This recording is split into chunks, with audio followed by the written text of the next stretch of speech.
Halley. Here comes.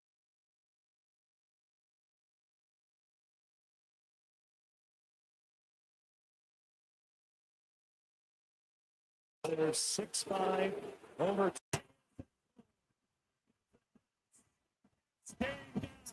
It's first career heading. The icing on the cake here at Rogers Place. Overtime.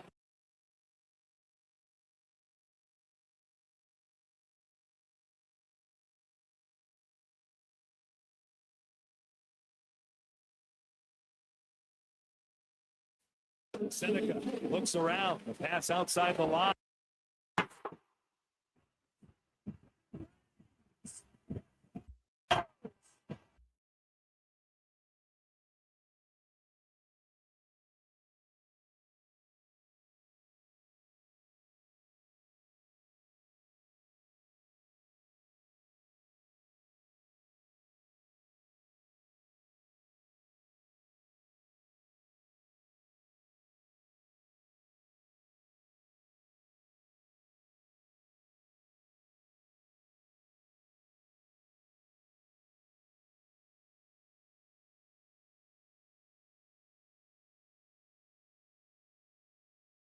The Jason Gregor Show.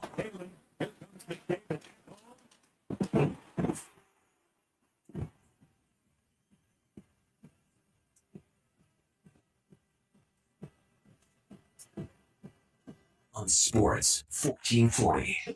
Seneca looks around. Pass outside the line.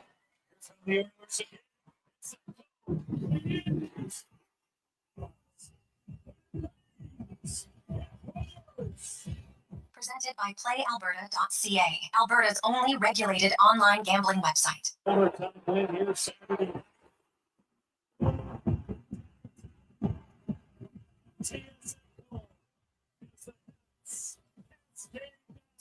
It's first career heading.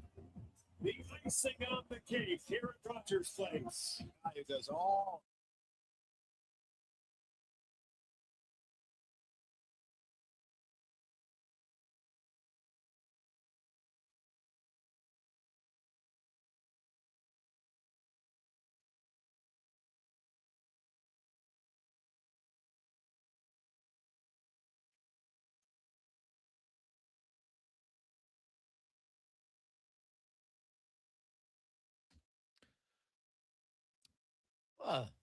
Tremendous Tuesday afternoon. How are you? And welcome to the Jason Gregor Show on Sports 1440. Sports1440.ca, YouTube, Facebook, X, Instagram. Thanks for listening. Thanks for watching the show as the Edmonton Oilers. Big winners last night. And, man, we hit a few at PlayAlberta.ca. We had the Oilers to win by 3. Got a little lucky, needed 2 empty netters, but hey, sometimes you need to be good or you need to be lucky or a little bit of both. But probably my favorite one, maybe my favorite of the year, Connor Halley, was the Spencer Stastny goal that had significant odds of plus 24.87. And now I was, on long shots like that, I like to do it about probably every 6 to 8 games, put $5 on somebody who's not not McDavid, not Draisaitl, not Hyman, not anybody like that. And so I'll be honest, I've hit it twice this year, but the Stastny one was obviously the best one. So, you know what? Every now and then we like to have those kind of fun ones, right? Stay within your limit. And Spencer Stastny. I know Bag Milk at Oilers Nation was very upset, because he's been trying for a long time to get the game right. First time I said Stastny in my article, boom, and it hit. So there you go. Some people are just better at certain things, Bagmouth. Don't take it personal. Don't take it personal. So the Oilers, I'll say it was an entertaining game. I didn't love the first 10 minutes of the third period, I loved it for Tristan Jarry. He was excellent in the first 10 minutes. And so he's part of the team. And I guess sometimes, hey, you need every member of the team to pull their weight. And Tristan Jarry, he pulled his weight early in the third period, where the Ducks were over the shots 11-1. They were all over them. But sometimes you're going to need your goalie to be good. And he was good. And the Oilers ended up victorious with 2 NHL records in the same game. Now, I'm sure Wayne Gretzky in his time had set a few NHL records, multiples in the same game. But last night, the Edmonton Oilers defensemen set records that are going to be hard to break. First time in NHL history that a team has had defensemen with back-to-back games with hat tricks. Evan Bouchard on Saturday, Matthias Ekholm on Monday. Like, do you know how hard that's going to be? Like, first of all, D-men just getting hat tricks is not that normal, obviously, right? It's obviously more normal for forwards, but even then, it's not like it's a regular occurrence unless it's January, because right now there's been 27 hat tricks in the month of January. But if you just look at the history of the NHL, and I'm going to do it on the fly here to find out how many defensemen or how many times a defenseman's had a hat trick. I'm not going to go like, obviously Bobby Orr has had multiple ones, and that's but looking at 3 games where you have a guy get a hat trick in a game, defenseman, how many times in NHL history has it happened? I'm going to guess like, I don't know, 200 times maybe is going to be my guess on that, right? Ian Turnbull, I know, owns the record for most goals in a game by a defenseman with 5.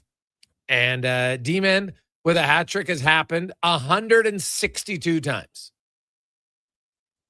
This season, we've had it from Simon Nemec, Evan Bouchard. You've also had it from Matthias Ekholm, Darren Radish, and that's it. So 4 hat tricks this season. There's been 162 in NHL history. So think about the amount of games that the NHL has ever had. Right? We're talking, thousands and thousands. And 162 times a defenseman has had a hattie. Okay? Pretty rare. Never mind even in the same year. Right? Like the Oilers in the Oilers history, and they're one of the highest scoring teams ever. They have now had 8 hat tricks by defensemen. 2 of them in the last 2 days. Prior to that, Paul Coffey had 4. Risto Siltanen had the first one. And then Marc-Andre Bergeron had one 20 years ago.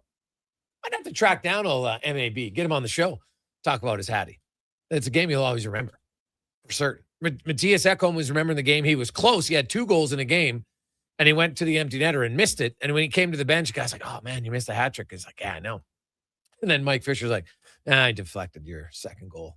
Probably wouldn't have got it anyway." So it's kind of funny. But, like, it's hard, right? And defensemen, to have multiple, like Ray Bourque, 1 hat trick in his career, right? Harry Cameron, we go back to Harry Cameron seemed to be the guy. He had 7, but that's in 1922, where I don't think it was 5-on-5. I got to go back and look at the rules. But when I look at the game sheet, teams had 7 and 8 players dressed. Sometimes you'd have 6 forwards and 2 defensemen, which made me believe that you had 4-on-4.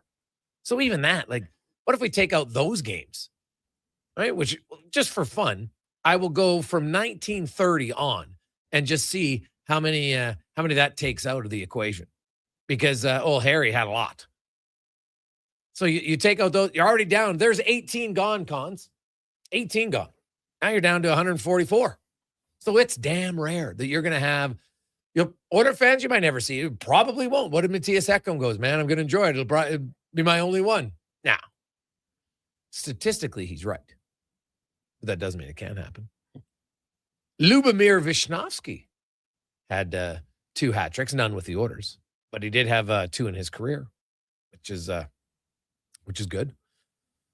And then the other record, which I think is going to be, this one might even be more, I don't know about more difficult, but pretty close. So the Edmonton Oilers in the second period last night, first of all, a team to score 4 goals in a span of 3 minutes and 49 seconds is difficult.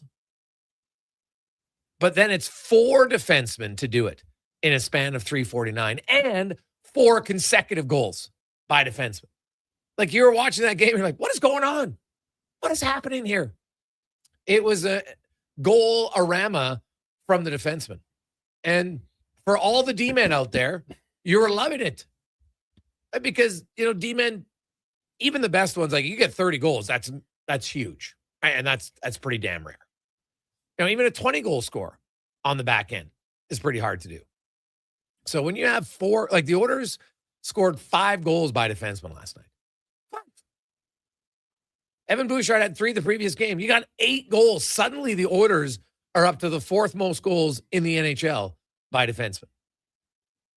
And you know what? I thought Edmonton, they had a slow start first 5 minutes. Then they really they dominated the second period. And they dominated late in the first. They had a 10 minutes of the third period where they weren't very good. And their goalie was good. So, you know what? Do they want to crack down and be better defensively? Yes. But you just need to start progressively doing it. I don't think the Oilers have to win every game 3-1. And I'll be honest, like if I have to cover every game and you have to watch every game, it's a 3-2 or 2-1 game. Boring. Right? The last 2 games, they've been entertainment. That's part of what sports is supposed to be. Not every game has to be a Picasso. Not every game has to be a great defensive game. You just want to be entertained. And you cannot tell me that the Oilers at least weren't entertaining. So now they have an extra day off. They had a day off today. Tonight is their the players set up at different stations around the rink. And I think it's only for season ticket holders, but I can't say that 100%. Cons, I don't know. Do you know, like, is that open to the public? You have to get tickets to that. I think it's probably open to the public, but I think season ticket holders get the first shot at it. If I'm not, anybody out there, like I'm a season ticket holder, you'd think I'd know the answer to that. I don't know the answer to that. You definitely need tickets for it. Yeah, I know you need tickets for it, but how do you get the tickets? I think it went on sale and anybody could buy, right? It's a limited one. Obviously, if you want to, lots of people want to get pictures taken and shake the hand of McDavid and Draisaitl.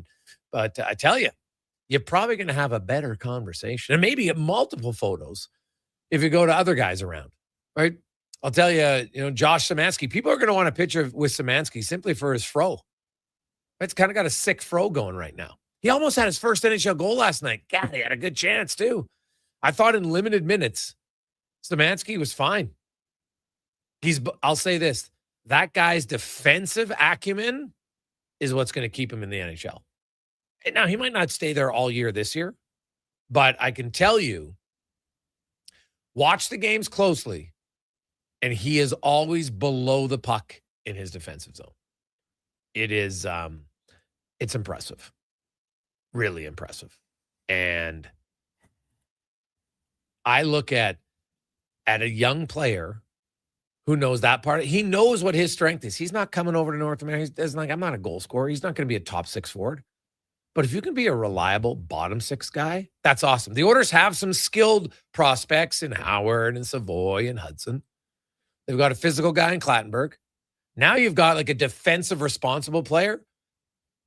Who was the last Oiler prospect that you would put in that category who then emerged as that player? I mentioned Kyle Brodziak in the show yesterday. Is there any others since Brodziak? Right, like Rafi Torres was acquired, but he was a 5th overall pick. He came here as a scorer. Right? Jared Stoll had 60 points. Now, Jared Stoll emerged, and especially in LA, as a really good third-line center. But he was on the power play for a year or so in here in Edmonton. A little bit maybe up the line, but probably kind of, rotating between third line. So maybe Stoll would be one. Right? And Brodziak. Right? Because Brodziak was drafted after Jared Stoll, so I guess technically I'd say Brodziak. But since him, can you think of one? Like Sam Gagner, no. Andrew Cogliano, no. Puljujärvi, no. Right? No, there hasn't been one. So I know Samansky wasn't drafted, but you sign him as a free agent, no one else had him, it's kind of your property. If he develops into a bottom 6 regular forward, that is a massive win for the organization because I can't think of the last one. I'm sure there's some out there. Somebody is going to let me know. 833-401-1440. 833-401-1440. Can you think of one that you look and say, oh, yeah, really consistent, regular bottom 6 forward? I can't, Cons. Consistent, that's where the problem comes in. Like Tyler Pitlick comes to mind. Wasn't in Edmonton, though. played a lot of games, but a lot of different teams as well. So he didn't really find his foothold. I couldn't stay healthy, unfortunately, for great guy though, Pitlick. Mhm. Really good guy. Always enjoyed his time. And yeah, he played like almost 500 NHL games. Yeah. Right. Good well, career. he's still in the league playing for Minnesota this year. So, he was up and down between the American League, and that guy is great. He's been in the NHL basically for 13 years, 12 years from when he started his first NHL game back in 13-14. And he spent 2 full seasons in the American League. Didn't quit. I love it. It's a great example. He started out 3 years in the AHL, actually probably close to, then he had a few cups of coffee up and down, and then was a regular in the NHL from 2017 through until 2023, then split the 24 season, and then last year was down in the AHL the entire year, ended up being a 21 goal scorer, 46-point guy. And then now this year had 3 goals in 5 games, and Minnesota called him up. Now he's not a regular every night. He's like a number 13 forward for your team. But so he would be one, but it wasn't with Edmonton. But at least they drafted one who became that. Those have been even few and far between. So, hey guys, Pisani. Yeah, Fernando, but he was drafted before Brodziak. What about Ryan McLeod? Yeah, that's a good one, right? And had a pretty good run in Edmonton for was he 4 years? 1, 2, I think 4 years in Edmonton, maybe 3 years in Edmonton. I think it was 3, right? Like 3. I think he came up late in the 1 year. I think it was 3 years for McLeod, if I'm not mistaken. So, yeah, he's a solid player, and he's he scored 20 goals last year. I don't know if he's going to be a 20-goal scorer on the regular, but he's probably a 15-goal scorer. And, third-line guy, kills penalties. So, yeah, he'd be one. And was he a third-round pick? Or is he? No, McLeod was a second. I think he might have been a second. I think he was early second, like 39th or 41st or something like that, right around that mark. So, but my point is, there's just not a lot of them. And, you got to be maybe a little bit patient with them. But, man, Samanski checks a lot of boxes. Big, skates, decent on faceoffs. But number one, he's got good defensive instincts. And I think he'll be okay enough offensively. It's not going to be a graveyard of offense, right? Like right now, Matthias Janmark is a graveyard of offense. There's not a lot of offense that has come from him in the last few regular seasons. And, eventually, and, maybe the hands have gone. I know he's got some, some shoulder stuff, right? And he's had a good career.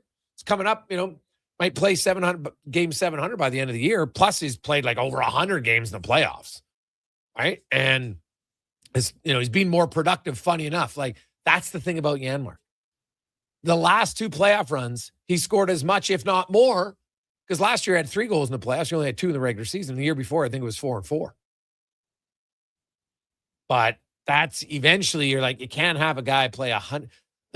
He has now got 7 goals in his last 3 regular seasons, Cons.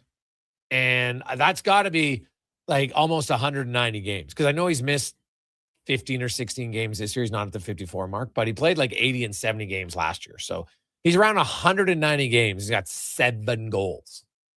And it's not like he's playing 6 minutes a night. So you would like a bit more offense from him. Well, at least I would anyway, right? That's what you want. So maybe Samanski can chip in on that. But I liked this game last night. Limited minutes. And that had to do with the first period. There was Orders were shorthanded twice, had 3 power plays. He's not on either unit yet. Probably won't be this year, but maybe next year is a guy who's a penalty killer. It's going to be good. Hey, Greg, you mentioned all the hat tricks by defensemen. Do you know which D-man has the most hat tricks? I don't know off the top of my head, but I'm going to guess it's Bobby Orr. Right, Cons, you can look it up. I'm pretty sure Bobby Orr or Paul Coffey. Those are going to be my 2 guesses.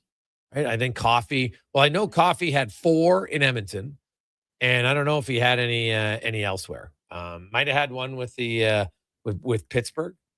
Bobby Orr had 9. Coffey had 5. Okay, there. Someone had 6. Red Kelly? Nope. He did it in 129 games played. What? Maybe the most elite goal scorer. Harry Cameron. Oh, yeah. That's way back. We got rid of yeah. Back in 1922. Yeah. Right, yeah. But I think I got to look that up. I think 1922 they played 4 and 4. There's no way they could have played 5 on 5 when you had 7 and 8 guys. I guess unless that's certified men's league. Right? But that's when it was back then. But some reason when I see 6 forwards, 2 defensemen dressed in the lineup, something tells me it's 3 and 1. Yeah. I could be wrong, but so yeah, old Harry the sniper. A few guys from back then. Guy was hot. Ooh, mama. So yeah. So Ekholm, Evan Bouchard in consecutive games joined that list. And the Oilers defense core that had Stastny, Nurse, and Ekholm with 4 goals in 3 minutes and 49 seconds. Blew the game open. Now, Anaheim did come back, made it closer than it should have been. And the 2 empty net goals made it a 3-goal game, but lots I liked. Hey, Greggs, I'm curious. You mentioned it yesterday, and I watched him closely. You're right. Darnell Nurse's decision-making seems to be getting worse, not better. I think it's a fair, valid point. I have been watching closely. Nurse has never been, the guy. He's not Nick Lidstrom, okay? He's not playing a calm game. He's not going to make the right reads all the time. That's fine. But, man, right now this year, his decisions with the puck seem to be getting worse, not better. And the thing is, there's times when he's doing it when there's no one around. It's not like, oh, my God, you're under pressure. When a guy's under pressure, sometimes that's the only play you can make. So I live with that. I understand how hard and how fast the game is. But when you have time in the NHL, you can't continually just miss passes for icings. And you gotta be making just some better reads. He's in a little bit of a funk. He's got to wake up. He's going to have to play better. So that, to me, is a little bit of a challenge right now. So let's take coming up on the show today. Scott Burnside will join us. I know it's not the anniversary. They are honoring it tonight. The record, when we talk about NHL records, now the reason why I wouldn't put this one as like top 2 or 3 to be broken, right? Because it's a one-night thing. And on one night, somebody can get really lucky. That can happen. A career record, way harder. Gretzky's assist total. Come on. 1,900 assists? Yeah. How many guys even played 19 years? Right? That's 100 assists a year. Like, are we joking? Right? Come on. So that one I'm pretty comfortable with. 2,800 points, pretty comfortable with. I know athletes are getting better, and maybe if you could play at a high level till you're 30, you might be able to do it. But until you're 50, maybe. But I don't think so. But 10 points by Daryl Sittler, it's 20% better than any other player in the history of the game. Because there's only been 13 players who managed to have 8 points in one game. Sam Gagner. Of course, the most recent in 2012. Many of you, if you weren't at the game, you probably watched the game, you remember it. In the third period, 4 consecutive shifts, him, Hall, and Everly scored. It was wild. But Gagner is the only guy to do it in the last 37 seasons. Prior to that, it was Bernie Pumpernickels in 1989. Right? Patrick Sundstrom in the playoffs. Like, that's the one. Like, if you ever wanted a fun trivia question, list off the players who had 8-point games. Cons, how many do you think you could get? Just off the top of your head, players who had 8-point games. Not many, 3 or 4. I would probably just go for like the big names. I'd say Bossy. No. Gretzky did it twice. Lemieux 3 times. Funny enough, Lemieux, all his came in the one season, 1988-89, and both of Gretzky's came in the 83-84 season. Really? Yes. Riding shotgun with Gretzky. Did Curry ever do it? Nope. But there were teammates who both had 8 points in one game in 1981. Siblings. Really? Peter and Anton Stastny. Stastny bros. That's a classic one. Paul Coffey had an 8-pointer. Of course, Tom Bladen, Brian Trottier. The Rocket, Maurice Richard in 45. He was the first one. Then Bert Olmsted. Sick name, Bert. I don't know why. It's like a name that we don't really have anymore. But Bert, it's kind of a good name. I like it. Strong. Then Tom Bladen, Brian Trottier, the Stastny brothers, Coffey, Sundstrom, Bernie Nichols, Sam Gagner. Daryl Sittler did it in 1976. He was the third player to do it, and he got to 10 freaking points. It's coming up on the 50-year anniversary. It was actually February 7th when it happened, but obviously the NHL is on Olympic break then, so they can't honor it. So they're going to honor it tonight because the Maple Leafs are leaving, and then they're going on a road trip, Cons, before. So this is their last home game. They made him a special jacket. I don't know if you saw it today. It was awesome because that is incredible. Incredible record, man. 10 points. 20% better than anybody. Like, no one even had 9. He went from 8 to 10, and no one's gone there since. And Sam Gagner is the only guy who's done it in, what did I say, 37 years. So, yeah, that's a hard one. So we'll talk to Scotty Burnside about that and many other NHL things on the Gregor Show, presented by PlayAlberta.ca. Hi, I'm Colin Livingston, president of Cantork. We've been tightening bolts and redefining our industry for 25 years. Yes, a quarter century, and we're just getting started. Check us out at cantork.com. Our tools age better than I do. When picking a New Year's resolution, try to avoid things you have no influence over. Like bringing home the cup? That would be awesome. But completely outside your control. Instead, pick something you can control, like bringing home some Wilhauk beef jerky. That would also be awesome. But what if we brought the cup home to Canada and it was filled with Wilhauk beef jerky? Okay, I'll allow it. Wilhauk beef jerky, only available in Leduc. Get yours today, because you don't win cups with salad. What a performance by Action Electrical today. Their projects team kicked things off, designing and building with unmatched skill. Then the service team swoops in for those crucial repairs and maintenance. And don't forget the testing team, ensuring everything's safe and sound before the solar team scores with sustainable energy. A complete team effort. Have Action Electrical bring home a win for you and your project. Visit actionelectrical.net. You matter. Your mental health matters, and you're braver than you think. Not Alone is an organization focused on creating a space of acceptance and support through tough, meaningful conversation. My name is Tyler Smith, and you are never alone. NotAloneCo.com. It's okay to not be okay. Hi, Mike here from Northgate Chevrolet Buick GMC. Happy New Year. I just wanted to take a moment to say thank you. Thank you for everything in 2025. With your help and your support, we fed almost 500 families. We donated to various charities in the Edmonton area, and we're going to do it again in 2026. Please stop in and see us today, 13215 97th Street, or visit us online at northgategm.com. You're in Northgate country. Do you listen to sports radio at work? Like right now? Well, do you? Who, me? No way. I swear. Okay, friend, we won't tell. Tens of thousands of sports fans listen to Sports 1440 each and every day. On the radio, on the listening apps, on YouTube, and on social media. If you listen to Sports 1440 at work, well, maybe it's time to advertise on Sports 1440 at work. Grow your business, get your name out there. Shoot our ad team an email, gregor@sports1440.ca. Let's get to work for you.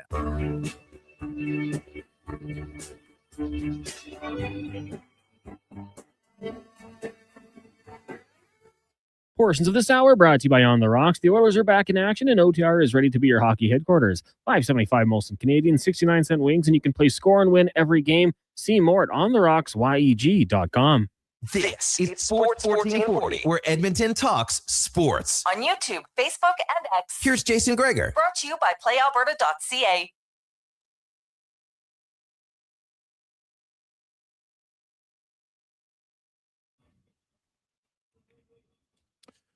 227. Welcome back. Jason Gregor, Connor Halley, Sports 1440, sports1440.ca. You know what? We got a text, very, very good point from Neil.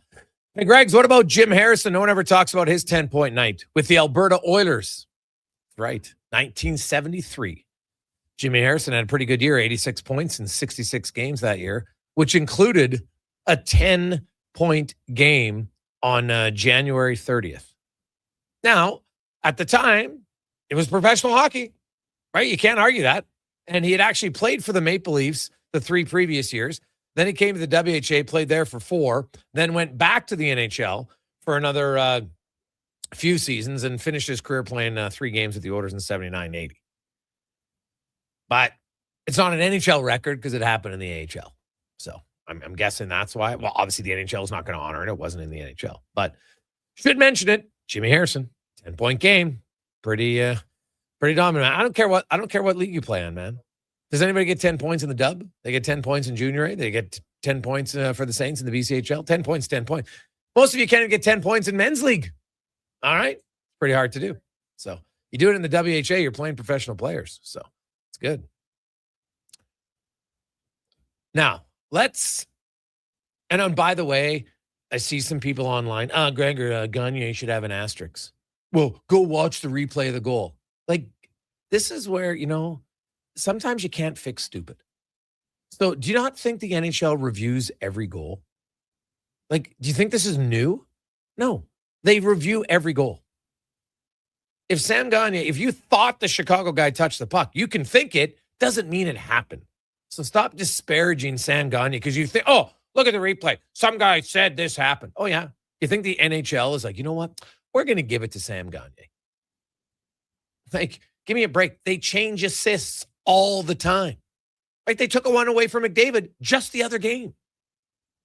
So don't be stupid and try to disparage a guy because you, quote, in an asterisk, think Chicago touched it. Clearly they didn't. The NHL has much better camera works than you do on the review. So anyway, there's my rant of the day. Let's get to our big guest of the day, brought to you by the Silent Ice Center, a new state-of-the-art entertainment facility in Nisku, which features 2 sheets of ice, including a 1,600-seat arena and restaurant with a viewing area. Great place to watch a game or concerts. That's Silent Ice Center, as we are joined by Hockey Hall of Fame writer Scott Burnside joins us. Scotty, welcome back to the show, man. How you doing? I'm doing very well. And for the record, a huge Sam Gagner fan. Just, I love Sam. So, great guy. Yeah. Hey, you know what? People trying to... He can have as many goals as... He can get as many goals as he wants. Yes. I don't care whether they touch the puck or not. Yeah. He can have some goals. Yeah, no. Well, hey, the NHL reviews every goal, man. Trust me. They took away an assist from Connor McDavid the other day. Like, you think they're just going to, oh, you know what? Tonight we're going to let him have it. It's not how it works. Daryl Sittler, 1976, 10-point game, still stands, obviously, as the greatest individual game in NHL history, 6 goals, 4 assists. And they're going to honor it. It's unfortunate because the 50-year anniversary is actually on the 7th of February, but they'll be in the Olympic break at that point. I saw a sick jacket that they made for it. I love it. Like, this is a big deal, and I'm actually happy that they're honoring. I know a lot of people don't love the Leafs, but this is about a bigger thing. This is an achievement that might never be matched again. Yeah. So do you remember watching it? See, I'm just looking it up. How old would I have been? And, I remember it. I remember, watching it. So, and maybe, not having any sense of, the exact import of what was going on, but, grew up in a house with, my father was a huge Leaf fan and my grandparents were all Leaf fans. And so, it was, I remember the moment, even though I would have been, not old enough to really, to sort of put it in any kind of perspective, but I remember watching it.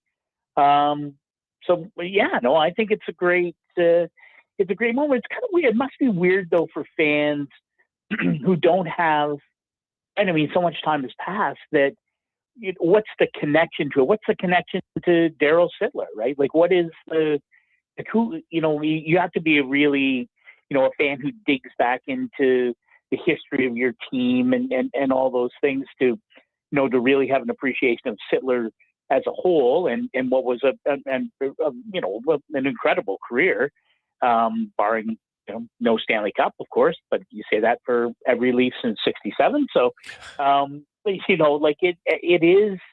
it becomes one of those things that I think it's important to remember. So maybe, fans who are watching or reading about it, maybe they'll be at the game when they do the celebration.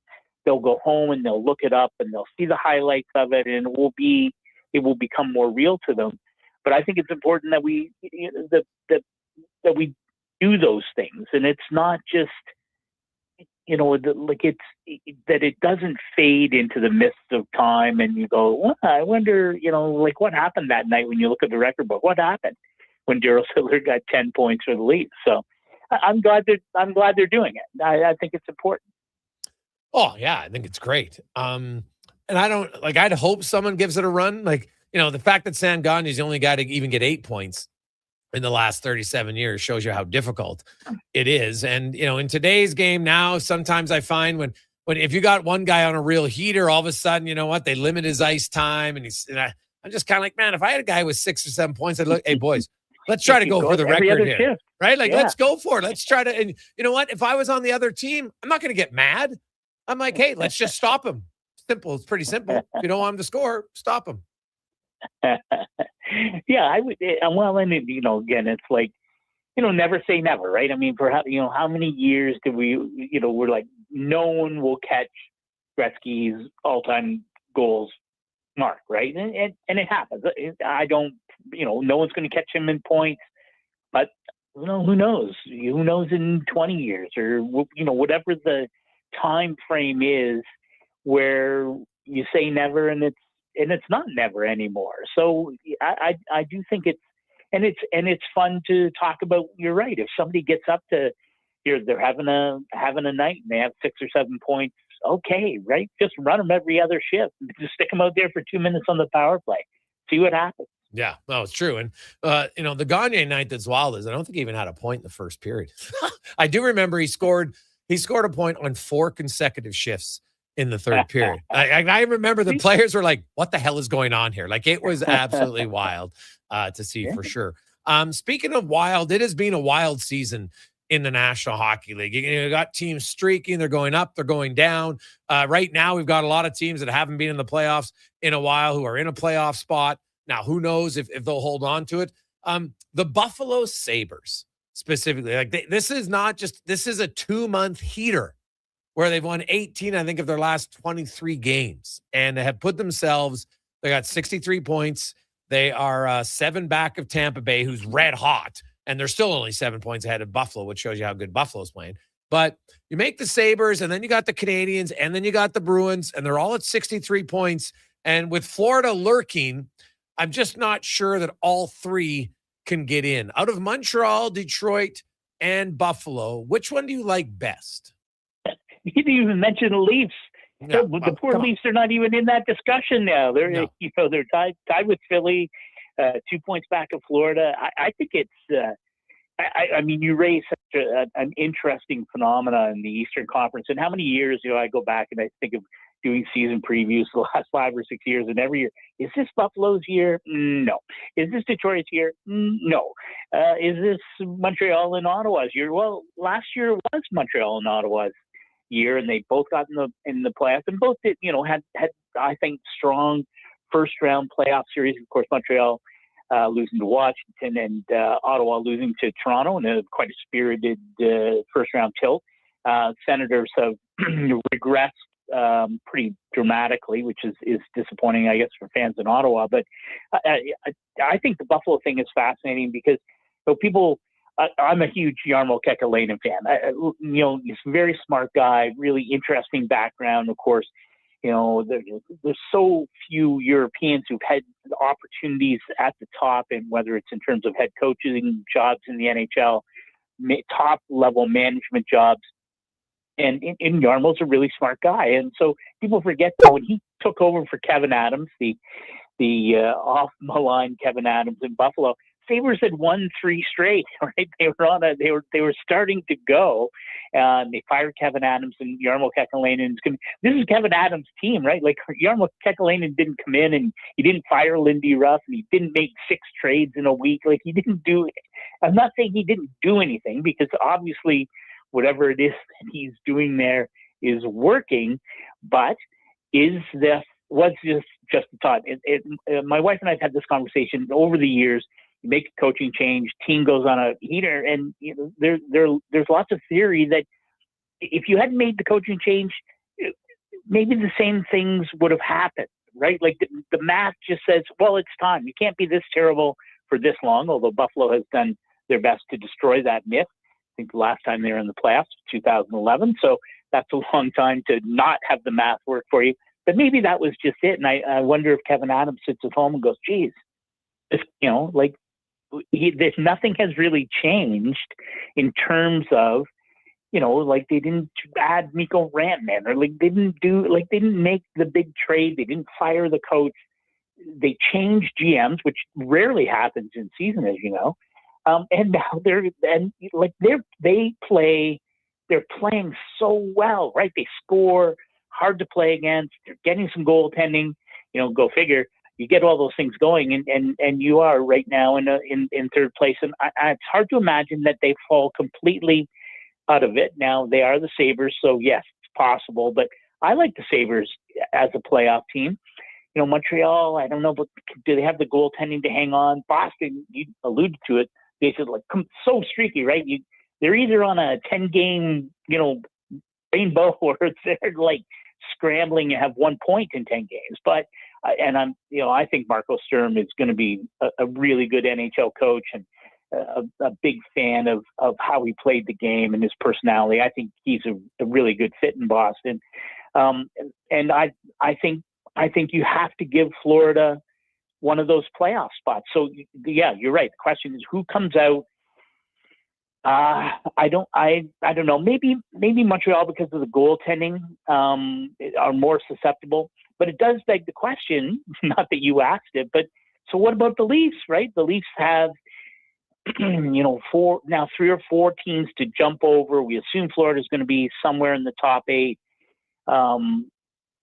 Is it possible that the Leafs actually miss the playoffs? And that question is being asked because of those, the strong play of the Sabres for sure, but also both Boston and Montreal, certainly Boston exceeding expectations. So it makes for a really interesting stretch run after the Olympic break. Oh yeah. The Maple Leafs, and they got a lot of road games, Scott. That's the biggest difference for them is they've played so many more home games than road games. I think it's 30-22, if I'm not mistaken. And so let's just have a look here. Yeah. I will tell you, it's they've had 30 at home and 22 on the road. Yeah. So you think about that. You got 19-11 there, and they have not been a good road team. So that to me is, and you're going out west and, more travel where other teams like Edmonton was the opposite. Utah is the opposite. They've been able to get in some home stands now. And Toronto's just not playing very well. I didn't mean it as a slight. They haven't really been in the playoff mix for a while. And to put them in, like Florida's a little bit different. They're the defending champs. So I kind of like, hey, now the Leafs aren't totally out of it, but they are 6 points back and all of those other teams ahead of them. Like Montreal's the one team. Now it's only a little bit of a blip, but when Buffalo and Tampa and Detroit are rolling, you have a little blip and suddenly you drop from first down to fourth, right? And so I think Montreal's the team of all of them that's got to just kind of quickly regroup. Like do what the Ducks did, right? The Ducks looked like they were dead in the water, won 2 out of 15 games, and then reeled off a 7-game winning streak before losing in Edmonton last night. And that's what Montreal has to do is you have to, you can struggle for a bit, but you got to get out of it. And the later in the year, if you have a strength, and we saw this with Detroit 3 years in a row, right? Remember they'd win 6 or 7 in a row, and then you get into March and they lost 6 in a row, and they basically lost their way out of the playoffs those 2 seasons. And that's what Montreal has to avoid. Well, and, to me, the interesting part is, because you have the Olympic break, and so we've already we've seen the Rangers wave the white towel, trade Carson Soucy to the New York Islanders. Artemi Panarin presumably is going somewhere by the deadline. We see Quinn Hughes now. It's been weeks and weeks, but he's Bill Guerin does the almost impossible and brings him to Minnesota, and I think the pressure, especially in the Eastern Conference, where things are a lot more compressed, a little bit more separation in my mind, at least in the Western Conference, where you can say, these are the teams. Here's the top 7, or there's not as much, I don't think, fluidity to the standings in the West as the East. But it's so when. What's Kent Hughes doing in Montreal? Are there moves that he can make? I think Matthew Darche having a strong first season as GM and with the Islanders. Carson Soucy is a good, useful piece. And so you see teams making these kinds of moves. So, what the pressure is on a lot of these GMs. Are you in it? Are you, is it worth it to move some assets to bring in a piece, whatever that piece might be? I think that is going to make for fascinating discussion and storylines, in the days leading up to the Olympic roster freeze, and then certainly after that, as we go pretty quickly then into the actual trade deadline. There's a lot of pressure on these teams, and I think of a team like Philly. What's Danny Briere? They're not. I don't know. They're just probably not ready yet, but at some point, do you have to push? Do you have to try and manufacture that move to put yourself in the top 8, even if you do get waxed in the first round? But I think these are, I thought it was really important for Ottawa and Montreal last spring, and Ottawa's regressed, but maybe Montreal takes another step forward, and it takes bringing in a a piece or two at the deadline. I don't know. Or maybe you're just like, you know what, we're okay. We can, if we get in, that's great. But we're going to keep our powder dry and see what happens at the draft in the off season. But a lot of pressure for those teams to find their way in because, Panthers are the greatest example of it, right? 3 years ago, they shouldn't even been in the playoffs, and they go to the Stanley Cup final and then win back-to-back cups. Well, that wasn't on the bingo card, but I don't know. Like, there's a lot of GMs out there going, geez, could that be us? Yeah, crazy. Scotty, great stuff, man. As always, we appreciate it. Have yourself an awesome day. Enjoy Sittler night. All right, take care. That's Scott Burnside joining us, Hall of Fame writer. We will return. We got more NHL to get to because there's lots of storylines. Man, we're getting close. We're under 30 games left in the season for some teams. The Edmonton Oilers, of course, one of the teams that's played the most games in the league. So they'll get a break, but they also, there's going to be people, you're going to hear it a lot. Oh, condensed schedule. Not for the Oilers. They don't have a condensed schedule in March and April. They play 21 games in 48 days before the playoffs. 21 and 48. That's not a condensed schedule for Edmonton. So they get through these next 4 games here, and if they can go 3-1, maybe they put themselves in a really good spot down the stretch. We'll come back. It's a Gregor Show presented by PlayAlberta.ca. When the ground freezes, you wonder how anything can get done. And instead of staying outside in temperatures that would make a polar bear cry, you head inside where it's toasty and warm. But that's not what GS Construction does. Because while the ground freezes above, we plan below, rebuilding and revitalizing the systems that keep our communities working year after year. Now, don't worry. GS Construction promises to do everything safely and efficiently, and we'll wear our extra warm clothing outside. For more on what we do, visit gsconstruction.ca. I skipped breakfast this morning. Stay out of my way. Don't threaten me with your bad choices. No worries. A booster bar from Booster Juice will fix me. I don't even know what that is. Yeah, because they're new. Snack-sized bars packed with seeds, pecans, gluten-free oats, all sorts of good stuff. That sounds lovely, actually. 2 different flavors to try, too. Coconut pecan booster bars and harvest booster bars. Want to skip breakfast with me? I take it back. You make good choices. Booster Juice, Canadian-born, blending since 1999. 60 years ago, we started selling trucks as Western GMC Buick. Today, we are Wolf GMC Buick. We're still located on the corner of 184th Street and Stony Plain Road with the same ownership for over 2 decades. Our customers have trusted our family-owned, community-driven business. And for that, we are thankful. If you're looking for a truck or SUV, pop in and one of our seasoned professionals will get you a great deal, hassle-free. Come trust our team at Wolf GMC Buick. Wolf GMC Buick. We're making it easy. Shoulder pain. It can make even the simplest things like reaching up, lifting a bag, brushing your teeth, or sleeping frustrating. Rotator cuff strains, impingement, arthritis, they're some of the most common issues we treat every day. I'm Grant Fedoruk, and at Leading Edge Physio, our team brings postgraduate training, evidence-based technology, and just the right amount of humor and humility to help you feel better. Because we never forget the most important part, the gratitude we feel for every patient who allows us the opportunity to care for them. Because life shouldn't hurt. When it does, leadingedgephysio.com. The job isn't done until the last load is hauled, and having a semi-trailer out of commission is not an option. Whether replacing or adding to your convoy, Edmonton Trailer has a huge inventory of new and used semi-trailers, trusted by the gravel, logging, oil field, fluids, and freight industries. Find a trailer right for you online or at one of their 3 locations. For sales, service, parts, rental, and finance, when you're in it for the long haul, Edmonton Trailer. Vimy and Donnan Hockey are dedicated to skill development for all hockey players. If you know a student athlete interested in growing as a person and a player, register for a free shadow day. Beginner or experienced, this program develops a student athlete skill in a supportive environment. It's a great opportunity for prospective student athletes entering grades 3 through 12 to see what Vimy and Donnan have to offer. Visit vimyridge.epsb.ca or donnan.epsb.ca for more info and to sign up.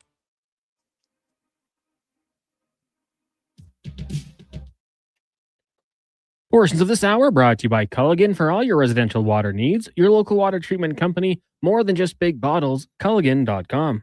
This is Sports 1440, where Edmonton talks sports. On YouTube, Facebook, and X. Here's Jason Gregor. Brought to you by PlayAlberta.ca.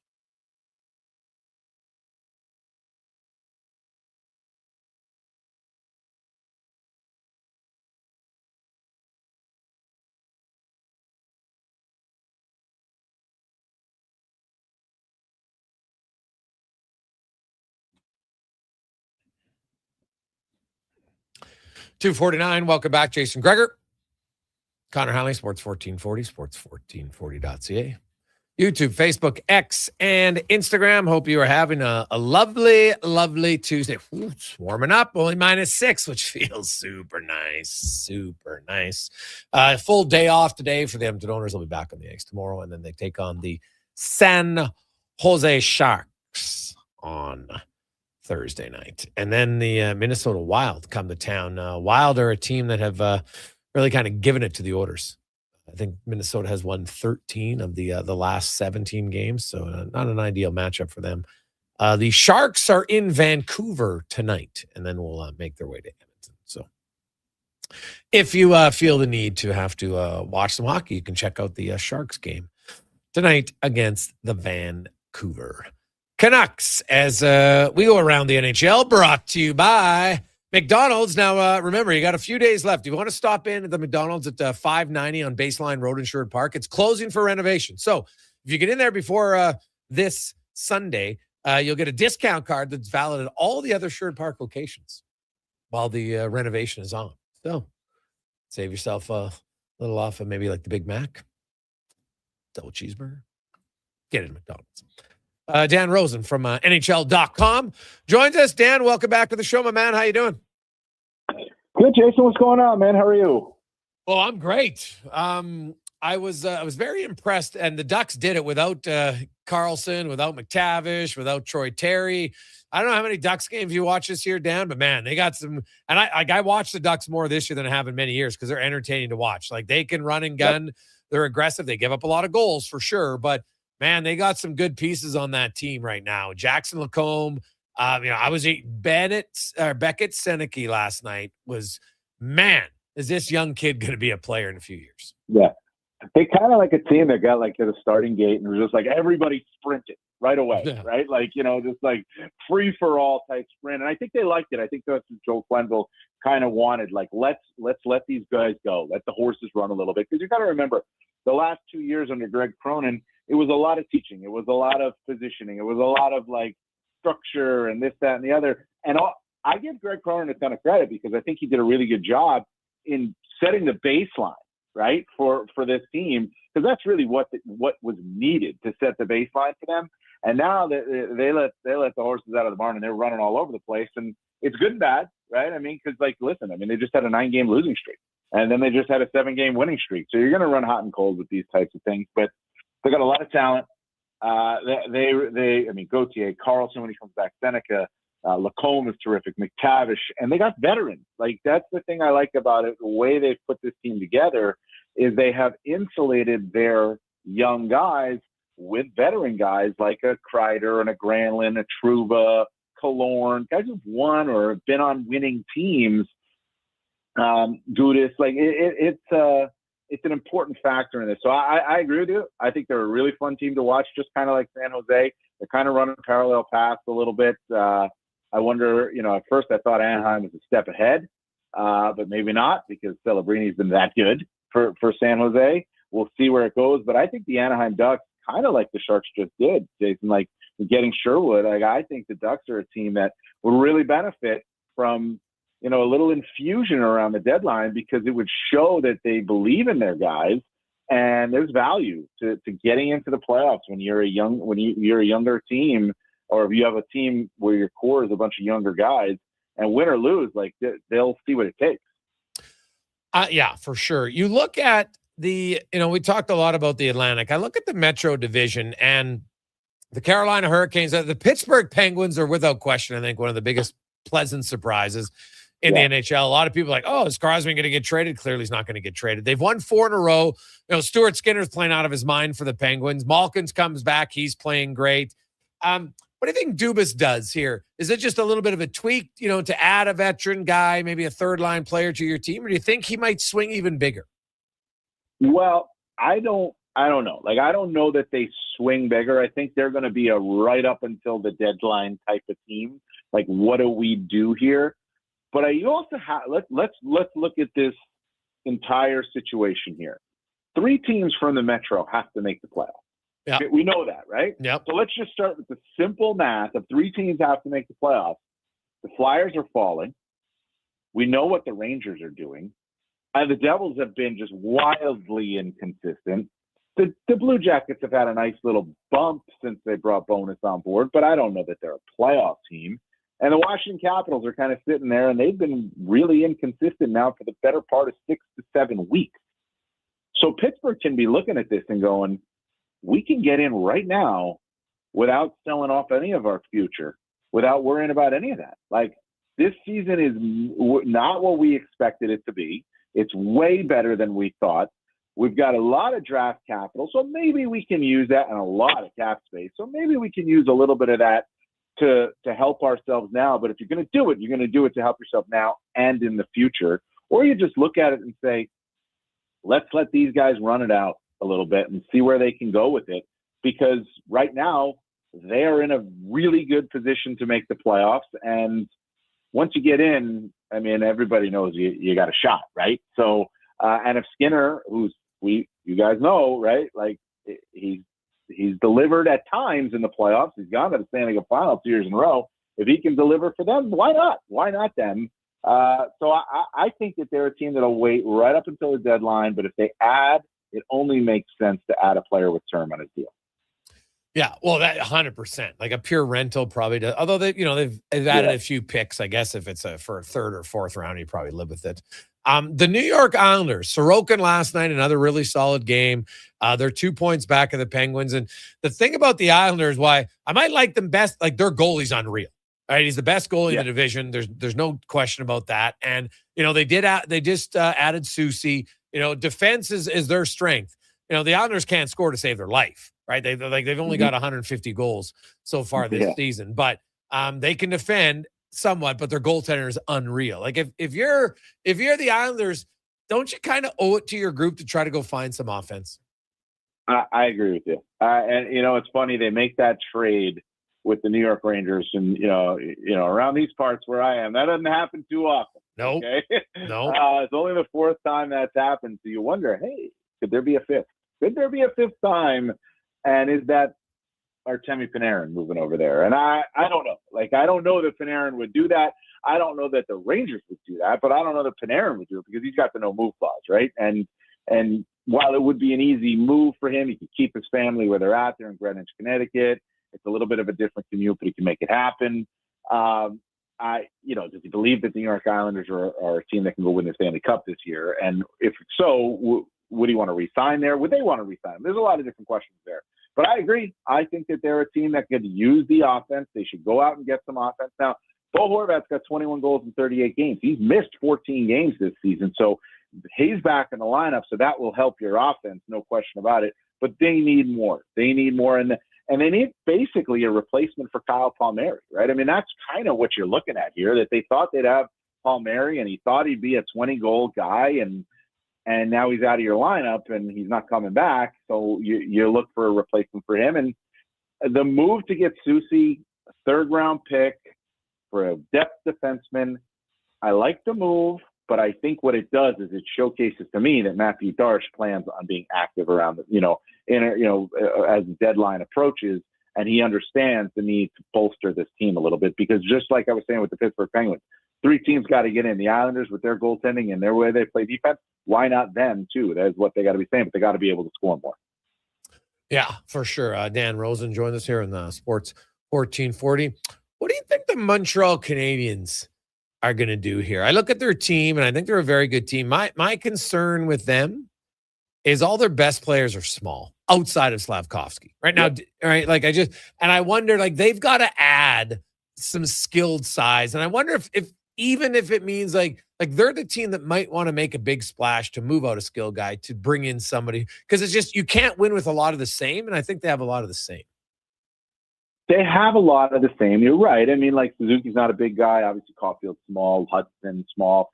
Slavkovsky's big.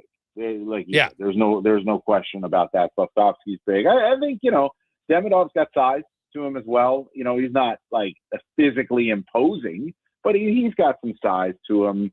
But I agree with you. I think that they could use something like that. Now, who is that? We could go on down. We can debate that all we want, but they're another team that right now, when you look at them, they have not a ton of space to work with. Now, what they can work with is Patrick Laine. If they can get a team to take Patrick Laine, who's $8.7 million, and even if they eat part of that, it would open up the opportunity for them to go add a bigger power forward type of player. Because to me, Laine, unless you're going to play him on your first power play unit, to me, he's just not a fit with this team.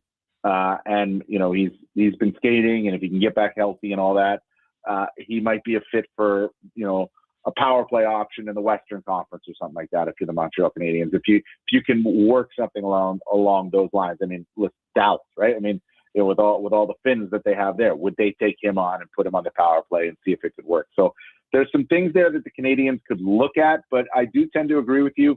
Size up front being one of those things would be beneficial to them, but I do like their team. I think they're really well coached, and I like this team a lot, and I think this team has a little bit that a little extra experience now that they gained from last season. That could could go far for them in the playoffs too. Dan, you from outside, you look at the Edmonton Oilers, and you know, it's funny.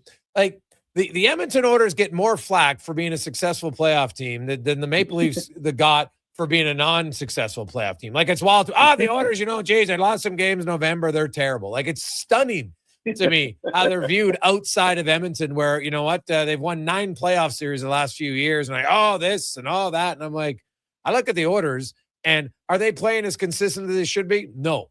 Are they capable of it? Yes. Mm-hmm. Do I think they'll play better in the playoffs? Yes. I think there's them in Vegas. You know, Colorado's obviously very good. I don't think Colorado's as dominant as they were early in the year. I think they're good. You know, I like Dallas. Minnesota, the Quinn Hughes deal definitely puts them closer in the tier. But then I have Tampa Bay, right, in Florida. Like, those are my top 6 teams. And I have Minnesota 7, and then probably Carolina 8. But Carolina, to me, is not a cup contender until they can get a legit playmaker offensively. But what do you make of Edmonton and Vegas? And what do you think both teams will look to add at the deadline? Well, the thing with Edmonton, and the thing that kind of bothers me with Edmonton, and it's the fact that, like, it feels like if they don't score 4 goals, they don't win, right? And they can win 6-0, they can win 5-0, but they also lose 4-3, right? Or they lose 2-1. You know, like, or the Pittsburgh the other day, 6-2, right? So to me, it's like feast or famine, right? So they got to find that middle ground. They've been able to do it in the playoffs, where they can find that middle ground and, you know, win a 3-2 game, right? Like, to me, that's it. But I mean, I'm looking at you look at them, and I constantly like, oh, they scored 6 tonight, they won. 7 tonight, they won. Oh, they scored 3 tonight, but that was a loss. They scored 3 tonight again, but that was a loss. You know, so I think they need, even if it's an overtime loss or a shootout loss, like, I think they need to find a little bit more balance. But I do 100% agree with you. Like, they take so much flack, and I don't quite understand why they take so much flack. Maybe it's because people look at them and say, well, they're so top heavy. Look at their top. Well, their top 2 guys are 2 of the best players in the world, if not the 2 best players in the world, right? So of course they're going to be top heavy. That, like, every team that had those 2 guys was going to be top heavy. It's the same old story with them. Is the goaltending good enough? Do they have enough depth scoring? Is the defense good enough? I don't know. You can't address all those things, but this team's been to the Stanley Cup final back-to-back years, so I don't know how you complain. They didn't win it, but listen, hey, it's a totally different thing. But we're all talking about Team USA and the Olympics, right? And saying how. I mean, listen, it's gold or bust. Well, look what they did in the 4 Nations. They lost in the 4 Nations. They did great. They lost. So this is a totally different thing, obviously, with the Stanley Cup playoffs versus that. But I kind of can equate it because, like, Edmonton's been great. Like, they've gone to you can't complain, but they just didn't win it. Yeah, that's very true. And so they'll try to make a move this year to get there. It's obviously hard to get back 3 years in a row, but Florida and Tampa have done it. So maybe Edmonton will just say, hey, we can do it too. So we shall see. Have a good one, Dan. Appreciate it. Have a great day. All right. Appreciate it, man. Thanks so much. It's Dan Rosen from NHL.com. It's always good to get people outside. Like, hey, what do you think, Vegas? And Vegas, like, here's the thing. Like, they already added a goalie this year. Could they add another one? I guess it's possible, but who? Like, which goalie do you think right now could be added to help them? Vegas probably wants to play a little bit better defensively, but they're definitely going to need some better goaltending. for sure. Quick break. Let's get to the Conman Sports 1440 update, brought to you by Legacy Heating and Cooling, home of the no payments, no interest for 1 year on your furnace. Stay warm all winter. LegacyHeating.ca.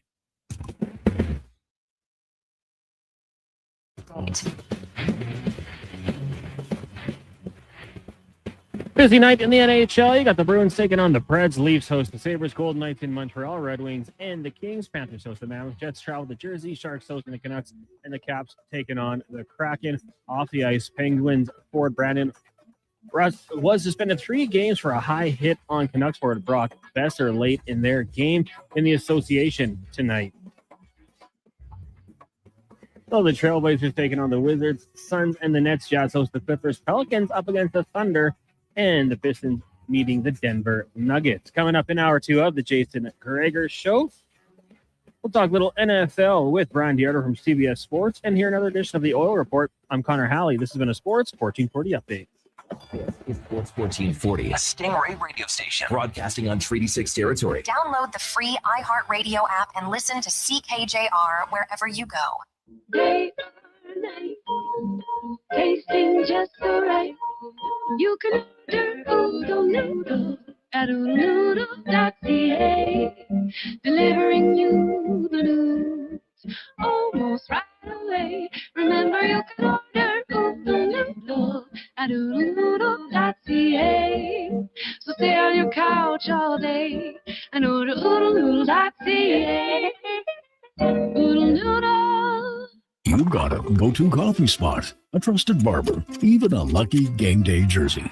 But when it's about looking your absolute best, there's only one name you need. Mr. Dirk. Family run since 1939. We're experts in crafting impeccable tailor-made suits and offering a wide variety of everyday styles. Pair that with personalized one-on-one fittings and the convenience of on-site tailoring. Mr. Dirk elevates your style game. Visit our Edmonton store or explore MrDirk.com. Score big on style with Mr. Dirk. Excavators, loaders, lifts, compaction equipment, and more. Find the XCMG construction equipment you need. Available for rental or sale at Japa Machinery Group. Japa, helping build Alberta from the ground up for 50 years. Visit japamachinery.com. Looking for the perfect gift? Give the gift of great taste with a Loca Quality Market gift card. Redeemable at any Loca Quality Market or Loca operated restaurant. It's a treat for food lovers. Ready anytime. Grab yours today at loca.ca. Appreciate it, man. Thanks so much. Hey, Edmonton. Did you know a local Play Alberta winner scored over $500,000 on Mega Jackpots Ocean Bells? Think about the season tickets you could lock down with that kind of cash. From major casino winners every hour to jackpots worth millions and hundreds of popular games to money that stays in the province, there's never been a better time to sign up for Play Alberta. Download the app today to get started with Tuesday casino, sports, and lottery afternoon. all in one app. Must be 18 plus to play. How are When you? gamble, use your game sense. Action Electrical's Check us out, projects Kev. team Presented takes by the field, Flavor. folks, ready to execute the entire play for new commercial builds. Absolutely. They're Connor Halley, masters Sports of design, build, sketching strategy from initial Show presented by blueprints to Flavor. core electrical infrastructure. The team never misses on complex Connor Halley. projects. Known for handling big league constructions and major renovations, ensuring flawless execution, hire the Action Electrical team to bring home a win for your project. Visit actionelectrical.net. The job isn't done until the last load is hauled, and having a semi-trailer out of commission is not an option. Whether replacing or adding to your convoy, Edmonton Trailer has a huge inventory of new and used semi-trailers, trusted by the gravel, logging, oil field, fluids, and freight industries. Find a trailer right for you online or at one of their 3 locations. For sales, service, parts, rental, and finance, when you're in it for the long haul, Edmonton Trailer. New Year's resolutions. We all make them. We all say we're going to start eating healthier or going to the gym or starting that new hobby. But at GS Construction, we actually follow through on our New Year's resolution because it's the same every year. We promise to set the groundwork, literally, for another year of progress and growth. And we've stuck by that resolution since 1974. So start that all-you-can-eat diet. GS Construction is going to start planning right now for the year ahead. For more on what we do, visit gsconstruction.ca. Portions of this hour brought to you by Cantork, made in Canada, made for Canada, where extreme isn't theoretical. Find your solution at cantork.com. The Jason Gregor Show, the best of Edmonton sports talk and beyond. This is Sports 1440. Presented by PlayAlberta.ca, Alberta's only regulated online gambling website.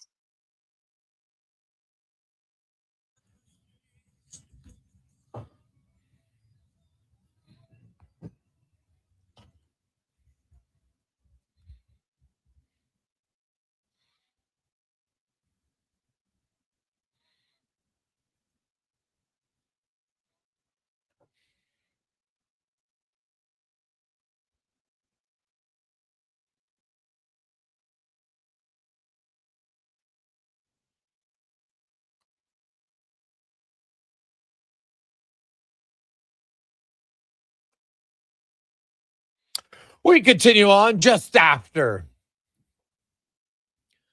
3 o'clock Tuesday afternoon. Jason Gregor, Connor Halley. Oof. Thinking about, I don't know what I want for dinner tonight. Well, just remember 40 Tuesday. Get you 40% off at Papa John's. Might want to check it out right now. It is the Gregor Show, as always, presented by PlayAlberta.ca, Alberta's only regulated online gambling website where 100% of the revenue stays right here in the province at PlayAlberta.ca. I hope you are having an awesome Tuesday afternoon. The Gregor Show is brought to you by PlayAlberta.ca, where we always have a few Jason Gregor Show odds boost. Tonight, going with some teams that we think are going to win, because we always like a day. You know what? Your home team, I look at the schedule, look at some of the matchups. And ones that we like tonight have the Stars winning on the road in St. Louis, and the Wild winning at home, both by 2 goals. So you can check that out. And a few other ones, some NBA action as well. So you can check it out. PlayAlberta.ca. Coming up this hour, Brian Diardo will join us. We continue to set up the NFL. There's got some coaching hirings. What is there? 3 vacancies left now, Matt? I think that's what it is, right? Raiders, Brown, and Cards. Yeah. The big ones. What's taking so long, guys? Well, maybe the Browns are asking Pro Bowler Shedeur Sanders. Honestly, sit in on the meetings. How can that happen? Did every other quarterback say no? Yeah, pretty much. I think Trevor Lawrence might be below him, but that's what happens when you allow fan voting, right? It's just it's a joke. That's kind of you I don't think you could ever, when someone says, "Oh, this guy was an 8-time Pro Bowler," I don't think it's going to matter now. No, you can't use that. You just can't, because that and I'm saying that when it comes to Hall of Fames, when people will try to put in things like that, you simply can't do it anymore. Because it's based on what? Shedeur Sanders, honestly? And hey, I mean, maybe, remember, I know when they did that to John Scott, and you look and say, okay, maybe this is the fans saying, you know what? We're going to act like complete idiots, so then eventually you'll get rid of it. Because I think it's devaluing what it is. Now, the Pro Bowl is what the Pro Bowl is, right? It's a fun game. It's even flag football now, is it not? Yeah. Which makes sense. I can understand. I think flag football would actually be better than the old version of it. But the Pro Bowl is there more for the prestige of it. And so keep the prestige of it. It's like I've noticed at this year's Olympics. So Croatia has 28 athletes going to the Olympics. 25% of them have been named flag bearers. 7. It used to be one of the biggest honors you could have was to be a flag bearer. You had to have accomplished something pretty significant. Usually closing ceremonies, it's that person's country who's just had a phenomenal performance, right? And in the opening ceremony, it's someone who's had phenomenal performances in the past. But now there is no better reflection of our society and our willingness to don't want to hurt anyone's feelings. So let's devalue stuff. And it works in a lot of different ways, right? It works in the law courts where, you can't use the word rape now. It's all sexual assault. Everything's together. So it minimizes the actual real worst cases, right? You rape someone, Or you slap someone on the behind. Guess what? It's both sexual assault now. It's terrible. You have 7 flag bearers for one country. Like, what are we doing? Like, it's just, I don't know why. Who decides that these are good ideas? That's what I'd like to know. Who decides that's a good idea? It's not great. So, hey, boys, they might have to add a sweetener to get a coach's sign in those 3 towns from Bones. Well, you know what's funny, though? There's only, limited NFL head coaching jobs. You're still, I know that they send out now, every NFL team puts it out on their social media page. We've interviewed this guy and we've interviewed this guy. I would be very interested to see, because I know when there's a coaching vacancy, like you get a lot of people that will call the GM and say, hey, I'm interested in the job. Now, that doesn't mean they get an interview cons, but you get lots of people reaching out who are interested in the job. Now, some you're kind of like, really? Like you're applying for the job? So, that's fine. But there's still lots of like legit candidates. I would guess, Cons, each GM in those markets, probably outside of the interviews they did, had another 15 from people saying, I'm interested in it. Oh, yeah. And I mean, you just look for the Raiders. Davis Webb with the Broncos is a hot candidate. He just wrapped up his season. Kubiak with the Seahawks, obviously a little preoccupied, their offensive coordinator. So I think that there's coaches out there that, the Raiders might be looking at. And I don't think that job is as bad as the other two. You're going to probably get Fernando Mendoza. You got Genty, you got Bowers, Max Crosby on the defensive side. You got to bulk up the offensive line for sure with that job, but they've got $100 million in cap space. That one might be enticing. The division's a little bit tough, but I think for some of those teams, it's just waiting for their guy. And then you've still got Brian Daboll, who did kind of agree in principle with the Tennessee Titans to become their offensive coordinator, unless he gets a head coaching job. So that's a little bit of a weird situation. You're kind of playing second fiddle, it feels like, if you're the Titans. But, I still think there's some quality options out there. And yeah, it's a job only 32 people in the world have. So someone's going to take it. Yeah, somebody definitely would take it. Hey, Greggs, who would be your vote for Canadians flag bearer now that we're on the topic from Lance? It's a good question, Lance. You know what? If I had to pick one person, I would pick the reigning world champion who's already won 2 Olympic medals, Elliot Gronin in snowboard cross. He'd be at the top of my list. Ivani Blorin, she's in long track speed skating. She's won the Olympic. Now, hers would be a little bit more. She won a silver, if my memory's correct, 4 years ago. She's been around for a long time. She's had an extensive career. But the only people on the list have to be Olympic medalists, number one. And I think the fact that, a few years ago when he was 20, he won 2 medals. And now that he's 24 and he's the world champ, that's a guy. Like, to me, it's you've had great success already to be the flag bearer. And I know people are going to say, well, what about Sidney Crosby? Sorry. I don't want hockey. It's a team sport, not an individual sport. So it's a little bit different for me. And, Crosby won an Olympic gold medal 14 years ago, right? I don't. The NHL guys get so much accolades and everything else. I would shy away from it. If it's me, I would. That's all. Like, Sidney Crosby's won 1 Olympic gold medal. Awesome. Scored a great goal. No question about it. But if you look at his Olympics as the whole thing, it's not like he dominated in the Olympics that year, if we're calling a spade, right? So, no, I think that Grodin's, A, he's won more medals. B, he's currently the reigning world champion. Like, Sidney Crosby's not the best hockey player in the world right now. So, I wouldn't have a hockey guy if it was me. Cons, there anyone that you'd add to the list?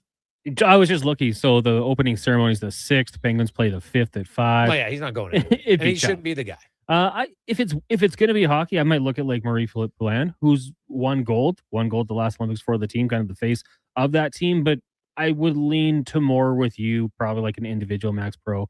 The snowboarder might be one that would be kind of cool. Someone from the speed skating group that won the team pursuit.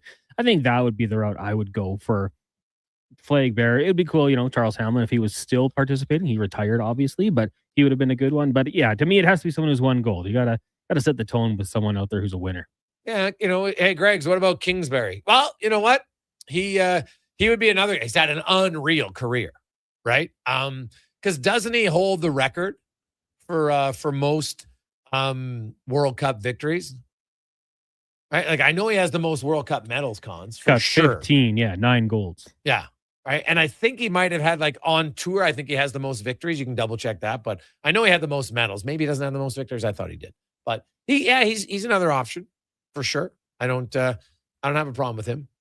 Right? Like, those are some of the ones that I would look at. Into 3 games, so yeah, that'd be a cool one. Gregor, what if Canada wins gold? Would you have him carry the flag for the closing ceremony? Sparky B. No, because the hockey guys don't stick around usually for the closing ceremonies. And that's kind of like the other thing there. So, and again, teams, like if Sidney Crosby's on the team, but isn't a major contributor, right? It would be different for me. Now, if he scores the gold medal overtime winning goal again, or has 2 goals in the gold medal game, okay, different story. But if he just plays in the team and has a good tournament, but isn't like the best player, then no. I don't, the NHL guys, they have the spotlight on them all the time. All the time. And sure, it's great. People love it. No problem. But you're an individual sport and you train for those 4 years, and man, like, you got to be on. Because when you're in a team sport, you can be good, but you don't have to be at your best for the team to win. Right? Your team needs to be the best, but you don't have to be at your best. To win a gold medal individual, you have to be the best. It's the best, right? No question. So, 420. When we come back, Brian Diardo will join us. Get a little bit more on the Oilers, and if you missed it, I'm sure you probably have it now. You probably know that the Oilers had a record-breaking night last night. 2 NHL records set by the Oilers. We'll reset that and more. Struddy just, oh God, he can't wait. Like, Collins, how long should we put it at? Like 5 seconds, 10 seconds before he brings out the shootout? How long do you think it's going to be? It'd be quick. That'd be pretty quick. Don't even give him the opportunity. No, I'm not going to mention it, but trust me, it'll be coming up for sure. But hey, the D-men are scoring at will here lately for Edmonton. 8 goals by the defenseman in the last 2 games. It's definitely helped them because they've needed it. We'll return. It's the Gregor Show presented by PlayAlberta.ca. Hear ye, hear ye. Dragon fruit has returned to Booster Juice. Prepare thyself for the legendary alchemy of the Dragon Slayer smoothie, Pink Dragon Booster Mixer, and Dragon Booster Ball. Does the dragon taste like chicken? Nay, Booster Juice uses only delicious tropical dragon fruit. No dragons are harmed. Get thee to Booster Juice before dragon fruit vanishes once more. Booster Juice, Canadian-born, blending since 1999. You've got a go-to coffee spot, a trusted barber, even a lucky game day jersey. But when it's about looking your absolute best, there's only one name you need, Mr. Dirk. Family run since 1939, we're experts in crafting impeccable tailor-made suits and offering a wide variety of everyday styles. Pair that with personalized one-on-one fittings and the convenience of on-site tailoring. Mr. Dirk elevates your style game. Visit our Edmonton store or explore MrDirk.com. Score big on style with Mr. Dirk. Actions speak louder than words. Japa Machinery Group puts your construction plan into action with XCMG construction machinery you need. Available for rental or sale. Learn more at japamachinery.com. The longest running basketball show in Canada airs every Saturday morning at 10 on Sports 1440. Hoop City with Paul Sir introduces a new generation of basketball talk, and it's right here on Edmonton's home for sports, Sports 1440. Need a new ride for road trips, errands, or just life on the go? Go Auto offers a massive selection with over 15,000 new and used vehicles to choose from. With over 70 locations across Western Canada, finding your next ride has never been easier. Whether it's a roomy SUV for the family, a sleek car for the open road, or a rugged truck for your weekend adventures, you'll find it here at a price you'll love. Explore thousands of vehicles today at goauto.ca. It only comes once a year. Aw, Valentine's Day. What? No, from the top. It only comes once a year. here we go. The Rock and Roll Super Party, only at On the Rocks. Join host Ryan Jesperson on Sunday, February 8th. At OTR for the biggest football party in Edmonton. Your $30 ticket includes all-you-can-eat buffet, commemorative t-shirts, prepaid Miller Lights, and entry to all prizes, including $1,000 cash. the Rock and Roll Super Party. Only at On the Rocks. Book your table today. OnTheRocksYEG.com. Does your New Year's resolution include saving money? Then don't miss the store-wide inventory clearance at the Brick. Save up to 70% off in-store clearance items. Buy more, save more on bedroom and dining furniture. Up to 25% off. Save on select major kitchen appliances. Plus, buy 2 or more and save the tax. Finally, a resolution you can keep. The Brick, saving you more. Some exclusions apply. See in-store for details. And it goes a little something like this. Portions of this hour brought to you by Leading Edge Physio. We treat pain and injuries, head to toe, and some other issues that might surprise you, like incontinence, vertigo, neuropathy, and cognitive issues. We invest in the technology, techniques, skills, and people know how and what to fix. Life shouldn't hurt. LeadingEdgePhysio.com. The Jason Gregor Show, the best of Edmonton sports talk and beyond. This is Sports 1440. Presented by PlayAlberta.ca, Alberta's only regulated online gambling website.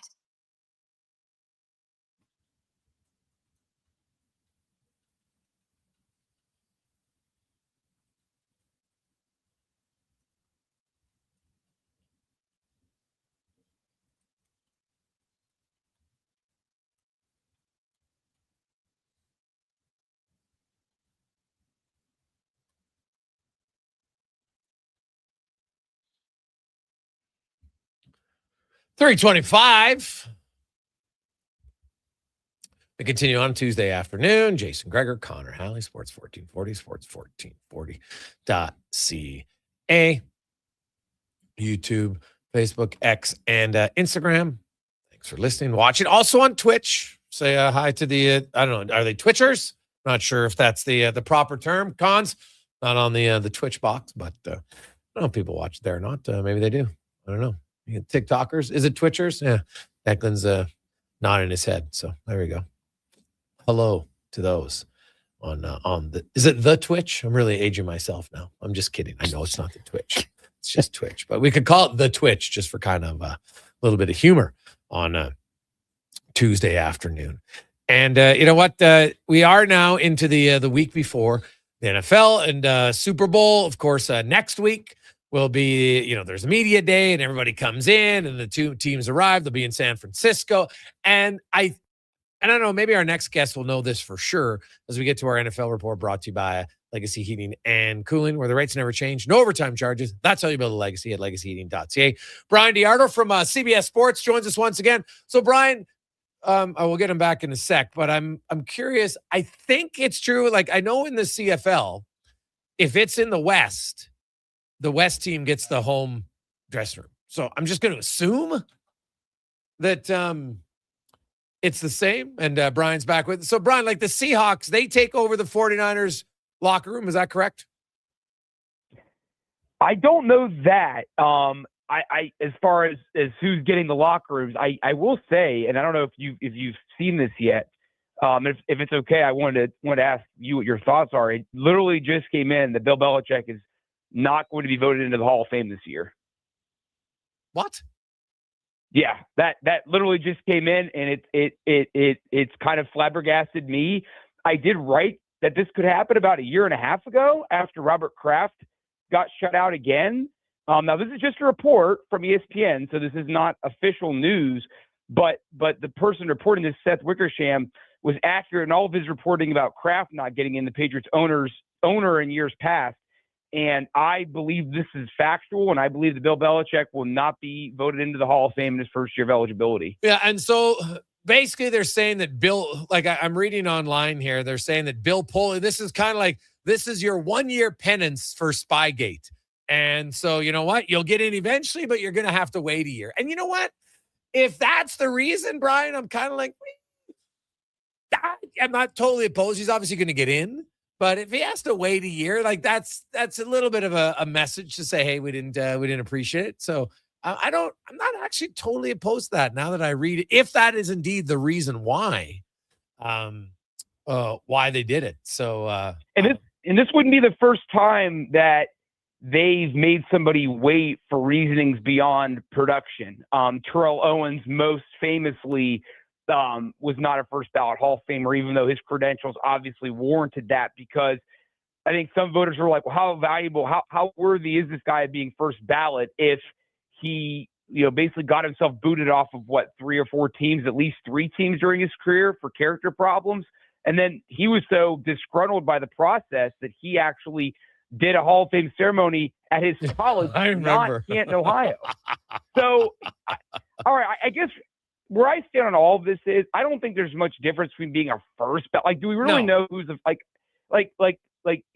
Almala, was he first ballot or second? I know he's a first ballot because I like the Steelers, but most people don't know that. So I think this is it's petty is what I say. I think it's petty.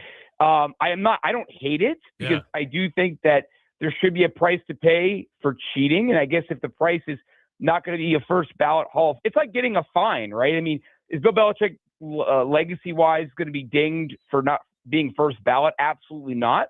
But it does hurt in the time being, just like getting fined, I guess, would. Yeah. You know what? The only way it would turn out to be awful is if somehow Bill passed away between now and next year's ceremony, right? That would be the only one where you'd be like, oof.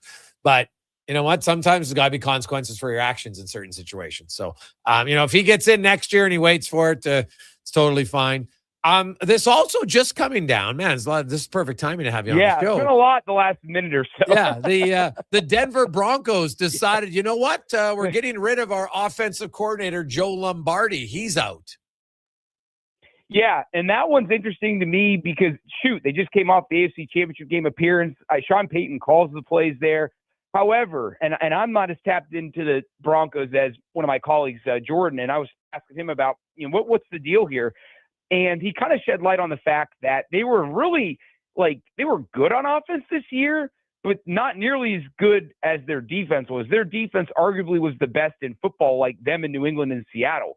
The offense was 14th in scoring. They were 11th to 16th in a lot of stats, which is good, but not good enough, I think, for Sean Payton, who was really hoping that Bo Nix in year 2 would get that offense into being top 5, top 10 in the league at a minimum. And I think a lot of their success was the byproduct of late game rallies after they were stagnant most of the game. So, as we all know, some of that's not his fault. J.K. Dobbins had that injury and their running game really never recovered from that. But obviously, being middle of the road on offense are a little bit better. Now, all that being said, Sean Payton, shame on you for not kicking the field goal to make it 10-0 in the AFC Championship game, knowing the weather was coming. So that's on you, buddy, not Joe Lombardi. Yes, 100%. With all the technology, everybody knew that storm was coming. It wasn't like, oh, geez, we didn't know where this came out of. And you always, hey, take the points. You're going in a game where you're like, hey, you don't think that your team is going to be that dominant. So you take the points. Now, who knows what they still might have lost in overtime. Who knows what would happen? Right. We'll never know the what if game, but we do know that had you got a field goal there, the outcome would have been different for sure, because the Patriots either would have gone to overtime or the Patriots would have had to score another score to beat you. I'll say this, Jason, on that. Might be a little too hot of a take. That's almost a fireable offense, in my opinion. That is uncalled for. You have a quarterback who hasn't thrown a pass in a meaningful game in 2 years, and you have a chance to go up 10-0 with that defense, knowing that weather is coming. Even the analytics said to kick the field goal. So even if you're one of these people that likes analytics, that they were calling for the field goal. So I know you're not going to fire Sean Payton for this, but a lot of coaches have been fired for less, including Sean McDermott. Yeah. Well, yeah, very, very fair. What did you make of that fire? I see it on both sides. They look and say, hey, you know what? Being good, we'd never be able to get over the hump. And you know what? If we want to bring it back, maybe it'll change. Maybe it won't. I don't know. What did you make of that decision by the Bills? And then proverbially now the announcement of who's going to replace him. I feel better about it now that who they're going to replace, because I feel like ever since Joe Brady was with LSU 6 years ago, his name has been floated as a potential head coach.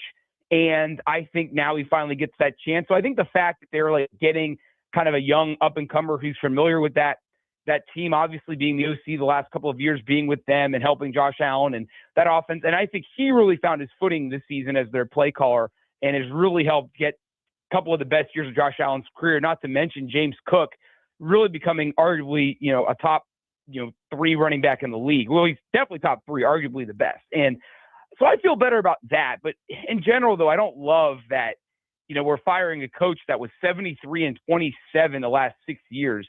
That's the third best 6-year run of any team to not appear in the Super Bowl. Like, he was having a John Madden career, basically, and then Madden finally got his ring, and McDermott won't get that chance with Buffalo. But, I'll say this. I'm okay with the hiring.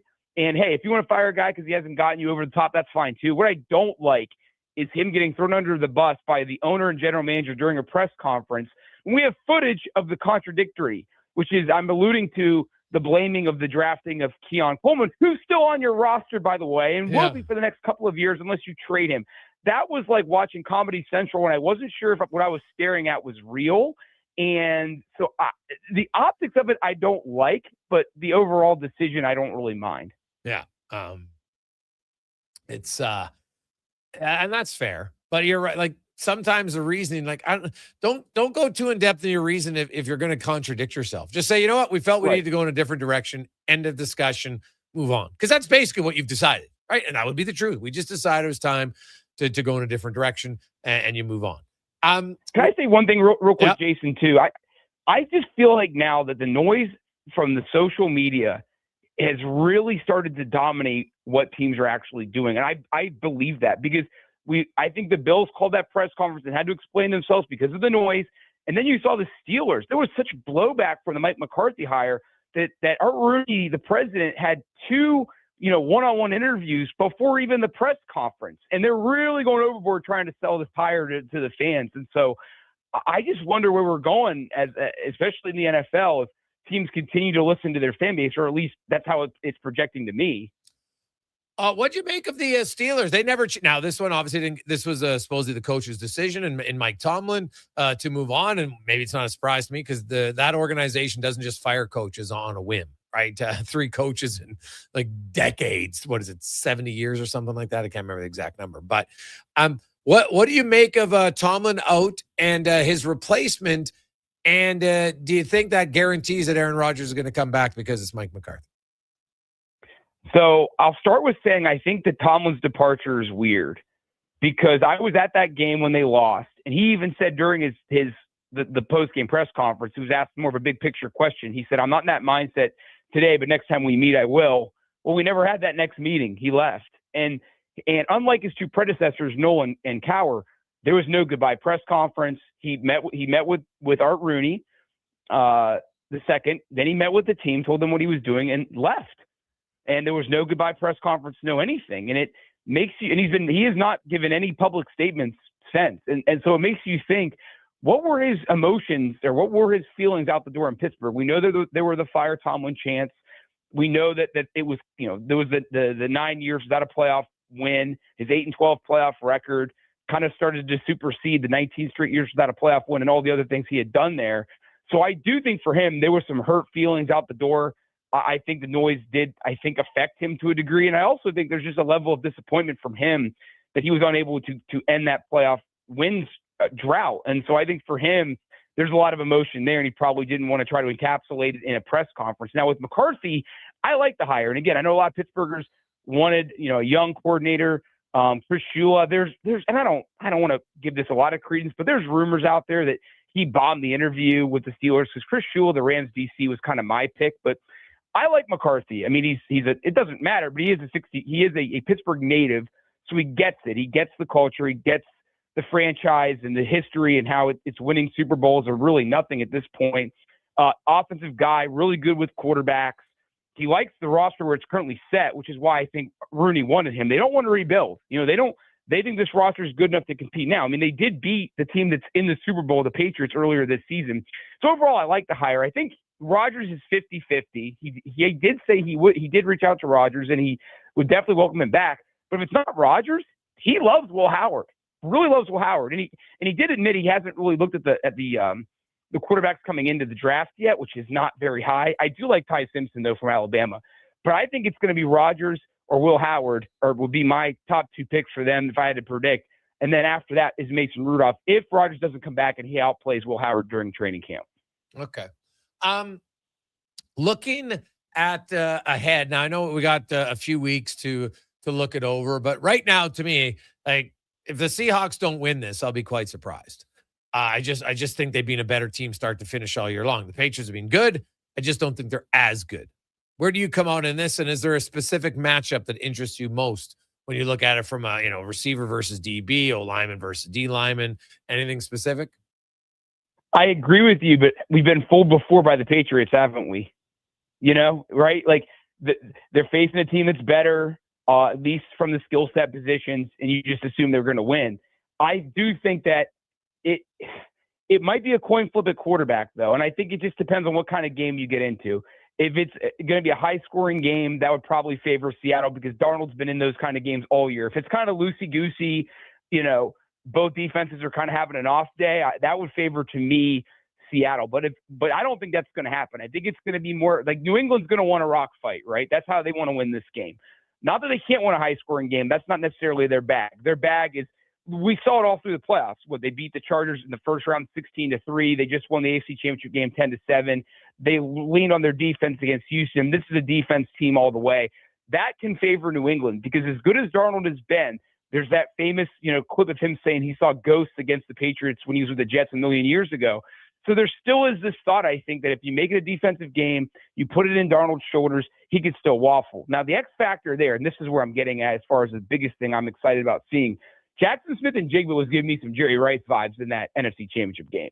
You knew the ball was coming to him, but nobody could stop it. No. That was incredible. And I think him, Cooper Kupp, his reemergence, I'm curious to see if those guys are just too good for New England. Because I agree with you. Like on paper, I think Seattle can win. But like I would pick, if you had to twist my arm now, I'm taking the Patriots because I think they're going to try to make this a rock fight. And if they do, I think that they would come out on top. Yeah, I look at the Seattle Seahawks have enough offense that they were able to outgun the Stafford connection with Puka Nacua, who's an elite receiver, and Adams, who's been like money in the red zone catching touchdowns all year long. And I look and say they're able to outscore them. I don't see any way that they can outscore the New England Patriots. Yeah, I again, it kind of comes. It also too comes down to which conference do you think is better? Because again, the Patriots won a division with the Bills, but the Dolphins were pretty bad this year, and the Jets are the Jets, right? And so they didn't face the toughest of competition. Also, the Chargers kind of came into the playoffs banged up. I mean, Houston, C.J. Stroud really struggled in the divisional round, and then they faced Jarrett Stidham. So they didn't face murderer's row to get here, right? You look at the Rams, they beat the Seattle. See, I haven't even given the Rams a pass. The Rams were my Super Bowl pick all year long in the NFC, and they were a very deserving team. So I think from a battle-tested standpoint, Seattle is much more battle-tested. I do think that makes a difference in a Super Bowl. To me, this is like a Mike Tyson fight. If anybody remembers Mike Tyson, and Mike Tyson in this situation is the Seattle Seahawks. If they come out and they just are swinging like fury, like against their game against the 49ers in the division round. If they come in like that, it could be a knockout by the second round or second quarter, maybe third quarter, and the game won't matter in the fourth. If New England keep this thing close after the first half, watch out. Because I agree with you. And again, that's my big question: is Smith and Jigba and Cooper Kupp and Rashid Shaheed, the big acquisition from New Orleans right before the trade deadline. If those receivers are just too much for New England, this game could get out of hand early. But the longer this game is close, the better it favors New England's chances of an upset. All right. Brian, of all the coaching hires, which one do you like the most so far this year? Well, that's a great question. I like Mike McDaniel as OC. I know that's not a head coach hire. I like the Jesse Mentor hire with the Ravens because I think they needed maybe some fresh blood.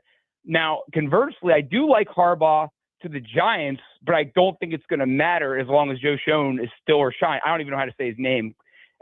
As long as he's the general manager, I don't know how successful they're going to be. I found that press conference fascinating because Schoen had to address the fact that Harbaugh now contractually gets final say in all personnel decisions. And he basically said, well, I'm not really worried about what's written on paper. That's a red flag to me. When you've got the GM basically, downplaying what's written in a contract. And there were a lot of, I think, kind of behind the scenes rumblings with him and Harbaugh. I think it's a great hire. I think Harbaugh can bring stability and kind of get the Giants, as far as personnel and some of the other things they do with logistics and whatnot, can kind of get them to the level of the Ravens and some of the other franchises that have been more successful in recent years. But again, a head coach can only do so much. I don't think him and Schoen are in it for the long haul. I think Schoen's going to leave at some point. Harbaugh's going to be able to get his guy. When he does, I think he could turn the Giants around. All right. Brian, great stuff, buddy. We appreciate it. We'll talk to you again next week. Yeah, sounds great. Thank you. There you go. That's Brian Diardo from CBS Sports. And some NFL news today, and we'll get into it. And I'd be curious where you as fans, where do you come out on like first year eligibility, second year out? Does it really matter? Because we could go through the list of players and how many people know who's a first or second year or third year eligible person in the Hall of Fame. Does anyone say, hey, so-and-so's in the Hall, he was a first-year eligibility guy? I don't recall anybody saying that. So does it really matter? So could this be you send a message that ultimately, it delays the process for a year, but doesn't change the outcome? We'll discuss it next on The Gregor Show, presented by PlayAlberta.ca. Wow. For Selly hockey fans, your partner in power just skated onto the ice. EWEL.ca, the new e-commerce website for electrical wholesalers Edmonton, is ready for the power play 24/7, 365. UL skates to where the puck will be in 5 years. Now that's forward thinking. Killer selection, slamming products from the best brands, and legendary service. Don't sit on the bench. Get your account today at EWEL.ca and win that project. Plug into your partner in power. Get an EWEL.ca account today. Hey, Edmonton, did you know a local Play Alberta winner scored over $500,000 on Mega Jackpots Ocean Bells? Think about the season tickets you could lock down with that kind of cash. From major casino winners every hour to jackpots worth millions and hundreds of popular games to money that stays in the province, there's never been a better time to sign up for Play Alberta. Download the app today to get started with casino, sports, and lottery all in one app. Must be 18 plus to play. When you gamble, use your game sense. Come for Canada's largest trade shows, the biggest names in entertainment, exhilarating sporting events, and more. And stay for the experience at the Edmonton Expo Centre. Looking for the perfect place to host your next big event? From trade shows to galas, meetings, and concerts, the Edmonton Expo Centre has the space, event expertise, and service to make your next event unforgettable. With over 522,000 square feet of flexible event space, in-house catering, and operational expertise, they bring your biggest vision to life. Learn more at EdmontonExpoCenter.com today. A Saskatchewan boy who grew up loving and playing sports. At least we think he grew up. Listen to Kevin Carius weekday mornings from 7 to 11 on Edmonton's home for sports. Sports 1440. Craving a dining experience that rises above the rest? Head to Summit Restaurant, nestled in the heart of the Silent Ice Center, and just minutes from South Edmonton Common. Savor Summit's exceptional house-made pizza, delectable entrees, and expertly crafted cocktails, all served in a stylish, modern atmosphere. For a casual meal or a special night on the town, Summit Restaurant offers a straightforward yet refined experience, where every bite and sip reflects our dedication to quality. Elevate your dining experience. Visit Summit Restaurant tonight. Hey, sports fans, we've got a clear choice for you. At Crystal Glass, we provide customers with the perfect glass for any job. From home to auto and even commercial, installation or repairs, we're your team. Call 310-GLASS or visit crystalglass.ca. Crystal Glass. Missioner Allen Auctioneering's Calgary, Edmonton, Winnipeg Public Unreserved Heavy Truck Auction is this Thursday at 9 a.m. with Tridem, tandem, and single-axle trucks, including tractors, decks, dumps, plows, man lifts, pickers, refuse trucks, and more. Info at maauctions.com. Your fantasy football league sucks. Why? Oh, we've got 7 painfully accurate reasons. And don't worry, we've got fixes too. Visit fantasytoilet.com for all the tools and hilarious awards to make your fantasy league suck less. Missioner Allen Auctioneering's Calgary, Edmonton, Winnipeg Public Unreserved Equipment Auction is this Friday at 9 a.m. featuring graders, forklifts, wheel loaders, man lifts, mini excavators, skid steers, telehandlers, plus commercial trailers and sea cans. Info at maauctions.com. You're listening to the Jason Gregor Show on Sports 1440. Presented by PlayAlberta.ca.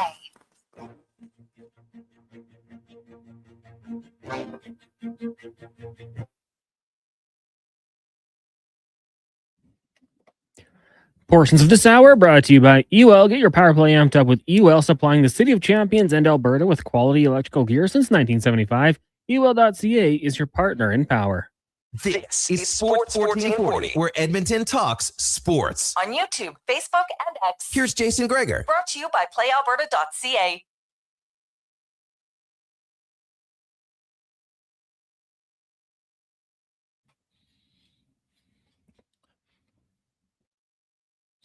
$3.49. Welcome back, Jason Gregor, Connor Halley.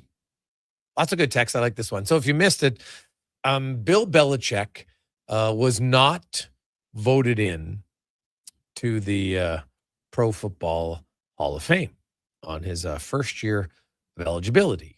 And that got a lot of people wondering, like, what's going on? So there's an article in the NFL, ESPN, and it says, quote, multiple source told ESPN that Spygate and Deflategate, the twin cheating scandals during the Patriots championship run, came up in deliberations amongst voters.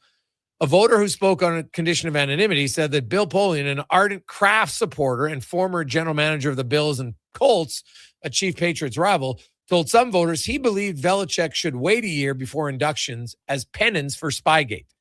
Now, that scandal back in 2007 cost him a first-round pick. The Patriots got fined $500K, and Belichick got fined $250K. So now this is just, a reporter. And, some people are going to get mad. Why are you doing that? And I get it. I can understand both sides. And so here comes the question from Darren. Hey, Gregor, why punish someone who has already paid the price? When I get a speeding ticket, you pay it, and then you go to renew your license and say you need to pay for a ticket again from 3 years ago. It's already paid for. It doesn't make sense to me, from Darren. Well, Darren, here's the thing, though. When you get a speeding ticket, if it's an actual speeding ticket but not a photo radar, when you get a speeding ticket, you also get demerits. So Bill Belichick paid a fine, which you do when you get a speeding ticket. You get a fine and you get demerits. So this is kind of like his demerits, just delayed. His demerits are, in this case, having to wait a year before you get inducted into the Pro Football Hall of Fame. I didn't love Spygate. The Deflategate was one that I think they kind of proved that really didn't make much of a difference. But Spygate clearly did. Right? And it wasn't necessary. So I'm not opposed to like a 1 year delay. Does it really change anything at the end of it? He gets in the Pro Football Hall of Fame, but someone down the road might remember that he wasn't a first ballot Hall of Famer. I don't think many people remembered. Hey, Gregor, the other point you forgot is your insurance usually goes up a year later. Touche. See, sometimes there is a delayed punishment. That's right, bud. Good point. So, yeah, like, honestly, I don't think this is a big deal. You're going to have a lot of full outrage online, right? Like, at the end of the day, does it matter if you're a first or second balloter? Like, let's go through the list of hockey players. What year did Glenn Anderson get in the Hall of Fame? Wasn't his first. Wasn't his second. But guess what? He's in the same Hall of Fame as Mark Messier, who got in on his first try. Or Wayne Gretzky, who didn't even have to wait 3 years. Like, you're in the Hall of Fame. So it's kind of like the last time someone could say, you know what? Here's just a little reminder that you cheated. And that's all this is doing. It's bringing up that he cheated. You can't deny he cheated. So what's wrong with it? Right? I don't have a huge problem with it. So people are going to get super mad about it, I'm sure. But for me, it's kind of like a nothing burger. He's going to get in. He just has to wait a year. Right? So now some would say, hey, Greg's, the time has passed. Now, what's the statute of limitations, Cons, on, is it 10 years? I didn't take law. Is that what's the I think statute? it varies by It varies. crime. Oh, okay. So what's the, But I didn't take law either. what's the longest one? Is it 25 years? 10? I'm just curious. What's the statute of limitations? So some would say maybe it's passed. Valid. But it's 18 years later, right? 2007. In Alberta, for civil, it's only 2 years. Oh yeah, I knew for civil. Yeah. What about criminal? And this was not criminal. So yeah, like I said, if somebody wants to get really upset about it, but I'm like, is this like, if there's things that I'm really going to get fired up about, this wouldn't be one.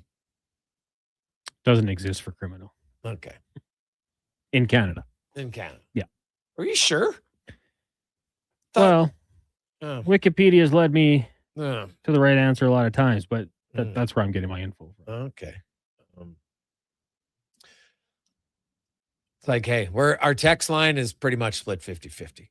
Some are like, yeah, love it. Others are like, this is terrible. It's a power trip. And, the voters, hey, they got power. No question. Now, it is interesting that, and I'll say this. If indeed it's true, Connor Halley, I would hope that Bill Polian would say, you know what? This is what I said to people. Now, the other voters, I can't make you vote the way you want to vote, right? Like you can, it's no different than when you present that, okay, I'm going to present Connor Halley into the San Diego / LA Chargers Fan Hall of Fame, right? I can recommend them to go in, but the other people still have to decide on their own accord who's going to get a vote, right? It's no different. I'm on the Edmonton Oilers Ring of Honor voting committee, right? And so each person, okay, when you come there and you don't talk in advance, so some years you might have 6 people with the same name that they want to put in. So it's not like you're going to get 12 names, right? So you come there, this is who I want to put in and this is why, and you read out your recommendation and why you think they're deserving. That's all you do.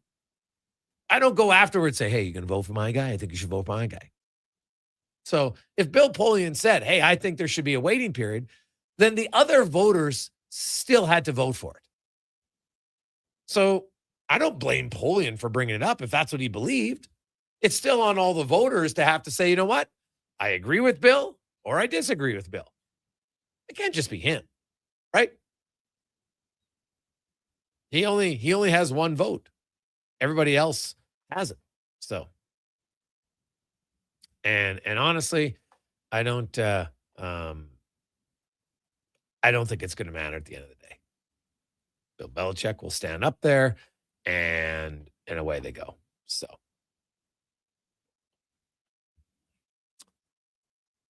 Yeah, like nobody that has a vote is denying he's going to be a Hall of Famer. It's going to happen. It's just a 1-year delay. We've seen it before. Yes, that's very true. Hi, Greg's on. Do you think Barry Bonds will ever get in? Ooh. Good question. He clearly cheated.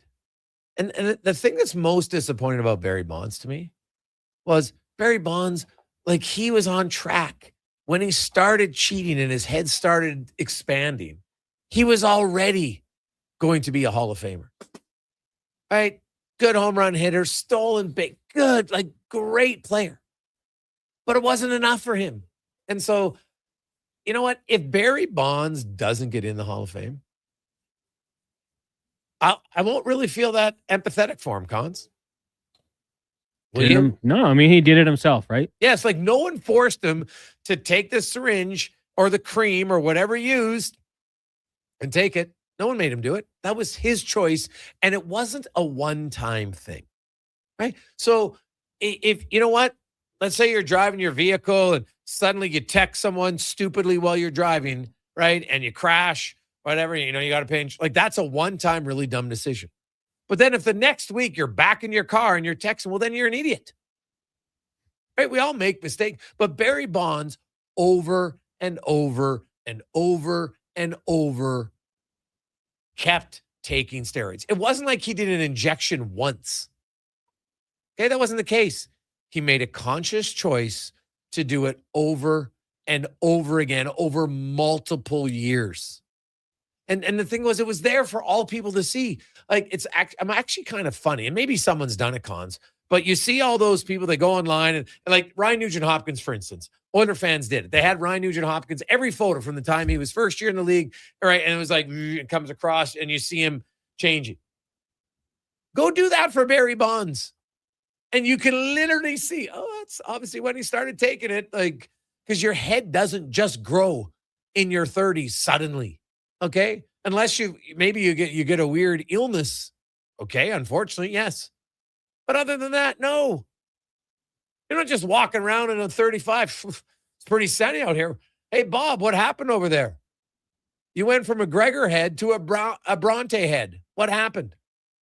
Well, nothing, Bob. Right? That doesn't happen. So I have zero empathy for Barry Bonds and the other guys in that era who are roid guys. Just don't. Now, if they get into the Baseball Hall of Fame, then the people who care about it decided that it is. And I'm like, all right, I don't have to agree with them, but I'm not going to go crazy. But right now, I'm more on the side that Barry Bonds doesn't deserve to be in the Hall of Fame. He made a choice repeatedly for multiple years to cheat the game. That's what he did. And the worst part is he has a record that's like one of the, arguably the most prestigious record in baseball. And he owns it because he cheated and took steroids. Right? Cheated and took steroids. That's the only reason he has the record. Right? Like, look at Barry Bonds' career. Right? Don't tell me that, like, you can literally track it when suddenly Barry Bonds became a guy who was because Barry Bonds started in 1986, Connor Halley. 1986 home runs. And I'm just going to do this in chronological order. 16, 25, 24, 19, 33, 25, 34, 46 in 1993, right? 7 years in the league, doing pretty good. 37, 33, 42, 40, 37, 34, 49. All pretty good. Oh, what happened this year? 73 in 2001. 15 years into his career. And then back to 46, 45, 45. You think it's an outlier, Cons? Like, come on. Like, the guy had been very good. Don't get me wrong. Right? Was an excellent hitter. Right? Had great vision at the plate. Walked a lot. Good stolen bases. Good fielder. But it wasn't enough. And he wanted to cheat. And he got caught. And it might cost him in the, I mean, he might never get in. And if he didn't, there's a message. Cheaters never prosper. Sometimes, but not all the time. Then he lied about it too. Yeah. Deny, like in front of Congress as well. He was charged for obstruction, was he not? Pretty sure Belichick came clean pretty quick with Spygate. Yeah, no, it's true. And Gregor, by this logic, Ekblad shouldn't have been allowed to play in the playoffs because they're getting busted too. Tug speed. Hey, Tug, I have said this many times. I love baseball's rule on steroids. If you get caught taking steroids that year, you serve your suspension, but guess what? You're automatically ineligible for the playoffs that year. It's a very simple rule. There's not a lot of steroids in the NHL, but don't be fooled to think that there isn't any. There was just one last year. Of course, it's still around. So guess what? It's a very, very simple change. 20 game, whatever the suspension is, I don't care. But you get caught that year, you're ineligible for the playoffs for your team. Done. Now there's some real consequences. Because you know what? He gets a 20-game suspension. The guy's made enough money. So he misses 20 games. He gets rested up. How's that really, at the end of the day, a big one? He doesn't care. Really doesn't care that much. But if he missed the playoffs, he'd care. So I would love if NHL copied what MLB does. I think that would be a fantastic rule to put in. Let's take a quick break. Cam Tate comes up. We got Struddy, Spec, DVD, and more. It's the Gregor Show presented by PlayAlberta.ca. You can get in PlayAlberta.ca. Of course, it is Lotto Max Tuesday, boys and girls. Best of luck. Get your tickets. PlayAlberta.ca. 15 mil up for grabs. Tonight, here's the Con Man and a Sports 1440 update brought to you by Loca. Tired of cooking? You want healthy meals, chef prepared? You can get it 2 locations, Sherwood Park or West Edmonton, or even better, they'll deliver to your door. Meals.loca.ca. Order today. The Sports 1440 update. Busy night in the NHL. Gets going at 5 with the Bruins hosting the Preds. Sabres in Toronto. Canadians hosting the Golden Knights. You got the Kings and the Red Wings. Panthers, Mammoth, Jets, Devils, Blues host the Stars. Blackhawks taking on the Wild Sharks in Vancouver. And the Kraken hosting the Washington Capitals. In the association, the Thunder will host the Pelicans. Bucks taking on the Sixers. Nets against the Suns. And the Jazz host the Clippers. From the CFL, the BC Lions signing quarterback Nathan Rourke to a multi-year contract extension through the 2028 season. Rourke, 27 years old, appeared in 18 games last season, throwing for over 5,000 yards and 31 touchdowns. 8-time Super Bowl champion Bill Belichick will not be a first ballot Hall of Famer per multiple reports. He fell short of the 40 of 50 votes needed for induction into the Pro Football Hall of Fame in his first year of eligibility. And the Buffalo Bills staying in-house, promoting offensive coordinator Joe Brady as their next head coach. The Denver Broncos firing offensive coordinator Joe Lombardi, who had been with the team since 2023. Coming up in hour 3 of the Jason Gregor Show, we'll hear Cam Tate's 2-minute warning, ask 5 questions, and be joined by former NHLer Jason Strudwick. I'm Connor Halley. This has been a Sports 1440 update. Sports 1440, Stingray Radio Station. CKJR broadcasts from West Edmonton Mall and Wetaskiwin. Download the free Stingray music app and listen wherever you go. They're not just a grocery store. They're a butcher, a baker, a cafe, deli, rotisserie pizza, and restaurant, all under one roof. Loca Quality Market does food differently with 2 locations to serve you. Edmonton and Sherwood Park. Visit loca.ca. Top quality flooring, locally owned, and Canadian products from Beaulieu. Yeah, that's CFI. CFI what? No, CFI. Custom Floors, Inc. From free estimate to professional installation, contact Custom Floors Inc. at customfloorsinc.ca. Hear ye! St. Albert Dodge, the all-new 2026 Jeep Gladiator Sport packages have arrived. They have a great selection and a bunch of colors to choose from. And if you've checked out the Sport, you know it comes in some fun colors. Rugged capability, practical off-road features, and you can get behind the wheel for as low as $49,900. That's right. Put yourself in a brand new Jeep Gladiator Sport for less than $50,000. What more can you ask for? Time to head up the trail and see how easy it is to do business at St. Albert Dodge. It's like a locker room, minus the smell. Ew. Kevin Carius brings the banter, the buzz, and the bold sports talk. Weekday mornings from 7 to 11 on Sports 1440, Edmonton's home for sports. The new double cheesy melt at McDonald's. We're talking 2 juicy, mouth-watering 100% Canadian beef patties, 2 slices of cheesy goodness, with even more melty, cheesy sauce on top. Topped with pickles, then crispy and grilled onions. The way it all comes together, you don't just eat it, you melt into it. The double cheesy melt, only at McDonald's. For a limited time only at participating McDonald's restaurants in Canada. Whether you're a craft beer connoisseur or more of a wine aficionado, there's always something new to discover at Sherbrooke Liquor, a unique family-owned independent liquor store. The selection, incredible. The non-alcohol section is also very impressive. Sherbrooke Liquor, expert, knowledgeable staff with a passion for unique finds. More than just a liquor store, we're a community. Alberta's best, the one and only Sherbrooke Liquor. Wine, spirits, and oodles of beer. Visit SherbrookeLiquor.com. At Fountain Tire, sounds great. Thank you. Is a team effort. They're committed to their team members and their customers, and that means treating your vehicle like it's their own. I will get them back in a sec, but I'm curious. Whatever the road brings ahead, they're on it with you. Visit FountainTire.com today. It's the same, and Brian's back with. So Brian, like the Seahawks, they take over the 49ers locker room. Bold opinions, big personalities, and Edmonton's fiercest fans. This is your turf. This is Edmonton's sports leader, Sports 1440. Legacy Heating and Cooling offers no payments and no interest for 1 year on your new furnace. So, when you wake up to no heat, call Legacy. Call Legacy. If you need it immediately with no overtime rates. If you need it immediately and want to combo it with AC. Call Legacy. Call Legacy. No payments and no interest for 1 year on your new furnace. It could only be Legacy Heating and Cooling. Hey, Edmonton, did you know a local Play Alberta winner scored over $500,000 on Mega Jackpots Ocean Bells? Think about the season tickets you could lock down with that kind of cash. From major casino winners every hour to jackpots worth millions and hundreds of popular games to money that stays in the province, there's never been a better time to sign up for Play Alberta. Download the app today to get started with casino, sports, and lottery all in one app. Must be 18 plus to play. When you gamble, use your game sense.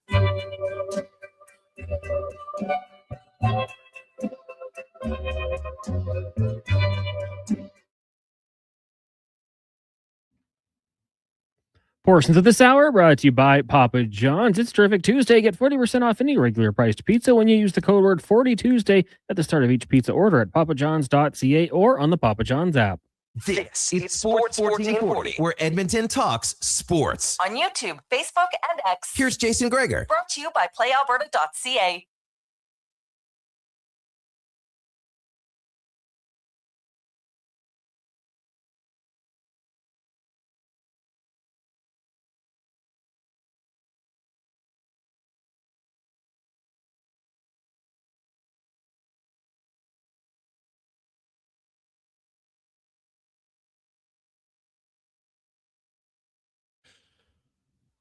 Just after 4 o'clock. How are you? Welcome back. Jason Gregor, Connor Halley, Sports 1440, sports1440.ca, YouTube, Facebook, X, Instagram. It's the Gregor Show, brought to you by our title sponsor, playalberta.ca. We're at Lotto Max tonight, 15 mil. Also, if you go to playalberta.ca, casino, live dealer, lottery, instance, you name it, they got it. And always the Jason Gregor Show odds boost specials.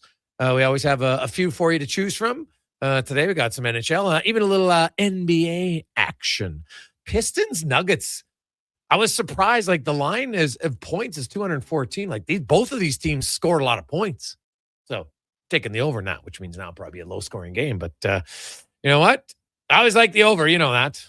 Who wants to watch a sporting event to have no points or fewer points? Like look at last night. Was it the prettiest game? No, but it was entertaining. And in a game of 82, in a season of 82 games, having a few high scoring, not great defensive, back and forth lead changes, sign me up. Sign me up. Now, you can mix in a 1-0 game here or there if it's entertaining. The goalies are playing great, but I don't want a 1-0 snooze fest where there's no shots. Oh, that's real fun. Oh, sorry. Not into it. Not into it at all. So 833-401-1440, 833-401-1440. We'll get to the 2-minute warning in a sec. We got a lot of text messages coming in. Hey, Greg, how do you feel about people who say you can't tell the story of baseball without Bonds? That's why I should be in the Hall. Do you believe in the narrative that the Hall of Fame should tell the story of the league? Lance? If you're telling the story of the league and Barry Bonds isn't in the Hall of Fame, then how's that not telling the story? Hey, Barry Bonds has the single season record. He's not in the Hall of Fame because he cheated. That's the story. He cheated. Why does he need to be in the Hall of Fame to tell the story? You can tell the story without him being in the Hall of Fame, can't you? I don't see how it's how they're doing it. I have no issue. Hey, Greg's, what 2 records did the Oilers send? I know the hat trick by D-Man. What was the other one from Greg? Well, Greg, you're right. Bouchard and Ekholm, first ever back-to-back games where defensemen scored hat tricks in NHL history. Wild. And the other record was in the second period. The Oilers scored 4 consecutive goals in a span of 3 minutes and 49 seconds. It's the fastest stretch in NHL history. 4 goals by 4 defensemen. Now, in NHL history, there's only been 6 times in a period where one team scored 4 goals by defensemen. Now, only 3 of them happened 4 consecutive goals by defensemen. Like the Hartford Whalers had 4 goals in the third period, but by defensemen, but they actually scored 6 goals that period. Wow. They actually lost the game 8-6. Crazy. Mark Howe had a hat trick actually that period. Wild. And they still lost 8-6. But the Oilers back in 85 had 4 goals in the third period. Coffey had 2. Charlie Huddy had 2. So they tied the franchise record for most goals by defensemen in a period. It's only ever happened 6 times. And the Oilers have done it twice. But no team had ever had 4 in a span of 3:49. The closest was 5 minutes and change.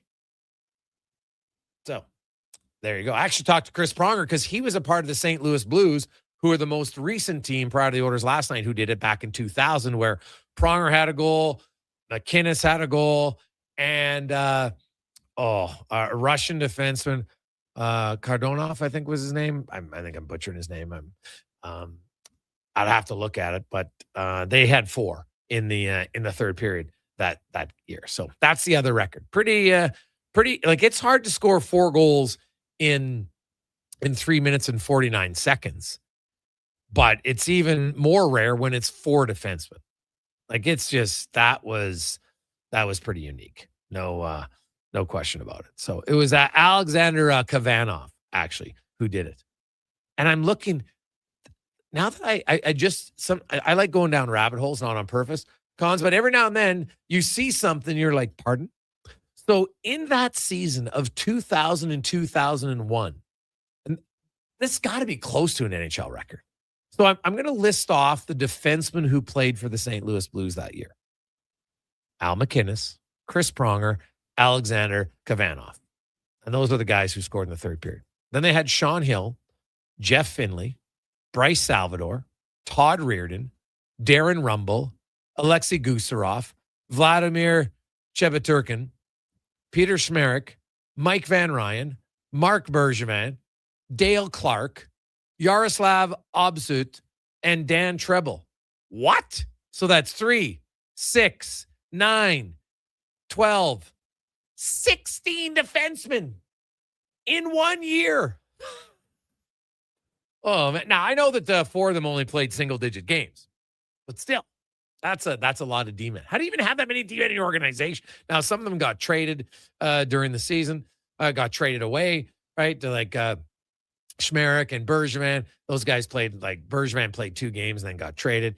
Schmerich played 2 games. He got traded to the Rangers. Gusarov he came from New York. So that was the trade, right? Schmerich for Gusarov.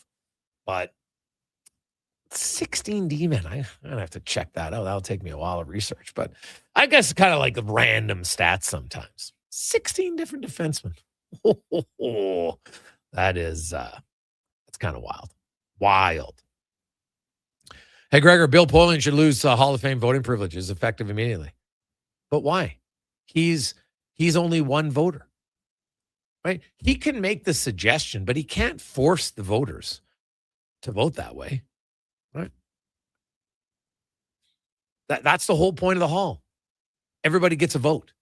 And you come in there and you present why a guy should make it. Obviously, in this case, there's a case of why he shouldn't.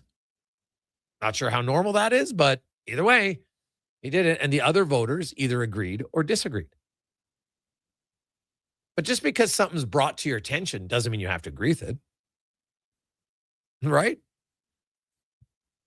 I don't think that's how it works. Just like the people who've heard this and disagree. Yeah. I'm just telling you what happened. You can say, hey, I side with Polian. I don't. That's your choice. Just like it's the voters' choice. So you know what, though, Gregor, really, the Bill needs to focus on the Tar Heels anyways, so it's okay. Terrible program right now. He's got to get that right. Belichick, yeah, it's true. I thought you were saying, what, Bill Polian? Well, and the thing is, like, this is just a report. Who knows if he brought it up, but still up to the other voters to agree or disagree with it. So let's get to the 2-minute warning with Cam Tate, brought to you by Ewell, your partner in power since 1976 for all your electrical gear. EWEL.ca. Cam Tate, longtime journalist in town, 45 years to be exact. Tater, of course, born with cerebral palsy, Cam's been in a wheelchair his whole life. It's never let him slow down. He's always wanted to be in radio. And now, through the wonders of technology, Cam's words come to life in 2 minute. Well, let me tell you, Pilgrim, the Duke said it best. Or maybe he didn't say it exactly that way, but you get the idea. The Duke. Brandon Douglas, the heartthrob of Delburn, just a coffee break east of Red Deer, was on Fantasy Friendly this morning, and boy, did he have some thoughts. Now, let's set the scene. Picture this. Rogers Place, the crown jewel of downtown Edmonton. The Oilers hit the ice last night and, well, let's just say they were about as sharp as a butter knife at a steakhouse. 7 minutes into the game and not a single shot on goal. Not one. Nada. Zilcheroo. The Duke, in his infinite wisdom, said something that stuck. When you're a professional athlete, he said, you shouldn't need a coach to light a fire under you. You should be ready to go. And you know what? He's got a point. I mean, if you're skating under the neon glow of the high-level bridge at night, you don't need someone to tell you it's beautiful. You just know. So we fired up the old 2-minute warning poll because, hey, we asked who's responsible for getting the Oilers ready, the coach, the players, or both. And the results are in, folks. 19.6% said the coach, and for heaven's sake, don't forget the 6. 38.3% said the players, and a whopping 41.9% said both. That's right, both. Because, let's face it, it takes two to tango, whether you're at the Royal Alberta Museum's dance exhibit or on the ice at Rogers Place. So, what do you think, Duke? The 2-minute warning, Gregor Halley Kruger, I'll be get to you tomorrow after I comb my hair. And me, I am Tater altogether at Sports 1440. Wasn't a great first 10 minutes of the third for the Oilers, except Tristan Jarry. Made some big saves, kept his blade on.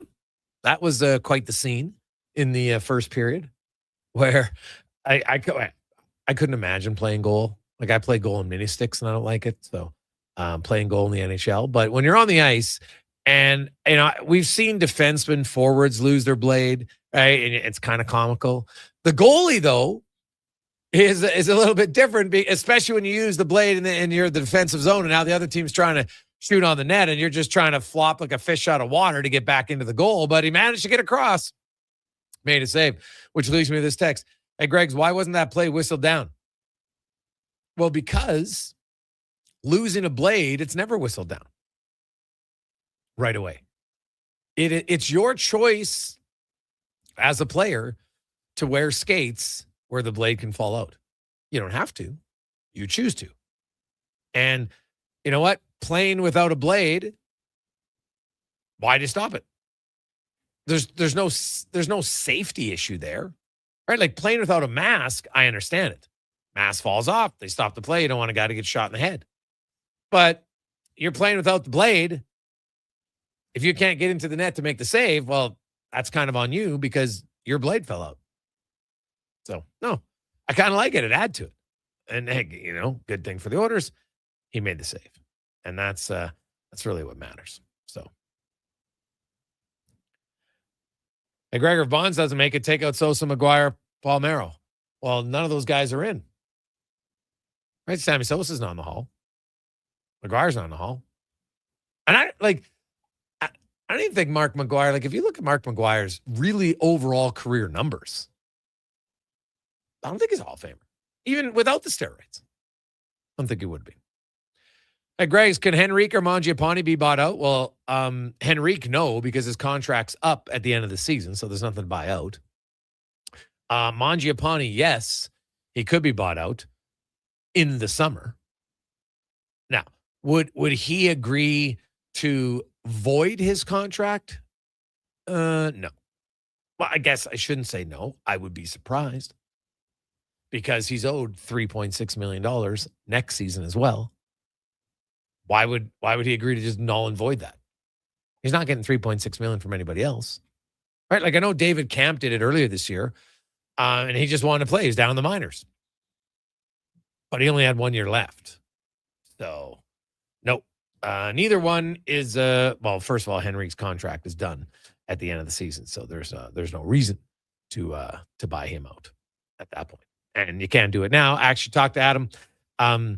He is, he's feeling good. His finger where he broke it, it's on his index finger, just on the front of it. If you're watching on YouTube, right here on the top, kind of, I guess if we want to say we have two knuckles on our finger, Con, there's the top one, and then there's one kind of like in the middle of our finger, right in between there. That's where it got broken.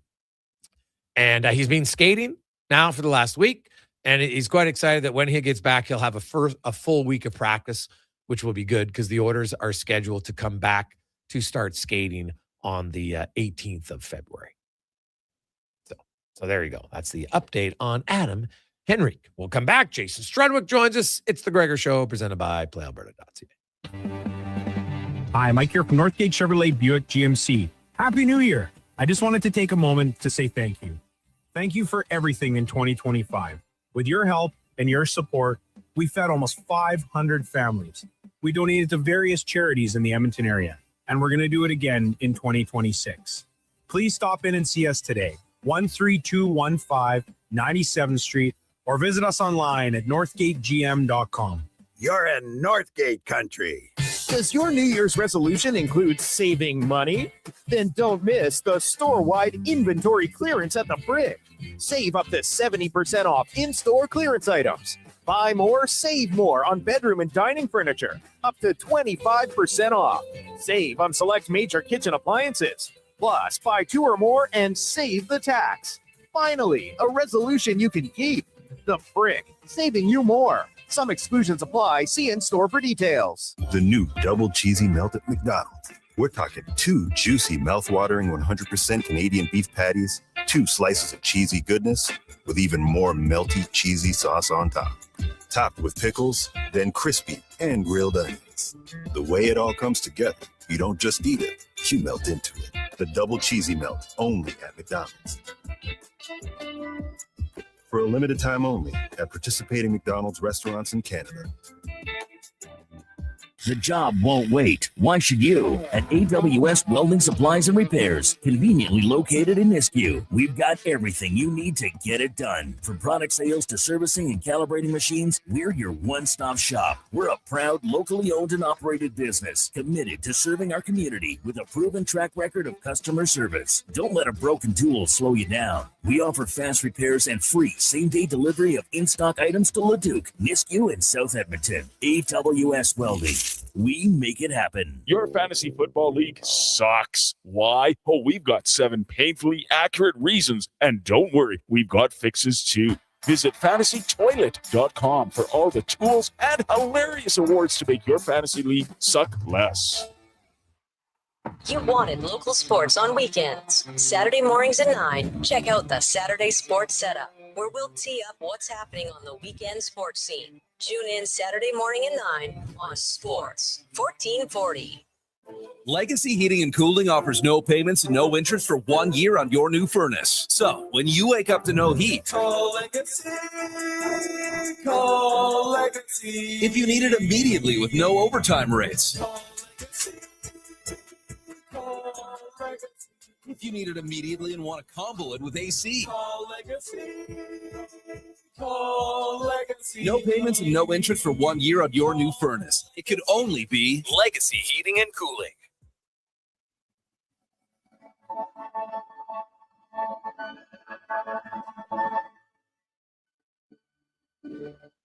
Portions of this hour brought to you by Japa Machinery. Did you know that Japa offers in-house and on-site heavy equipment service? Rain or shine, Japa Service Department is here for you. Visit japamachinery.com for all the details.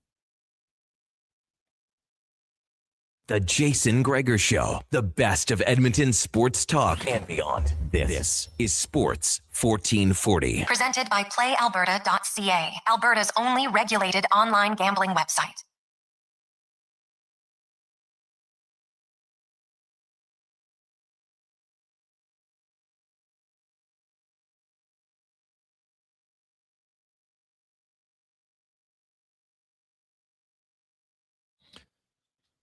428. Oh, geez. Cardi's request for his favorite teammate, Fernando Stanley. That's sweet. Very sweet. As we back, it's a Gregor Show presented by PlayAlberta.ca on a Tuesday with lots going on in pro sports, reporting that Bill Belichick not going in as a first ballot Hall of Famer. Just a little bit of punishment, allegedly, by the story from ESPN that was brought up to say, hey, guys, maybe he should wait a year. Cheated a few times. He'll still be a Hall of Famer. And you know what? That's right. He'll still be a Hall of Famer.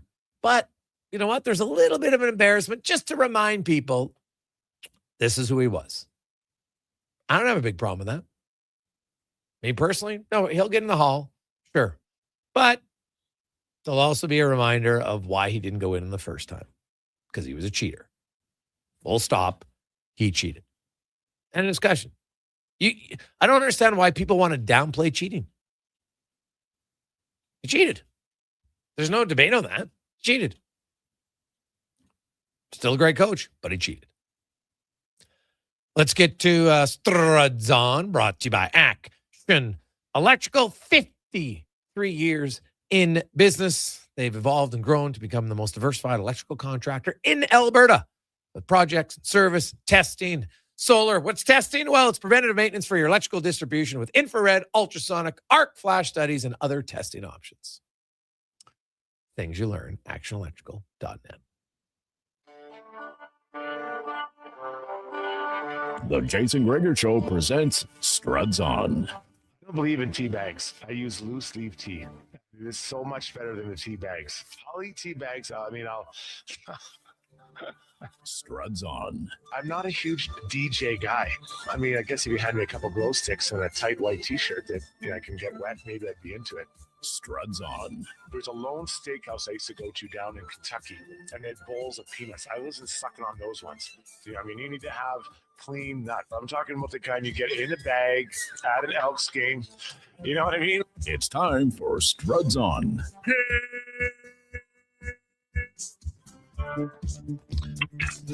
Struddy, how you doing?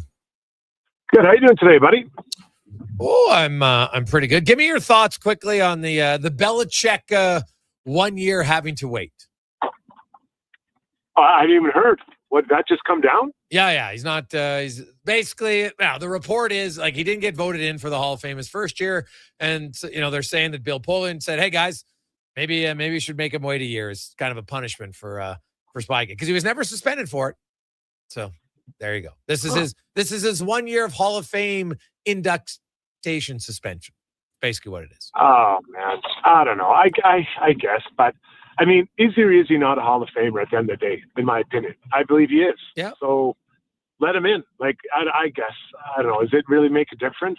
I guess you're trying to send a message to everyone to be good. Yeah, I think that's what the message exactly is. Don't cheat. Right? Yeah. Don't cheat. You have kids. Yeah. Right? You tell them not to cheat. But he's still going to get in there, right? Like he's still getting in. Okay, like, but guess what? It's no different than when you punish your kids. It doesn't mean they don't get to do something again, but there's a punishment before they get to do it. Yeah, I don't know. Are you going to? I know what you're saying, but I don't know. What he did, yeah, I get it. It was cheating, but he still is a Hall of Famer, so he's still going to get in the year. So it's like a formality, right? It was just like, here we are. I mean, that's why I think it's great, right? That's why I think it's great because he's still going to be a Hall of Famer. No one debates it, but he has a little bit of punishment not going in, and there's a little bit of like, hey, we'll just remind you why you didn't go in the first time. Yeah, consequences to your actions, right? It's like when you're coaching Struts. I'm sure at some point a kid misses a shift or two. Certain consequences, right? It happens. Yeah. It happens. No, there are consequences, I guess. Yeah. I mean, yeah. I hear you. I don't know. I could have gone either way. This isn't something I would have thought to go off on, but agree. I guess your point's right. I mean, I'm not really passionate about it, which is surprising because usually I'm pretty strong. Like the guy. Remember when I argued with the guy that didn't give, was it Derek Jeter or Mariano Rivera didn't get a perfect vote? I think it was Derek Jeter. Yeah. And who is this guy? Is he or is he not a Hall of Famer? What point is this guy making? That bothered me. That really got to me. I do remember that. You're fired up. I like it. Oh, Struddy, you've probably been really fired up. The defensemen are just scoring at will right now for the Edmonton Oilers, setting records. You got back-to-back hat tricks. You got 4 goals in 3 minutes and 49 seconds from Ekholm and Twice and Nurse. And Stastny gets his first goal. And, the Oilers, it's run and gun hockey, Struddy. The defense are like, hey, we might be giving up a lot, but we're scoring a lot here for 2 games. Oh, you just nailed it. And I get it. It's fun to watch. And in some ways, it's fun to play. But this just isn't winning hockey that they're playing right now. I think the team knows. I think they understand it. They're better than this. And I think that's what I'm at now. You take the 2 points or 4 points, if you will, but you look at the number of goals they've given up. Okay, let's take this and get out of here. But it's not their best version of their hockey we've seen them play. And I think that's where it gets disappointing. You think about, the first goal against, Bouchard just rims it up the wall in the PK, goal against Granlund. And then I don't know exactly what was going on with the defensive structure on the 2 other PKs. I don't know if Darnell was trying to take the pass across rather than getting in front of Granlund's shot, but he scores. Like, it just feels like it's pretty casual back, not just the D, but everybody. So, I'm trying to just say, okay, I'll accept it for what it is. They're winning. They have a better version of their game, but this isn't the team that went to 2 finals the way that they're kind of playing defensively right now. No, that's fair. Right. And there's very few teams that are going to look at Sergei Bobrovsky. He's got an 875 save percentage all year long, right? Like what they're going to do in the playoffs is obviously going to be different than what they're going to do in the regular season. And so I think it's like at some point, like what did Matthias Ekholm say after the game? He goes, hey, I'm a defensive defenseman. Would I like us to limit goals? Yes, but I'll take wins because wins are hard to come by and you got to find different ways to win. And we know we got to be better defensively, but they did enough to win, right? And they had I actually thought, well, other than the first 10 minutes of the third period, I hated, but a lot of the game, they were pretty good, right? They had a real kind of setback late in the second, early in the third period. And, probably in the regular season started, you played. And as much as you'd like to tell yourself that you want your team and you want to be, God, I'm focused, I want to play good every night, it just doesn't seem to happen, right? For any team. No, and that's fair. I'm not going to argue that too much. Like you did grab 2 points, you move on. And I think this is a weird year. There's so many games being played in a short amount of time. The Oilers were, as of last night, I think the team played the most. They're at 54 and others are at 51, some teams. So that's quite a few. That's a week worth of hockey. They have players going off the Olympics. They've been in 2 cup finals.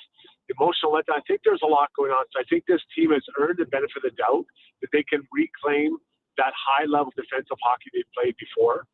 And maybe they're just waiting for that opportunity, whenever that is. Now, is that when they return for the Olympic break? They'll be down to, close to 60 games played. Is it after that? I don't know. But at some point, you got to start trending that way. But this team has done it. That's a crazy thing. We've seen them go on, just lock it down and play hard. That's why I still believe the core will push the whole group to play that way at some point, TBD. Yeah. What'd you make of Samanski's first game? Well, he was a guy in training camp. I wanted to see more of him. And I didn't think he should make the team, but I was like, this guy's interesting. I remember signing him in the summer. Didn't know a lot about him. You try to look on YouTube and look at his stats. Like, okay, big guy. But he skates much better than I expected. And that's saying a lot for a big human. He didn't look out of place. He's losing sleep over that goal. Like when Lacombe stopped on the goal line, like he had the whole net, and that one kills you because, man, if he scores that, you feel so much, not that he played a bad game, but you feel good about yourself. But he moves pretty well. He's a big body. So I'd like to see more. Now, does that mean more the rest of the year into the playoffs? Probably not. But it's someone that Stan Bowen's brought in they're trying to find hidden gems, diamonds in the rough that can come play on this team because they have such a lack of, a lot of times draft picks and or young prospects. Yeah, like the thing about Samansky, I noticed right away, Struddy, was, man, he is on the, I know it sounds like a cliche, but in the defensive zone, his position is very good. He for a young player, he takes a lot of pride in that spot. And man, he could have had a goal. Like he's in the right spot. Like he just didn't get any mustard on that shot attempt in front. Jackson Colm just kind of stands there on the goal line and stops it at a yawning cage. But in limited minutes, I like Samanski. Like, obviously they want to play him more than 7 minutes. It's hard.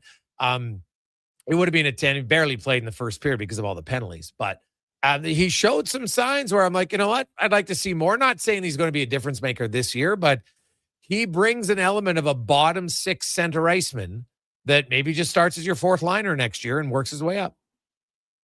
Do you know what he's like on the face-offs? Like, have you seen that? Have you seen that info down? Yeah, it was good. He was 75% last night. I know it's only 4 face-offs, but he won 3 out of 4. That's pretty good.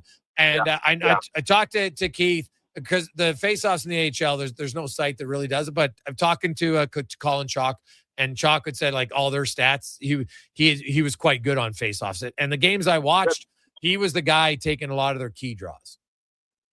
Yeah, so there's a player there that, is working on his skating. It gets around the ice well, big body. And in preseason, he was scoring a bit. Again, like we've seen a lot of guys come through and score in preseason, but you got to at least score sometime. You can't say, well, he's scoring in preseason. Well, he never scored preseason. He might not score in the regular season either. So trending in the right direction is where I'd say it. And I agree. I'd like to see him get a few more minutes, as I would a lot of the bottom 6. And it's always hard when there's penalties and such. But, it's nice to have guys that look like they can come up and play. Like, right now, Howard's down there. Samanski's here, but he was down there. There's guys that come up and play for you, which is a big deal. I think that what they're doing, that tells me what they're doing in the minors as coaching staff and development is heading in the right direction. Jason Strudwick joins us here. Struddy, as a defenseman, I've been paying a lot more close attention. Darnell Nurse's decisions, positionally, with the puck, without the puck, have not been very good.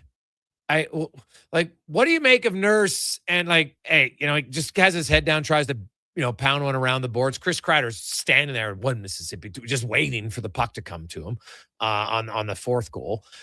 He's like Nurse. He just, for a big guy, Struddy, he doesn't make life that difficult in front of the net. And he seems to be down on his knees more than he should be in pivotal spots. What do you make of it? Yeah, so I'm going to just reference the 2 power play goals against he was on for, and where Granlund had it on his side. And I haven't noticed this year the Oilers D-man on the strong side. So the strong side means the puck side. Darnell was trying, it looked like his intention was to take away the pass across. But by doing that, you're leaving a shooter, a sharp shooter, and whether it's Granlund or Ovechkin or whoever, anyone on the power play can score from that spot, the dot. And I think you've got to front that puck. You got to get in the shooting lane to deny him that opportunity to shoot from, because even if you have the best goal in the world, that's a pretty good place to shoot from, especially when there's someone in front. I think it was the 2nd goal. Killorn was in front, and poor Jari couldn't see it. So I hadn't noticed that that's what they're doing. I don't know if he was just out of place, or maybe he felt there was a play that he was looking to defend there. But yeah, like Darnell is a genetic freak. He's such a good skater, all those things. He scored the goal, and he can do those types of things. But I think he's at his best when he's playing a heavier game that's intimidating for the other team. I think that sets into motion a lot of other parts of his game, the puck moving, the decision making, all that stuff. And it's hard. I get it. It's hard. This isn't like his first year. It's a lot to play in. And I'm not even talking about fighting. I'm just talking about being that heavy, kind of intimidating presence in and around the net, finishing checks. When he does that, I think it unlocks the rest of his game at the same time. Yeah, well, I don't know. Like he's 30 years of age already. I just, and I get guys are going to go through funks every now and then. I understand that, but it just seems like, I thought, there a few years ago, Nurse was better. He's just not having a great year this year. And he's got to be a guy defensively that's just got to pick it up, I believe. He's got to he doesn't have to do more.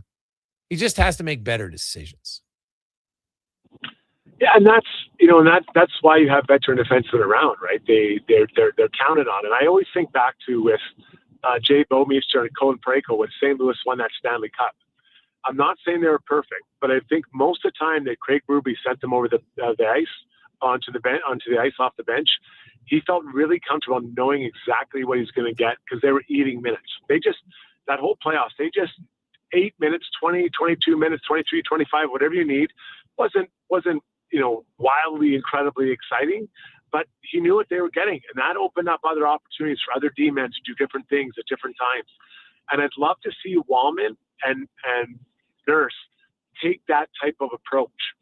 Doesn't mean he can't score, doesn't mean he can't contribute offensively, but becomes so predictable, and you eat 23, 24 minutes a night against other teams, top two lines. Man, does that become a valuable asset for a head coach? Yeah, for sure. Struddy, is it true you got the Game Stick? Is that your first ever Game Stick award? It was, and I heard the voting was a runaway, just a complete runaway in favor of mine. Pisani was mad. He loves ice cream. We can all tell. But, TR, your co-host there, he jumped in and he said, I remember battling this guy in Kamloops. I'm like, well, just because we're on the ice doesn't mean you're battling against me. But we had, that Shoresy event was so much fun, Griggs. I loved it. I love that show. I have a lot of time for TR and his friends, and they were so chatty and accommodating. And they played fast hockey. Like, it was, at 50 years old, I'm not sure I'm as quick as I used to be, but it was fun to be out there. And that was such a good event. So, yeah, I got the Game Stick. I scored on my shootout. So now I'm 2 for 2, which just shows the lack of kind of imagination my head coaches had once they opened up the doors for, how many times do I have to score before, they start putting me out there? I'm 2 for 2 in big moments, in big games. I don't get it. Well, I did see the goal, Struddy. And my question was, is it true? Because I heard after the game that you had paid Scrivens not to move his gloves so you could just shoot upstairs. Any truth to that rumor? So what I did, I've been studying the elite shootout players, and they disguise what they're doing. He had no idea what he was going to do. I did. I was holding like I was going to shoot it, holding like I was going to go around him, and he put that glove hand down, and he looked like he was on roller skates. 1975, just wheeling around. He had fur on his skates all over the place, and I just tucked that upstairs, no problem. So no, I didn't need him to pay me off. I pay him off. I could have been anyone in that net. In that moment, Griggs, I was not going to be denied. I was absolutely in the zone, like Michael Jordan and Connor McDavid scoring the Four Nations. That's the same elite level of company that goal was in. Well, Struddy, what was the score in the real game? Because from what I watched, they were a little bit quicker than you guys. A little bit quicker. They were. Well, after the first shift, I started with Jason Smith Gator, and he's like, "Are these guys serious?" Like, they were really moving. Like, I thought it'd be like a nice men's league game right out at River Cree, Division 4. Everyone gets nachos after if we don't take a penalty. And they came out flying, and they were stretching. So as soon as they get the puck, their guys were gone, kind of like the Oilers do. So I said, if we play them again, we're going to have a practice. Like, we got to get out there and practice and get our feet moving, get some guys, a little bit better shape so they can push the pace. Because us D-men, we obviously were, but not all the forwards were. Yeah, wow. Struddy, I'm hearing maybe a rematch in the future. So good with that. And we'll see which order defenseman's going to get a hat trick on Thursday. Oh, man. You know what? Let's put a Wallman up there. Why not Wally? He's going to get in there and drop some bombs. He's got a good shot. All right. Okay. Struddy, have yourself a wonderful day, and we'll chat with you next Tuesday. Talk to you guys later. There you go. That's Jason Strudwick, shootout scorer, also co-host of the Got Your Back podcast. Quick break. We'll come back. 5 questions and more. It's the Gregor Show presented by PlayAlberta.ca. 5-time Junior Hockey League champions, the Spruce Grove Saints, are excited to be back on the ice at the brand new Thompson Family Arena. Be part of the action and enjoy some of the best junior hockey Canada has to offer by experiencing a Saints game for your next outing. Tickets range from $10 to $17 with free parking and some of the best food and drink specials in town. For more information on tickets and how you can become a partner, go to sgsaints.ca. At Fountain Tire, success is a team effort. They're committed to their team members and their customers. And that means treating your vehicle like it's their own and finding solutions that suit your needs. Because whatever the road brings ahead, they're on it with you. Visit FountainTire.com today. Missioner Allen Auctioneering's Calgary, Edmonton, Winnipeg Public Unreserved Heavy Truck Auction is this Thursday at 9 a.m. with Tridom, tandem, and single-axle trucks, including tractors, decks, dumps, plows, man lifts, pickers, refuse trucks, and more. Info at maauctions.com. Welcome to Uncommon, Welcome to Subaru. Engineered for Canadian winters, built for real-life confidence. Tackle the ice and snow with Subaru's symmetrical all-wheel drive, delivering the power, control, stability, and grit you need. And when the temperature plummets, you'll cruise in comfort with heated seats and heated steering wheel. All this plus peace of mind with Subaru's top safety pick status for 19 years running. This winter, it's time to get you into a Subaru. Visit Subaru.ca today. Missioner Allen Auctioneering's next Calgary, Edmonton, Winnipeg public unreserved industrial auctions are this Thursday and Friday. These major events include multiple lanes selling a large section of multi-purpose trucks, equipment, and commercial trailers. Info at maauctions.com.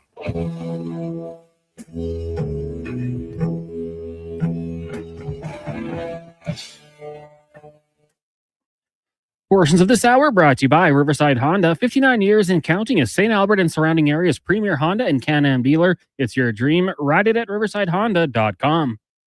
This is Sports 1440, where Edmonton talks sports. On YouTube, Facebook, and X. Here's Jason Gregor. Brought to you by playalberta.ca.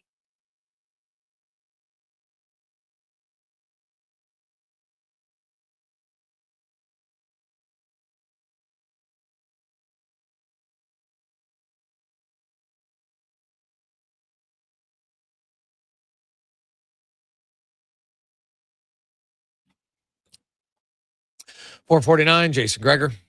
Back with you, Connor Halley, Sports 1440, sports1440.ca. Of course, it's Tuesday, and you know what that means, Lotto Max. So get your tickets at playalberta.ca. Time now for 5 questions. Brought to you by The Brick, and the store-wide inventory clearance continues for the next few days. You can save up to 70% off in-store clearance items. Buy more, save more, bedroom and dining furniture. Check it out at The Brick and thebrick.com. It's time for 5 questions on the Jason Gregor Show. All right, Jason, we've seen some good and bad defense from the Oilers the last little while here. There was a stretch where they allowed just 1 goal in 3 games. The last couple games, they've allowed a little bit more, but they're winning. Where do you stand on the team's defensive play right now? Well, yeah, it's 2 games. People are going to freak out. From December 1st until prior to those 2 games, the Oilers were the 4th best goals against in the NHL. So, yeah, they had 2 games that were actually very entertaining. I'm not gonna make it a mountain out of a molehill. It was 2 games. Prior to that, they had 25 games where they're a top 5 defensive team. So it's 2 games. You know what? You get a little reminder. Do I think it's going to instantly change overnight? Maybe. Probably won't until after the Olympic break, and that's fine. As long as they just need wins. At this point, just win games. How about win 3 in a row? I don't care if they win 9-8. They got to find a way to win 3 games in a row. And if it means that they're going to play fire wagon hockey for another game, then knock their socks off, because they just need wins at this point. I think they showed that they can play good defensively, and I assume they will again. Now, even if they played good defensively in March, doesn't guarantee they will in April. So that's what's great about the playoffs, man. There's no guarantee that what you're doing carries over from the regular season. You hope it does, and that's the theory. In lots of cases, it can, but never guarantees it. Just ask the Winnipeg Jets. Yeah, I mean, hey, give me a 6-5 win, a 7-4 win over a 1-0 and 2-1 loss that we saw against the Islanders and the Devils. Those are the games I kind of refer to. Like they can do it. They can do it. They've won that weekend on 11 goals for 0 against. So yeah, I think they can play that game. There's going to be one-offs, but if your offense bails you out, can't get too worked up about it. Question number 2 for you. We've seen hat tricks, 2 straight games for the Oilers. Who do you think will get the next hat trick for the Oil? Well, so in the month of January, the Oilers have 3 hat tricks. McDavid, Bouchard, Ekholm. The NHL, oddly enough, has had 27 so far this month in 26 days.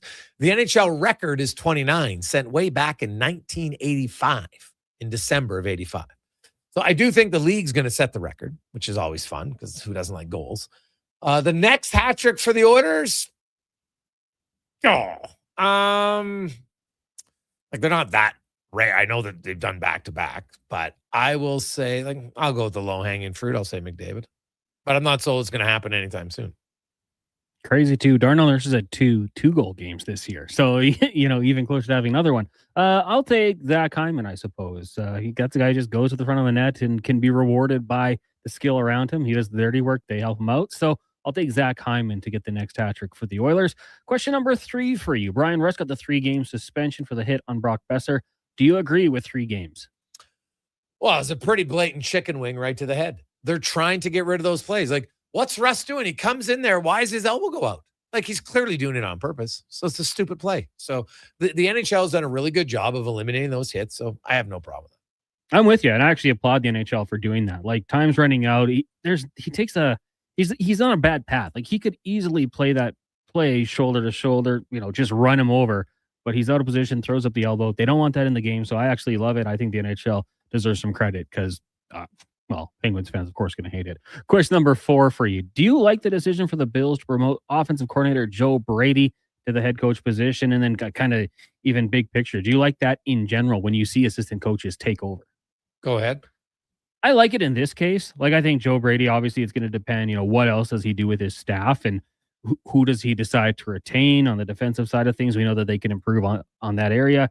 But I do like it. I like to keep, what they have because they're close in Buffalo. Obviously, not close enough, but keeping what they're doing, I think, is probably a good idea.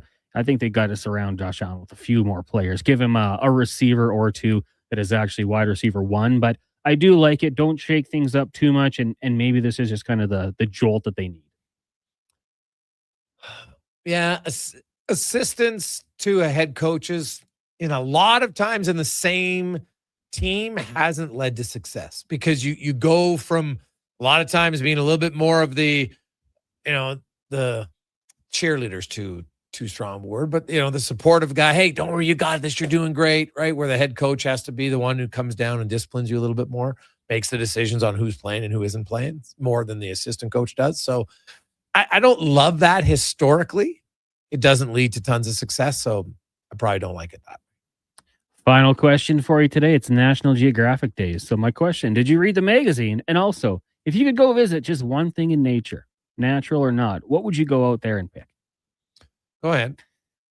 I never did read the magazine. Like, I saw it at doctor's offices, the dentist, right? I think you might skip through occasionally, but I wouldn't say I was an avid reader. Going to see things in nature, I'd love to see the pyramids, and I'd love to go to Iceland and see the Northern Lights. I think that'd be really cool as well. Ooh, yeah, that is a good one, for sure. I think there's a place in and I might butcher the name. I think it's Mauritius. It's like East African islands, right? Their beaches are unreal. They almost look like the rainbow colors. That's one place that I'd like to go because I remember seeing it. And another one is there's these pastel lagoons in and I can't remember that. It's in Mexico, but it's a special little kind of covish type of place. It's not far from Cancun because I remember when I went to Cancun, I'd heard about it. We just didn't, I was younger and didn't go. But I want to go back to the pastel lagoons in Mexico cons. And then obviously one place that I'm going on for sure is I've always wanted to go on a safari. And that is I kind of have a plan on when I'm going. So hopefully the plan comes to fruition. That'd be awesome. Yes.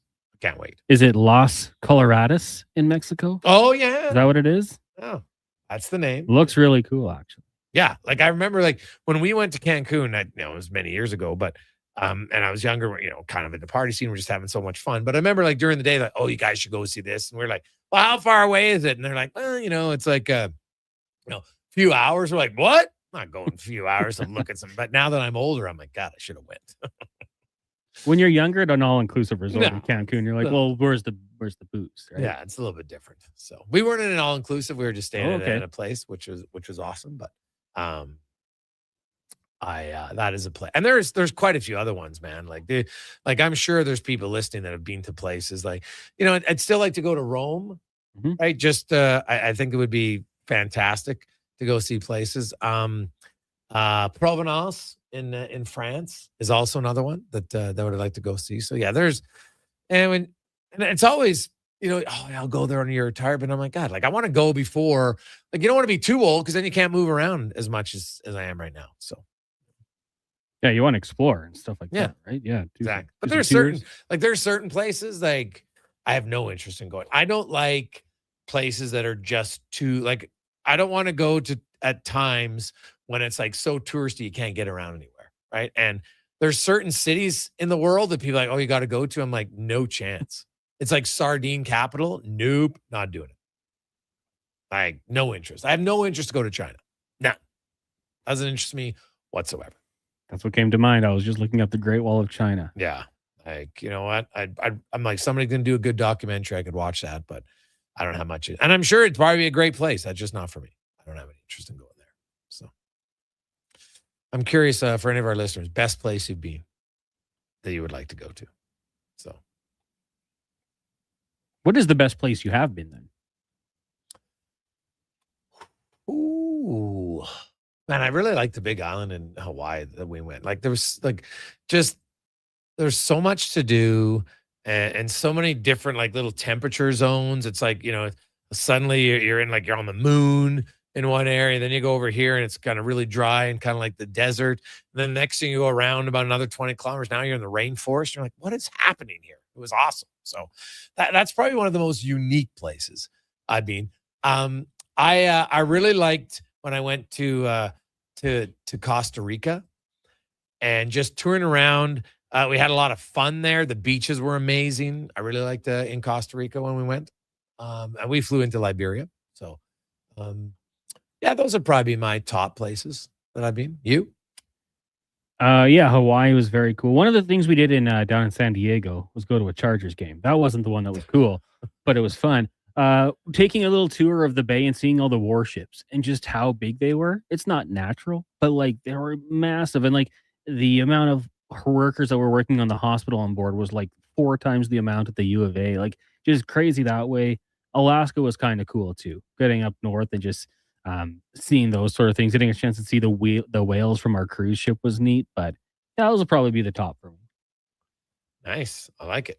Mark Spector will join us next here on the Jason Gregor Show, Sports 1440, sports1440.ca. Let's get to the comment. Sports update brought to you by Northgate Chevrolet Buick GMC. Even though it's 2026, don't forget the huge savings you get on 2025 models. Go say hi to Mike and the gang at Northgate Chevrolet Buick GMC or check them out, northgategm.com. The Sports 1440 update.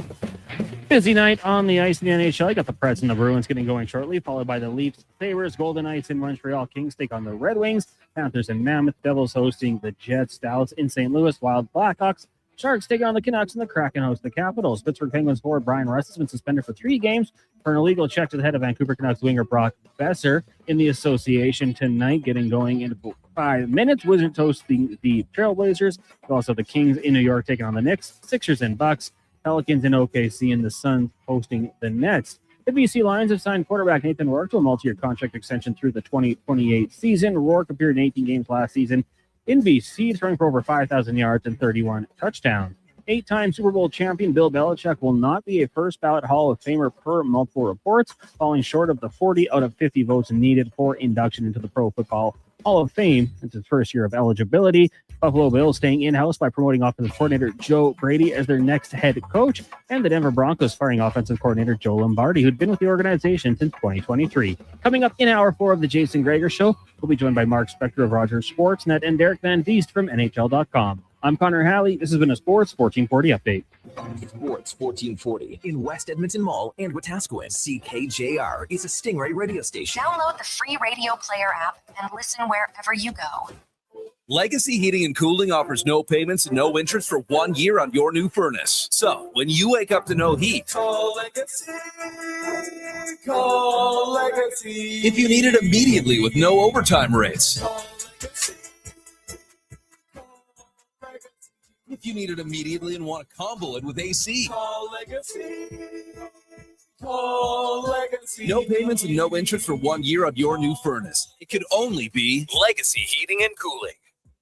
Need a new ride for road trips, errands, or just life on the go? Go Auto offers a massive selection with over 15,000 new and used vehicles to choose from. With over 70 locations across Western Canada, finding your next ride has never been easier. Whether it's a roomy SUV for the family, a sleek car for the open road, or a rugged truck for your weekend adventures, you'll find it here at a price you'll love. Explore thousands of vehicles today at goauto.ca. A pizza from Papa John's is already pretty great, but you know what's even better? 2 pizzas from Papa John's. For a limited time, get a medium one-topping pizza for only $6 when you order any large specialty pizza at regular menu price. Whether you're feeding your family, your team, or yourself, 4 o'clock, how are get your next meal from your locally owned and operated Papa John's with a $6 one-top medium when you order any large specialty at regular menu price. Better ingredients, better Freddy's pizza, request Papa for John's. his favorite team. Does your New Year's resolution include saving money? Then don't miss the store-wide inventory clearance at the Brick. Save up to 70% Connor Halley, Sports 14. in-store clearance items. Buy more, save more on bedroom and dining furniture. Up to 25% off. Save on select major kitchen appliances. Plus, buy 2 or more and save the tax. Finally, a resolution you can keep. The Brick, saving you more. Some exclusions apply. See in-store for details. Escape the cold and catch the hottest sports action at Selly's Sports Bar and Lounge. Not a bad seat in the house. All the games and tons of big screens. Plus, Selly's menu has something for everyone, along with game night food and drink features. And this January, Oilers watch parties continue. So bring your friends and cheer loud and proud. Selly's Sports Bar and Lounge at all 3 Century Casino locations: Edmonton, St. Albert, and Century Mile. Every day is game day at Century Casino.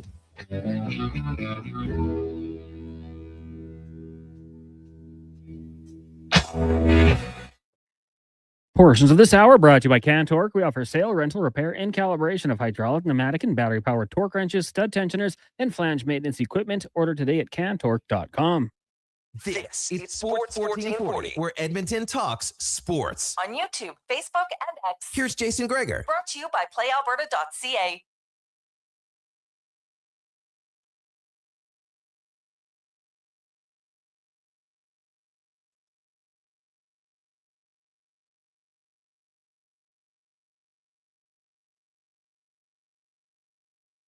We roll through a quick Tuesday show. Man, can't believe first 3 hours have just flown by. How are you? Welcome back to the show. As always, presented by playalberta.ca, where you can get anything you want. Instance, lottery, live dealer, casino, you name it. Also, the Gregor Show booster there. Some daily special bets, a little odds boost for you. Today we got 2 NHL ones, some NBA action. Yesterday got the Oiler one. Also, the Spencer Stastny. Woo-hoo. Every now and then you get blind squirrel finds an acorn on that one. So that was kind of fun. We always like to do those fun ones for like $5. And when you got the 23-1 odds, it pays pretty well. But those ones don't hit very often. But when they do, they're pretty fun. I will tell you that. If anybody had the Echo-Matric last night, imagine if you had like a parlay of Stastny, Ekholm, and Nurse all each scoring a goal. Oh, would have killed it. I'm sure no one would have done it, but that would have been unreal. Unreal. Check it out, playalberta.ca. Oilers day off today, tonight. Oh, speaking of that, Cons, we got those tickets. We do, yeah. So we have a pair of tickets. If you want to go to the photo op tonight, it's at Rogers Place, and it's limited. Like this is very special to get. It's pairs tickets to go, Cons, and then you get there and you can get in line, and you can take your picture and get to meet some of the Oilers. I've never gone. Have you ever gone, Cons? No, I'm not that special. Okay. Well, so how will we do this? You know what? We'll just do a random draw. So if you want to text in, you want to go get your photo taken with the Oilers tonight, just text us 833-401-1440. Put your name, your email, and the word photo, and you'll be in the draw. We'll do the draw. Probably at the end of the segment, Cons will put in the randomizer machine we got here at the station, and then we'll spit out a number, and hopefully it's yours. So 833-401-1440 if you want to go tonight. So we get to the spec report, brought to you by GS Construction, specializing in underground infrastructure. They make the life more enjoyable with running water and indoor plumbing. They are the grinders of construction. underappreciated at GS Construction. Mark Spector from Rogers Sportsnet joins us. Spec, how you doing? Doing great, man. How you doing? Buddy, I'm pretty good. Pretty good. It's you know what? Sometimes it's good to have entertaining games. And they were the last two games have been entertaining. I'm not going to get, they got to play better defensively. No bleep Sherlock. We all know they got to play better defensively. But guess what? Since December 1st, you know what the Oilers are in goals against, even after giving up 9 the last two games? 8. So they've been good defensively. It was 2 games. People freaking out. To me, it's more so that they won. That's what matters. Oh, for sure. Like, this is January, and no one's beaten the drum harder over the years than myself about how this is all fun and good, but you don't win unless you can control your goals against. And the Oilers long ago figured that out, and that's why they've been a winning team. So the fact that they're not playing May hockey in January, who cares? You know, like you say, they're playing okay defensively. They figured it out. I think their goaltending has taken a step forward, in my opinion, even though as well as Skinner's playing in Pittsburgh, and that's awesome too. They got a good defensive game. They'll draw back to it. Don't worry. And when met with a game that needs to get 1-6-5 or 7-4 in January, I kind of like having a team that can say, okay, we'll win that game.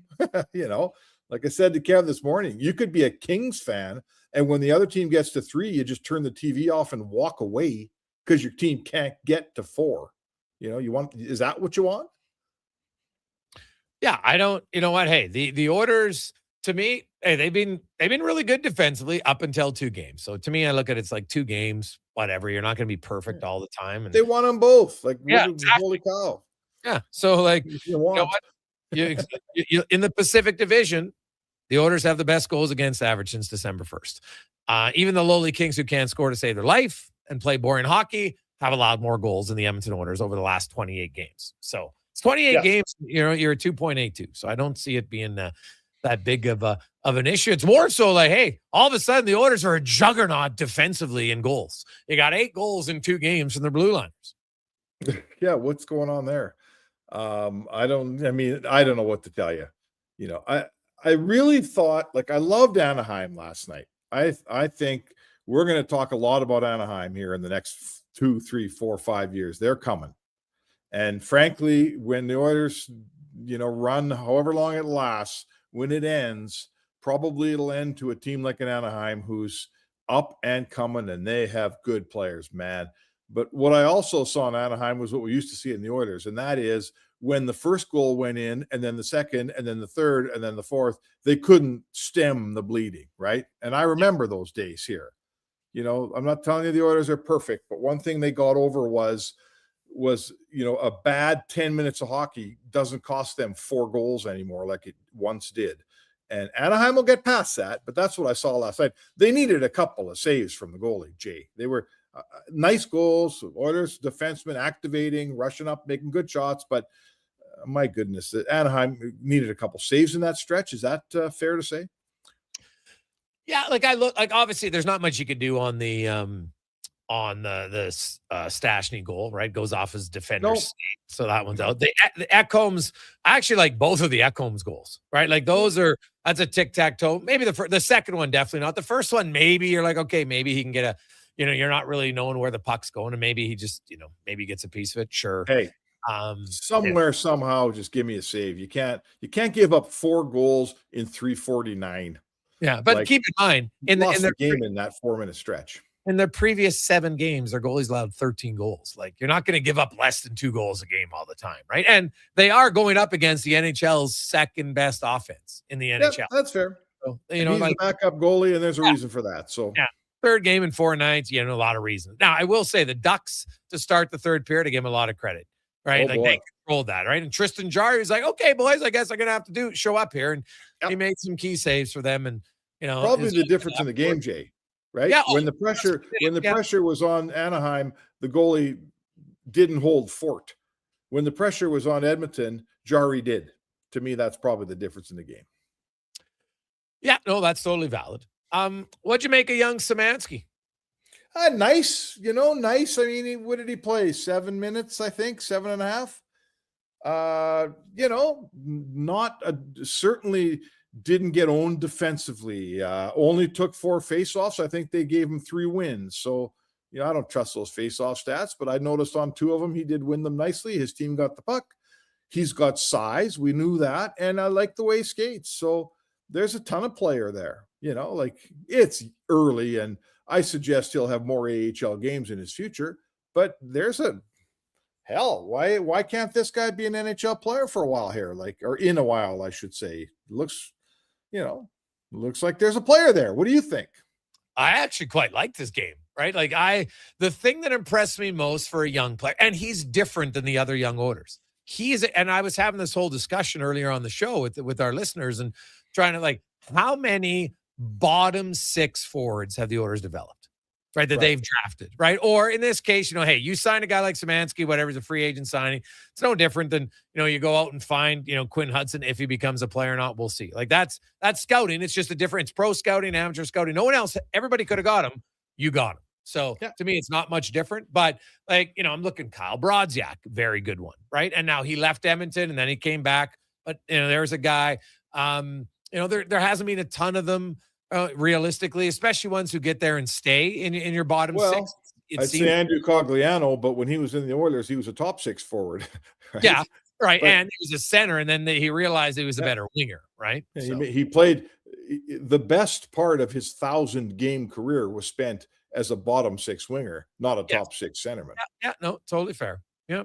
So that's what he turned out to be. But he was a first-round pick, expected. I get it. Right? He had to go to the next team. I understand that. Sure. There's not a ton of those guys. And so I looked at Samanski, and in his first game spec, the one thing that stood out to me was his positioning in the defensive zone. And that I was just like, all right. And now he could have had a goal, right? He just didn't, kind of muffed it. Yeah, didn't get enough on it. Right. But I was very impressed by his just all around the ice, his positioning below the puck. And that is one of the hardest things for young players to do. Now, he's not drafted. He wasn't signed as an offensive guy. So, he's got those instincts. And I was talking to Stan Bowman about it where, Samanski really feels like that's his strength, right? He even kind of joked in the rookie game, his first game, they had him with Howard and Savoy. And he was like, guys, I'm not it kind of felt uncomfortable. And then the next game, they put him with other guys. And guess what? He played great, right? So knowing who you are in life as a player is a big thing. And so, Samanski can't, and I'm not saying he will, but if he could become a 3rd-line center, that would be unreal for this team. And so even if he's a 4th-line center, plays 300-400 games, that's great. And that's what that's what he looks like, right? And that's what I think he can be. And he's already got faceoffs. I know it's only one game, but he was very good in the American League. So he's decent faceoffs. He's good in his own positioning, and he skates well. So, we'll see. They haven't had this type of prospect in a while. Most of their prospects have always been high-end guys. Everybody thinks going to score 50 goals. And we know that 99% of them never do.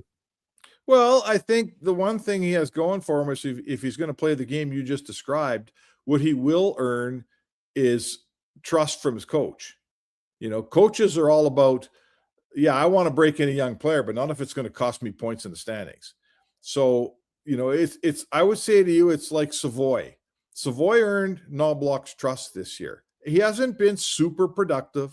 He's not filling the net, but he's earned his coach's trust. And killing penalties has been a huge part of that. He's found, first he got enough trust to get a chance in the PK. Now he's on the PK. He's doing a pretty good job. Now he's got a job on this team. And the coach, the coach is looking elsewhere when he's limiting minutes, because all of a sudden you kind of need 22 because, we just took a penalty. It's time to kill a penalty here. And now Savoy's game's starting to come around. He's been playing for a while. We're 2/3 of the way through a season or whatever we are, and we see his game starting to grow. And I guess Samanski, if he can play a proper defensive game and be a guy that the coach trusts, that's where it starts with young players. If they trust you, they'll play you. If they play you, you can get better. If they're playing you 4 minutes a night because they don't trust you, you're probably got 1 foot back in the AHL. Yeah, no, it's who knows? Obviously you have, Adam Henrique, who I talked to in the press box yesterday, and he'll be ready to come after the Olympic break. And I know fans are like, I don't want him back, and I get it, but he's got a pretty long track record, and who knows? He'll get the benefit of the doubt because of it. Now that doesn't mean he'll get a guarantee on it, but he'll get the benefit of the doubt. And I would like to think that Henrique can provide more offense than he did prior to the injury. I would too. I mean, listen, Henrique's going to get a run. There's a couple things with Henrique. One, do the Oilers see him as a third line center? And if they don't, they got to find one. And we've been through this conversation. Yeah. Either they got to go out and trade for one, or Nugent Hopkins is going to become one. They got to trade for a left winger. Whatever it is, a 3C is a really important cog in a Stanley Cup contender. You can't go in the playoffs with being real weak at third line center. So Henrique has to establish that's my job. That's who I am. I'm your 3C here. And that means he's got to play better and be a little bit more productive. So great. The other thing is, Jay, I think the world's going to change a little bit in the playoffs when we have a cap system in the playoffs. I think we're going to see some things happening that never used to happen. And one of them is, what's Henrique make? $3 million? Yeah. Yeah. If you're a $3 million guy and you're not playing that well, oh boy, you might not play in the playoffs the way you used to play in the playoffs. You may not say, if they say, man, we're only going to play this guy 8 minutes, you could spend that $3 million in a cap system in the playoffs. Yeah. I think you could spend it in other ways. So if I'm a depth guy making big money, Trent Frederick, Adam Henrique, I got to produce, or I might not get into some playoff lineups. You think there's anything to that? Potentially, but the only way that I see that spec realistically is if the Oilers have somebody on LTIR that's coming off, because where's this extra money coming from where you're worried about your cap? If you have a 23-player cap and you're cap compliant in the regular season, why is it going to matter in the playoffs, right? Like, it's not going to matter. So, because the Oilers, unless they acquire someone at the deadline whose cap hit in the playoffs is going to be infinitely higher than what it is in the regular season. That's the only way, and I think it becomes a factor. Well, sure. But I guess my point would be you're going to acquire somebody you're probably going to acquire someone who's going to push younger players out at this point. Like, let's say the trade deadline comes and goes, they get a guy or two. I'll bet you Samanski has to go back. So let's say he goes back and plays real well. And let's say Ike Howard finds his legs again and starts producing the way he has. And let's say Quinn Hudson's had a hell of a year down there. And let's say the playoffs start and those guys come up and they're kicking around and they're not in the lineup.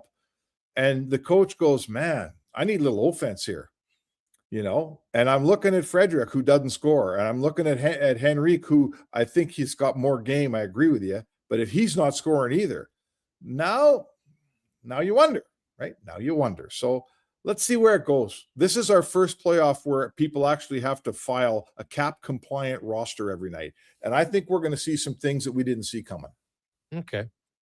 Well, that would be a new well, the things you won't see coming, Spec, is teams that are way over the cap. That's the thing we won't see coming. Wow. So, you might be some teams that are having to sit some guys because of it, right? But, usually that's a team that's got guys who are in LTIR. And right now, Barkov. Yeah, well, right. Barkov. But even then, they've only been able to use like 3.8 of his LTIR space, right? Yeah. That's the new rule now, right? So that hasn't been as much of an issue as it's been in the past. So it's kind of a small step towards it. Yeah, but I hear you. Yeah. So no, I'm interested to see it. But Edmonton, now, if you acquired a guy like Panarin, well, that's where it makes a difference, right? Because he'd be a 5.8, but in the regular season, he'd only be around like a 3 million guy. So that can definitely be a difference maker for sure. There you go.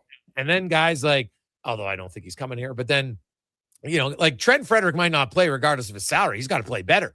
So does that, right? Like Mangiapane, I don't think is going to be here at that point, right? Well, like I don't see how. I don't know what to tell you about him.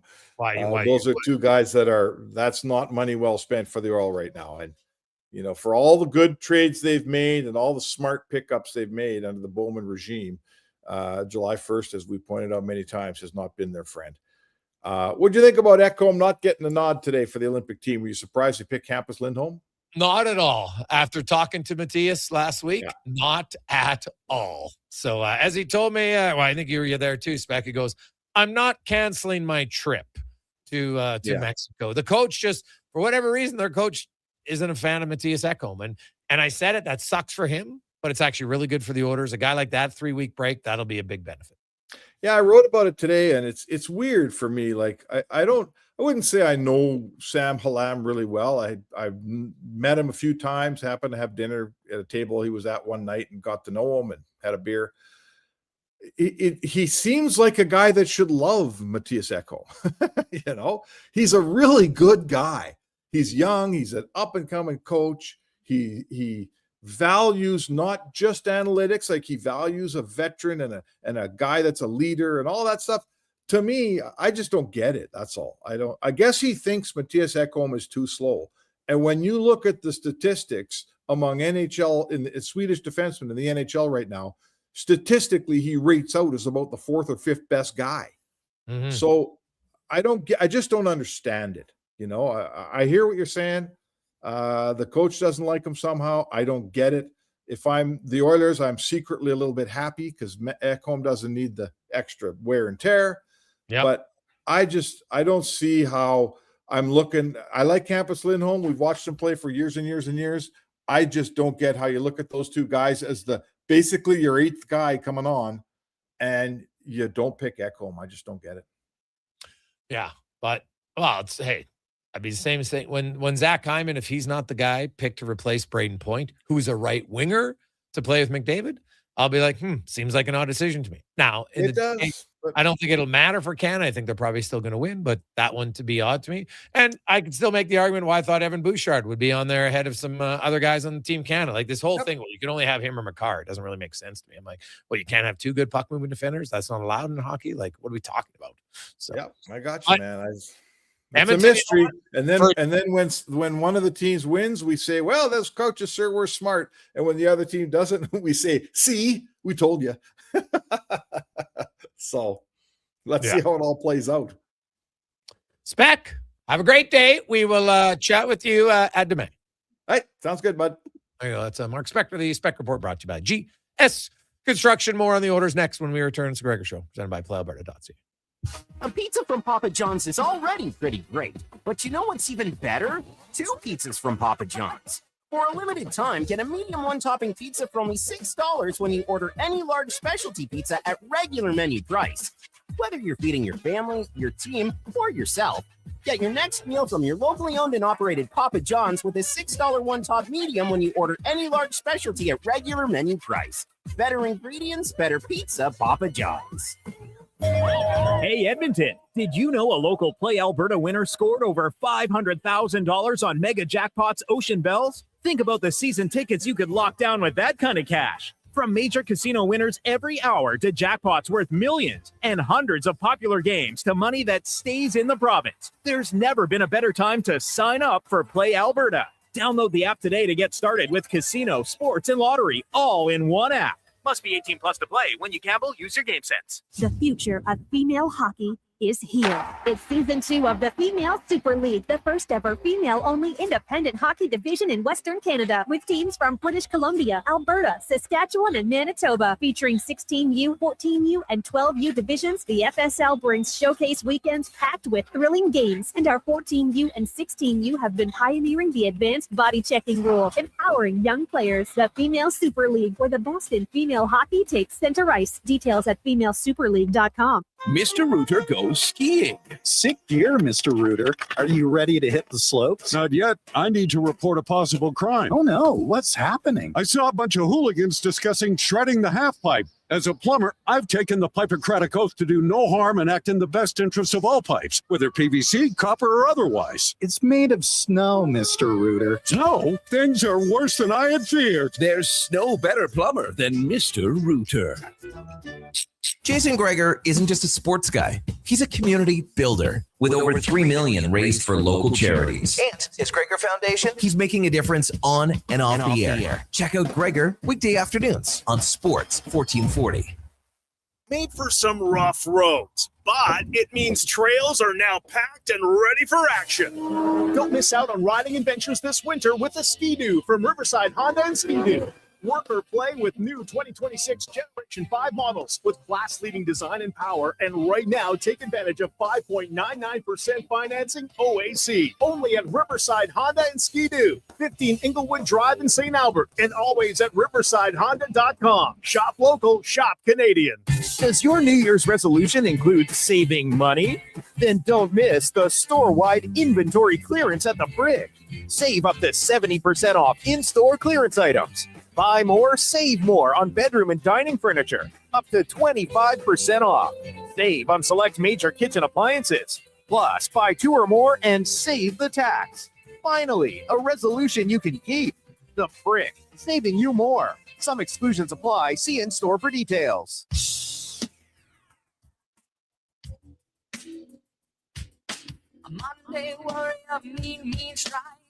Portions of this hour brought to you by Sherbrooke Liquor, the best place for wine, cocktails, and beers from all over the world. Also a variety of excellent non-alcoholic options. See more at SherbrookeLiquor.com. The Jason Gregor Show, the best of Edmonton sports talk and beyond. This is Sports 1440. Presented by PlayAlberta.ca, Alberta's only regulated online gambling website.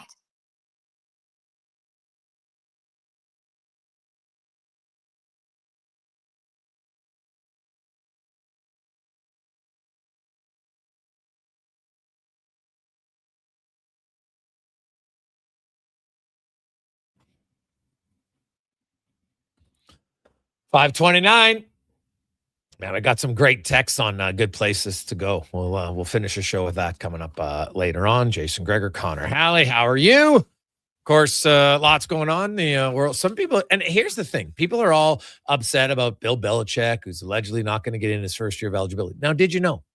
Players have to wait 5 years after playing. Coaches have to wait 1. So even if he gets in next year, he still gets in before any of the other players, right, who left at the same time as him. Is it really that big of a punishment? Honestly, like, a lot of people get really upset over something that at the end of the day doesn't really matter. Bill Belichick's going to get in the Hall of Fame next year. Oh, well. He had to wait a year because he cheated.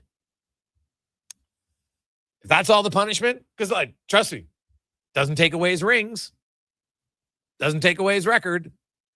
And in 5 years, people will say, is Bill Belichick in the Hall of Fame? Yes. Most people won't even care that he had to wait an extra year. So let's get to the oil report, brought to you by Go Auto. They've donated more than $25 million to local charities and take pride in supporting the communities where they live and do business. GoAuto.ca. As we welcome in from NHL.com, Derek Van Diest joins us. DVD, how you doing? Good, Jason. How are you? Hey, I'm excellent, man. Not as good as the Oilers defensemen when it comes to scoring goals. Suddenly they're a juggernaut, back-to-back hat tricks, which is an NHL record.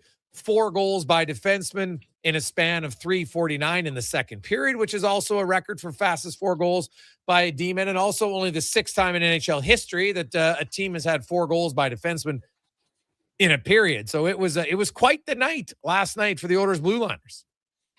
Yeah, it was. It was really good. And basically, it was just a bad spell by the Anaheim Ducks. They had that bad spell of 4 minutes in the second period, and the game kind of fell apart on them. But they fought back. They made it interesting with 5-4. I think a lot of people got a little nervous in the arena. But, yeah, it just goes to show you that the Oilers do have that talent on the blue line. It's not just all Evan Bouchard. Matthias Ekholm, when he first got here, he was a guy that just loved jumping into the rush, and he had a pretty good shot. I remember back in Darnell Nurse's early days, he would be up and down the ice, jumping into the rush, helping out.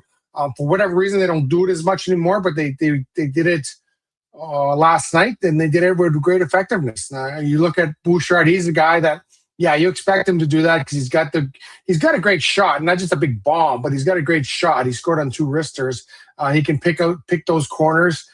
He's just so talented offensively. But the other guys, you kind of look at them and like Stastny's goal, he just threw it in front of the net. Like, that guy has little or to none offensive ability in the sense that he doesn't provide a lot, but he just threw the puck at the net and they got a lucky bounce. And maybe sometimes that's what you need to gain that little bit of confidence and say, okay, maybe I will throw the puck at the net. Maybe I will try and get a shot off. Because he looks like a guy that every time he gets the puck in a shooting position, he's looking to pass it off. So maybe that'll help him. But the other 2 guys, yeah, I'm not surprised they have that offensive ability. And like I said, Ekholm, when he was first here, showed it off. And I remember Darnell Nurse, like I said, when he was first here, before Bouchard was here, he was a guy that could help you out offensively from the back end. So it's good to see that it's still there. And it comes out every now and then. Yeah. Well, he's got some decent offense to him for sure. The Oilers for the last two games, it's been pretty entertaining, right? Like they're a team, like offense is still a big strength of theirs. And even though they've allowed 9 goals in their last 2 games, they still are 8th in goals against since December 1st. So they've been better defensively. I know it's 2 games and everybody wants to get into, wow, geez, these 2 games, oh my God, they're awful. And yeah, I don't think that's necessarily the case. I've noticed around the league, there's just been a little bit more goals. I don't know if players are getting fatigued now and you're just like, oh man, I'm a week away from my trip and I can't wait where I'm going and who knows why. But I don't make too much of an issue about the defensive play, considering since December 1st, it's been top 10 in the NHL. Do they have to get better? Yes. Do I think they will? Yes. But they need some other guys to get some confidence offensively. So if you can find confidence offensively and still win games, I'll take that for a few times a year. Yeah, and I think that's what the Oilers need. You can't rely on McDavid and Draisaitl to get 3-4 points a night to win a hockey game. Like that's just not sustainable. And so you have to have other guys contributing, other guys chipping in, and you'd like to see some third or fourth line guys kind of chip in a little bit more than they do. But yeah, I think you're right when it comes to fatigue. Like this has been a tough month. Like everyone's playing every other night. A lot of teams are playing 3 and 4 nights. With travel, they're trying to condense the schedule in because they got to count for that long Olympic break. So, yeah, I think you're right when it says, sometimes the legs just aren't there. And it's tougher defensively than it is offensively because offensively, you know where you're going. And so I think it's one of those things that maybe there is that fatigue factor when it comes to scoring being up around the league and the opportunities that teams are giving up and chances other teams are getting. So, I think once we get back from the Olympic break, I think that's when there'll be a lot of players that are kind of rejuvenated. They'll have their legs back under them. And I think that's what we're going to see with the more tight playoff hockey, the 3-2 games, the 2-1 games, and things like that. They're really going to tighten up defensively. But, yeah, I think just the fact that there's so many games this month and everyone's playing every other day practically, that does contribute to the high offense, and I don't mind it. I like offensive games. I'm a big fan of offensive games, and so we'll see what happens here. But you might be right. I think we're looking at the break and going, "Oh man, this is only 3 or 4 games here. Let's get to this break." But I know that some of the players are for sure. But you gotta stay focused because those points are pretty important now when you're looking at trying to get into a playoff spot or positioning in your division.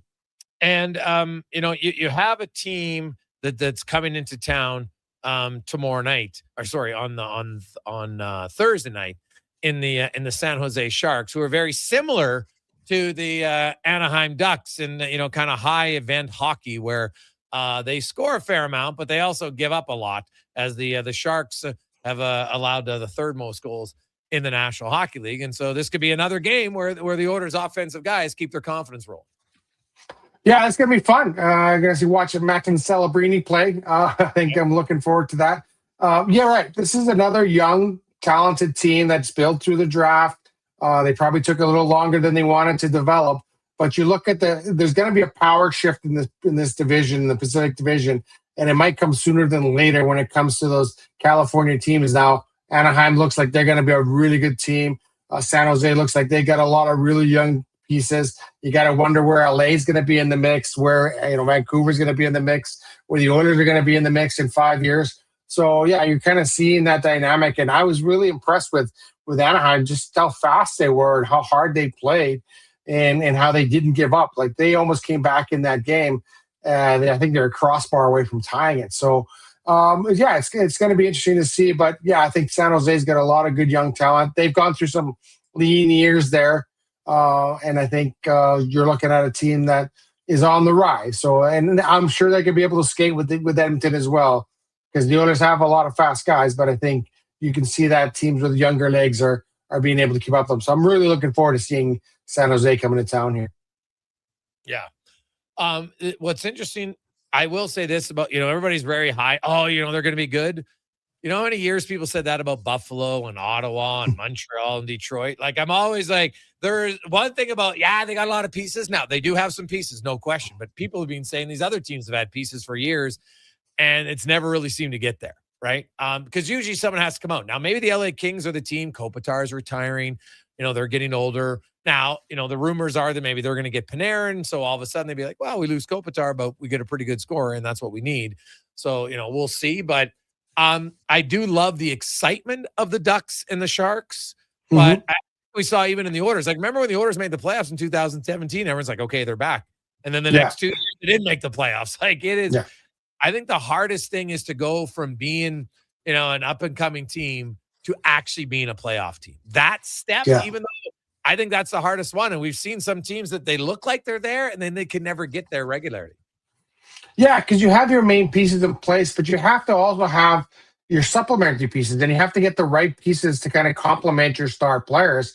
And I think here, like you look at 217, they had some good complementary pieces, but then that was the issue. It wasn't McDavid and Draisaitl and kind of the core guys. It was just they didn't have enough complementary pieces to kind of maintain that level. Now they do, I think, and now you look at the maturity of those two guys. But you don't stop by drafting first overall or in the top 5 in the draft and say, okay, we've done this, and now the work starts with putting a team together, like getting some pieces that complement these guys. And I think that's the toughest part. And I agree with you. It's you look, okay, we have good, exciting young guys, but you just aren't bringing in the right pieces together. Buffalo has seemingly turned it around now, which is amazing to me. Because, you look at all the guys that they kind of gave up on and are away somewhere else playing really well. But they seem to have gotten things together. And hopefully, I want Buffalo to get the playoffs. I want them to – I think that's a good hockey market, and I think they deserve to kind of get in the playoffs this year. But, it's not easy to do. You don't just break it down and then rebuild it and become a championship team. And I think we've seen that in Edmonton. I think it was about the third rebuild that kind of kicked in here with Edmonton with the Oilers. So, it's not an easy thing to do to kind of, bottom out and then kind of rebuild it from the foundation up. Yeah. I look at the Oilers now, and here's the big thing. It's the biggest hurdle they've faced all year long, and they have tripped over it 9 previous times. DVD. Yeah, winning 3 in a row. 3 in a row. Yeah, they can't, whatever reason, it just. Yeah. Yeah, I don't know if it's a mental block thing or what it is with those guys. Yeah, but winning 3 in a row has become a serious issue, and they've had, like you said, 9 chances to do it, and they haven't done it yet. But that's something that they're gonna have to put together win streaks towards the end of the season, heading into the playoffs. And if you can't win 3 in a row, then you're in kind of trouble. You kind of been hanging around. But I think this team is capable of doing that. Just for whatever reason, the third game after winning 2 straight, they always get off to bad starts and they always seem to be chasing the game. And I think that's one thing that the Oilers have to kind of be better at, is that stop chasing the game, stop getting off to bad starts, and kind of start when the puck drops. And when we've seen that the last few times here, is that it takes them a while to get going. It takes them a while to get in the game. But it's got to start at puck drop, and I think you gotta go from there. But winning 3 in a row, that's gonna be interesting if they're able to do it finally. DVD. Quickly, where do you come out? All the reports are Bill Belichick's going to have to delay it a year before he gets into the Hall of Fame. Now, coaches can get in after 1 year, whereas players have to wait 5 years. So that's kind of a unique one for me. But so you might have to wait 2 years if indeed it's true that he's not getting in on his first time. And so basically, the voters have decided that, you know what, there's a 1 year delay for being a cheater. Where do you come out on it? Do you think they're reaching? Do you think it matters? Ultimately, what do you think? No, I don't think it matters ultimately. It doesn't really matter if he gets in this year or next year. He's going to get in. Like, he's one of the best coaches of all time, 6 Super Bowl wins. He's going to get in. It's just a matter of when. So you're not a first ballot Hall of Fame or whatever they call it. Big deal. Like, everyone knows that's where he's going to end up. Everyone knows that's where his career is going to end up. He's going to end up there. As far as punishing guys, I don't know. It's not like Major League Baseball that doesn't want anything to do with the steroid guys, and none of those guys are getting in. And Pete Rose still hasn't gotten in. I don't know. It doesn't. In the long run, he'll get there. Like, whether it's this year or next year, he's deserving of that to be there. But I don't. It's maybe surprising he's not a first ballot guy, but does it really matter? Like, if he gets in this year or next year, I don't think it does. Yeah, I would agree with you. And you know what? If there's a little message that, hey, guess what? Your punishment for cheating is a reminder, don't cheat. I don't think it's the end of the world. So we shall see. DVD, have yourself a great day. We'll see you at the rink tomorrow. Sounds good. See you. Thanks for having me on. It's Derek Van Diest from NHL.com. When we return, we got some great text on cool places to see in the world, tie in with some sports and more on the Gregor Show, presented by PlayAlberta.ca. A pizza from Papa John's is already pretty great, but you know what's even better? 2 pizzas from Papa John's. For a limited time, get a medium one-topping pizza for only $6 when you order any large specialty pizza at regular menu price. Whether you're feeding your family, your team, or yourself, get your next meal from your locally owned and operated Papa John's with a $6 one-top medium when you order any large specialty at regular menu price. Better ingredients, better pizza, Papa John's. And here comes Action Electrical Service Team sprinting onto the scene. These are your first responders for any electrical emergency. That's right. With their fleet of service vans and specialized gear, they assess, they service, and maintain electrical lighting and automation systems. They're all about rapid response. Quick diagnostics and repairs to restore power and safety fast. Hire the Action Electrical team to bring home a win for your project. Visit actionelectrical.net. Need a new ride for road trips, errands, or just life on the go? Go Auto offers a massive selection with over 15,000 new and used vehicles to choose from. With over 70 locations across Western Canada, finding your next ride has never been easier. Whether it's a roomy SUV for the family, a sleek car for the open road, or a rugged truck for your weekend adventures, you'll find it here at a price you'll love. Explore thousands of vehicles today at goauto.ca. Scott McGilvery here, HGTV host and renovation expert. The one upgrade I know homeowners will love: better, fresher Culligan water straight from the tap. Culligan's Aquasential reverse osmosis filtration system takes your water to the next level. With up to 7 stages of filtration and 14 filter options, they're certified to reduce over 90 contaminants. Your tap water is about to get a major upgrade: safer water that tastes great. Get started with a free in-home water test at Culligan.com. Culligan, water you love. A huge thank you for making Sports 1440 the most listened to sports radio station in Edmonton. From Gregor to Carius to Lowtide, we've got in-depth analysis on all your favorite sports. We are Sports 1440. It only comes once a year. Aw, Valentine's Day. What? No, from the top. It only comes once a year. Oh, here we go. The Rock and Roll Super Party, only at On the Rocks. Join host Ryan Jesperson on Sunday, February 8th. At OTR for the biggest football party in Edmonton. Your $30 ticket includes all-you-can-eat buffet, commemorative t-shirts, prepaid Miller Lights, and entry to all prizes, including $1,000 cash. The Rock and Roll Super Party. Only at On the Rocks. Book your table today. OnTheRocksYEG.com.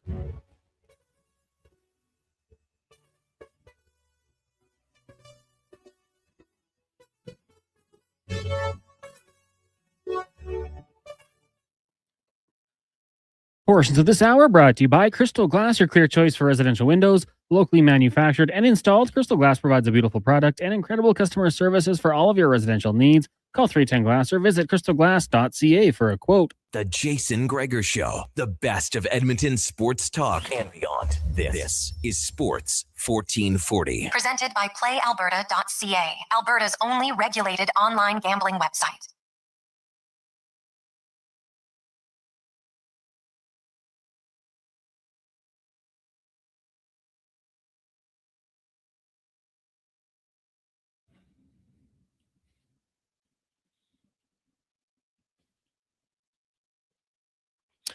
$5:46. Welcome back. Bill Polian saying categorically untrue that he voted for Bill Belichick. So, shocking. Unknown report, Connor Halley. Now, it might not be true. Who would have thunk? Who would have thunk it that it wasn't Bill Polian? But you know what? People will now have their mind made up. That's what's, you can say anything now and you just ruin people by saying it. And then everyone's like, oh, yeah, but you know what? I reacted to it. I called the person, all the names in the book. Oh, well, geez, I'm sorry. So I didn't call Polian any name. If indeed it's true, way you go. So there you go. Yeah, he's like, why am I trending on Twitter right now? What's happening? No. So it is funny, though, because Bill Polian, who tormented him for years with Buffalo and then with the Colts? Would have been Tom Brady, right? Maybe not the Bills. but Colts for sure. He was his biggest thorn in the side. So I guess people could try and connect the dots, but not true. According to Bill Polian. So now, who knows? Maybe Belichick will get in now, right? Who knows? Maybe this is just one of those things. Get everybody to talk about it, and then he goes in, and everyone's going to see, whatever. And guess what? Like I said, whether it goes in the first year or the second year, ultimately doesn't matter, right? Doesn't matter to me anyway. He's either in or eventually in. He's going to get in. So it's the way it go. Doesn't mean he wasn't a cheater, though. Just saying. You can't forget that. Oh, yeah, but he won. Oh, yeah, but so cheating's okay? That's what I find always interesting. Like, sometimes in sports, people will just, whatever. Oh, I'm a fan of the person, so I can allow them to do that. Why? Why'd it have to be? That's the one thing about fandom I don't really understand. It's just blindly, oh, yeah, but I cheer for that team, so they can do anything. But if the other team does it, well, that's a real problem, right? It's like when there's a headshot, oh, God, that's brutal. Throw the book at him. Their guy has a headshot. No, it's all right. Like, he didn't mean to. He's not that type of player, right? I love that one. He's not that type of player. What does that even mean? He just delivered the hit. In that moment, he's that type of player. End of discussion.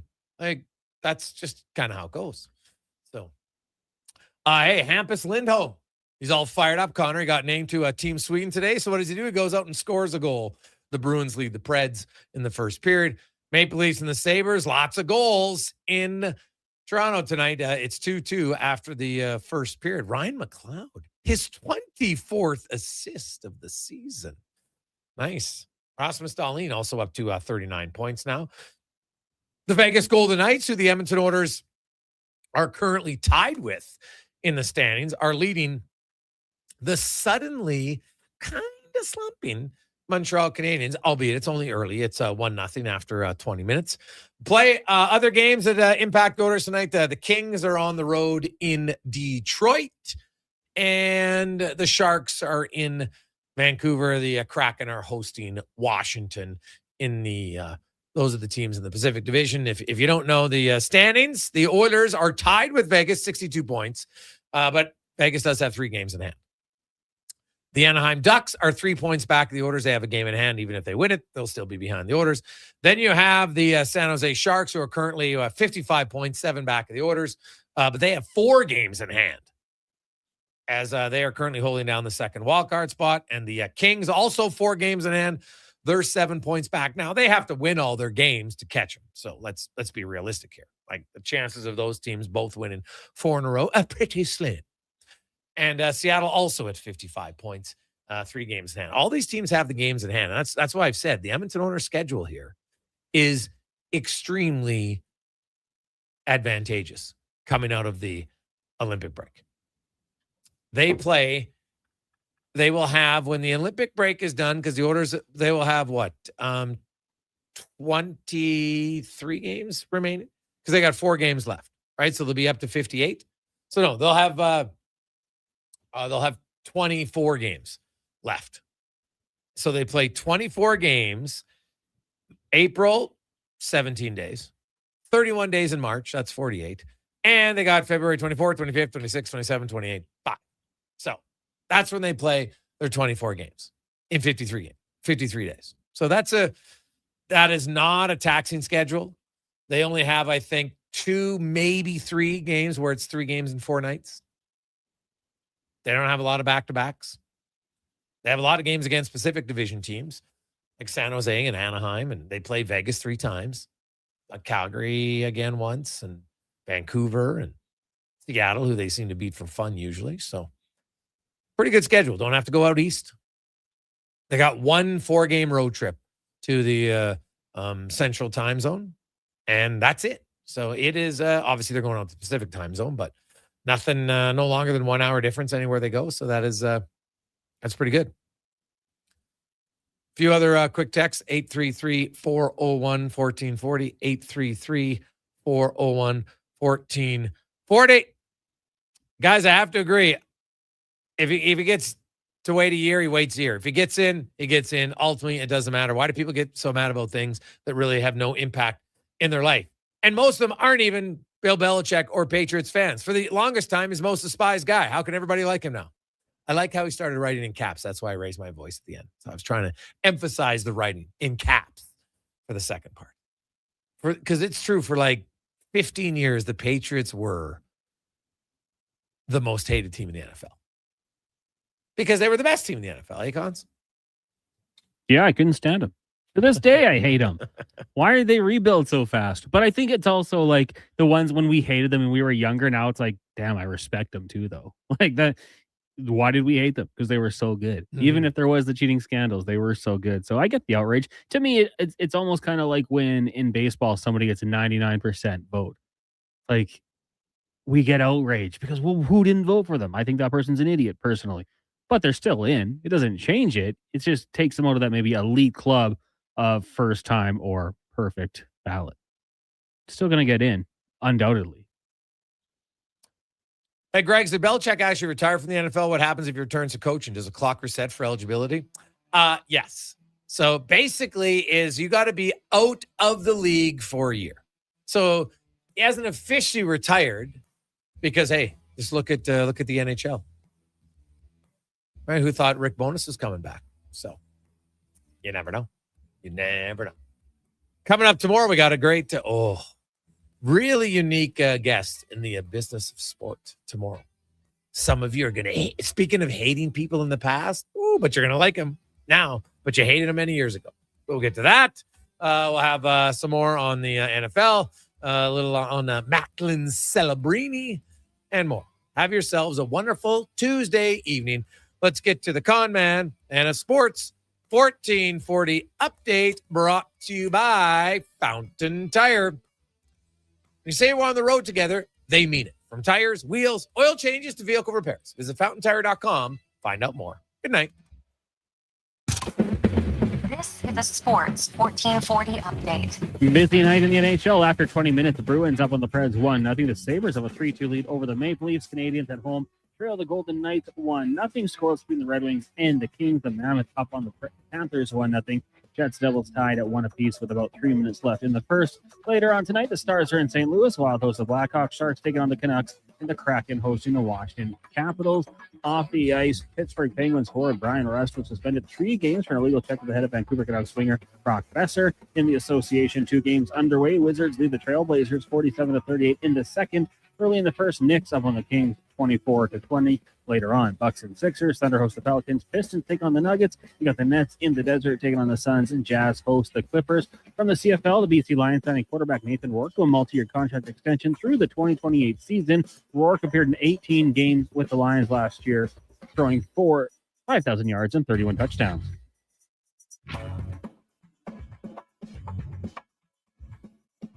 This just coming down to trade in the NHL. New York Islanders announcing they've acquired forward Andre Palat, a 2026 third-rounder, and a 6th-round pick in 2027 for forward Maxim Kuzbakov.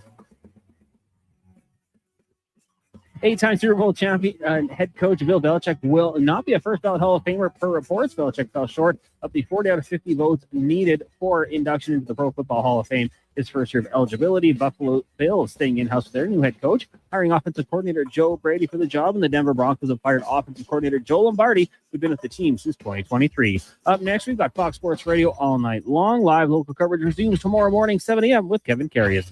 I'm Connor Halley. This has been a Sports 1440 update. It's Sports 1440.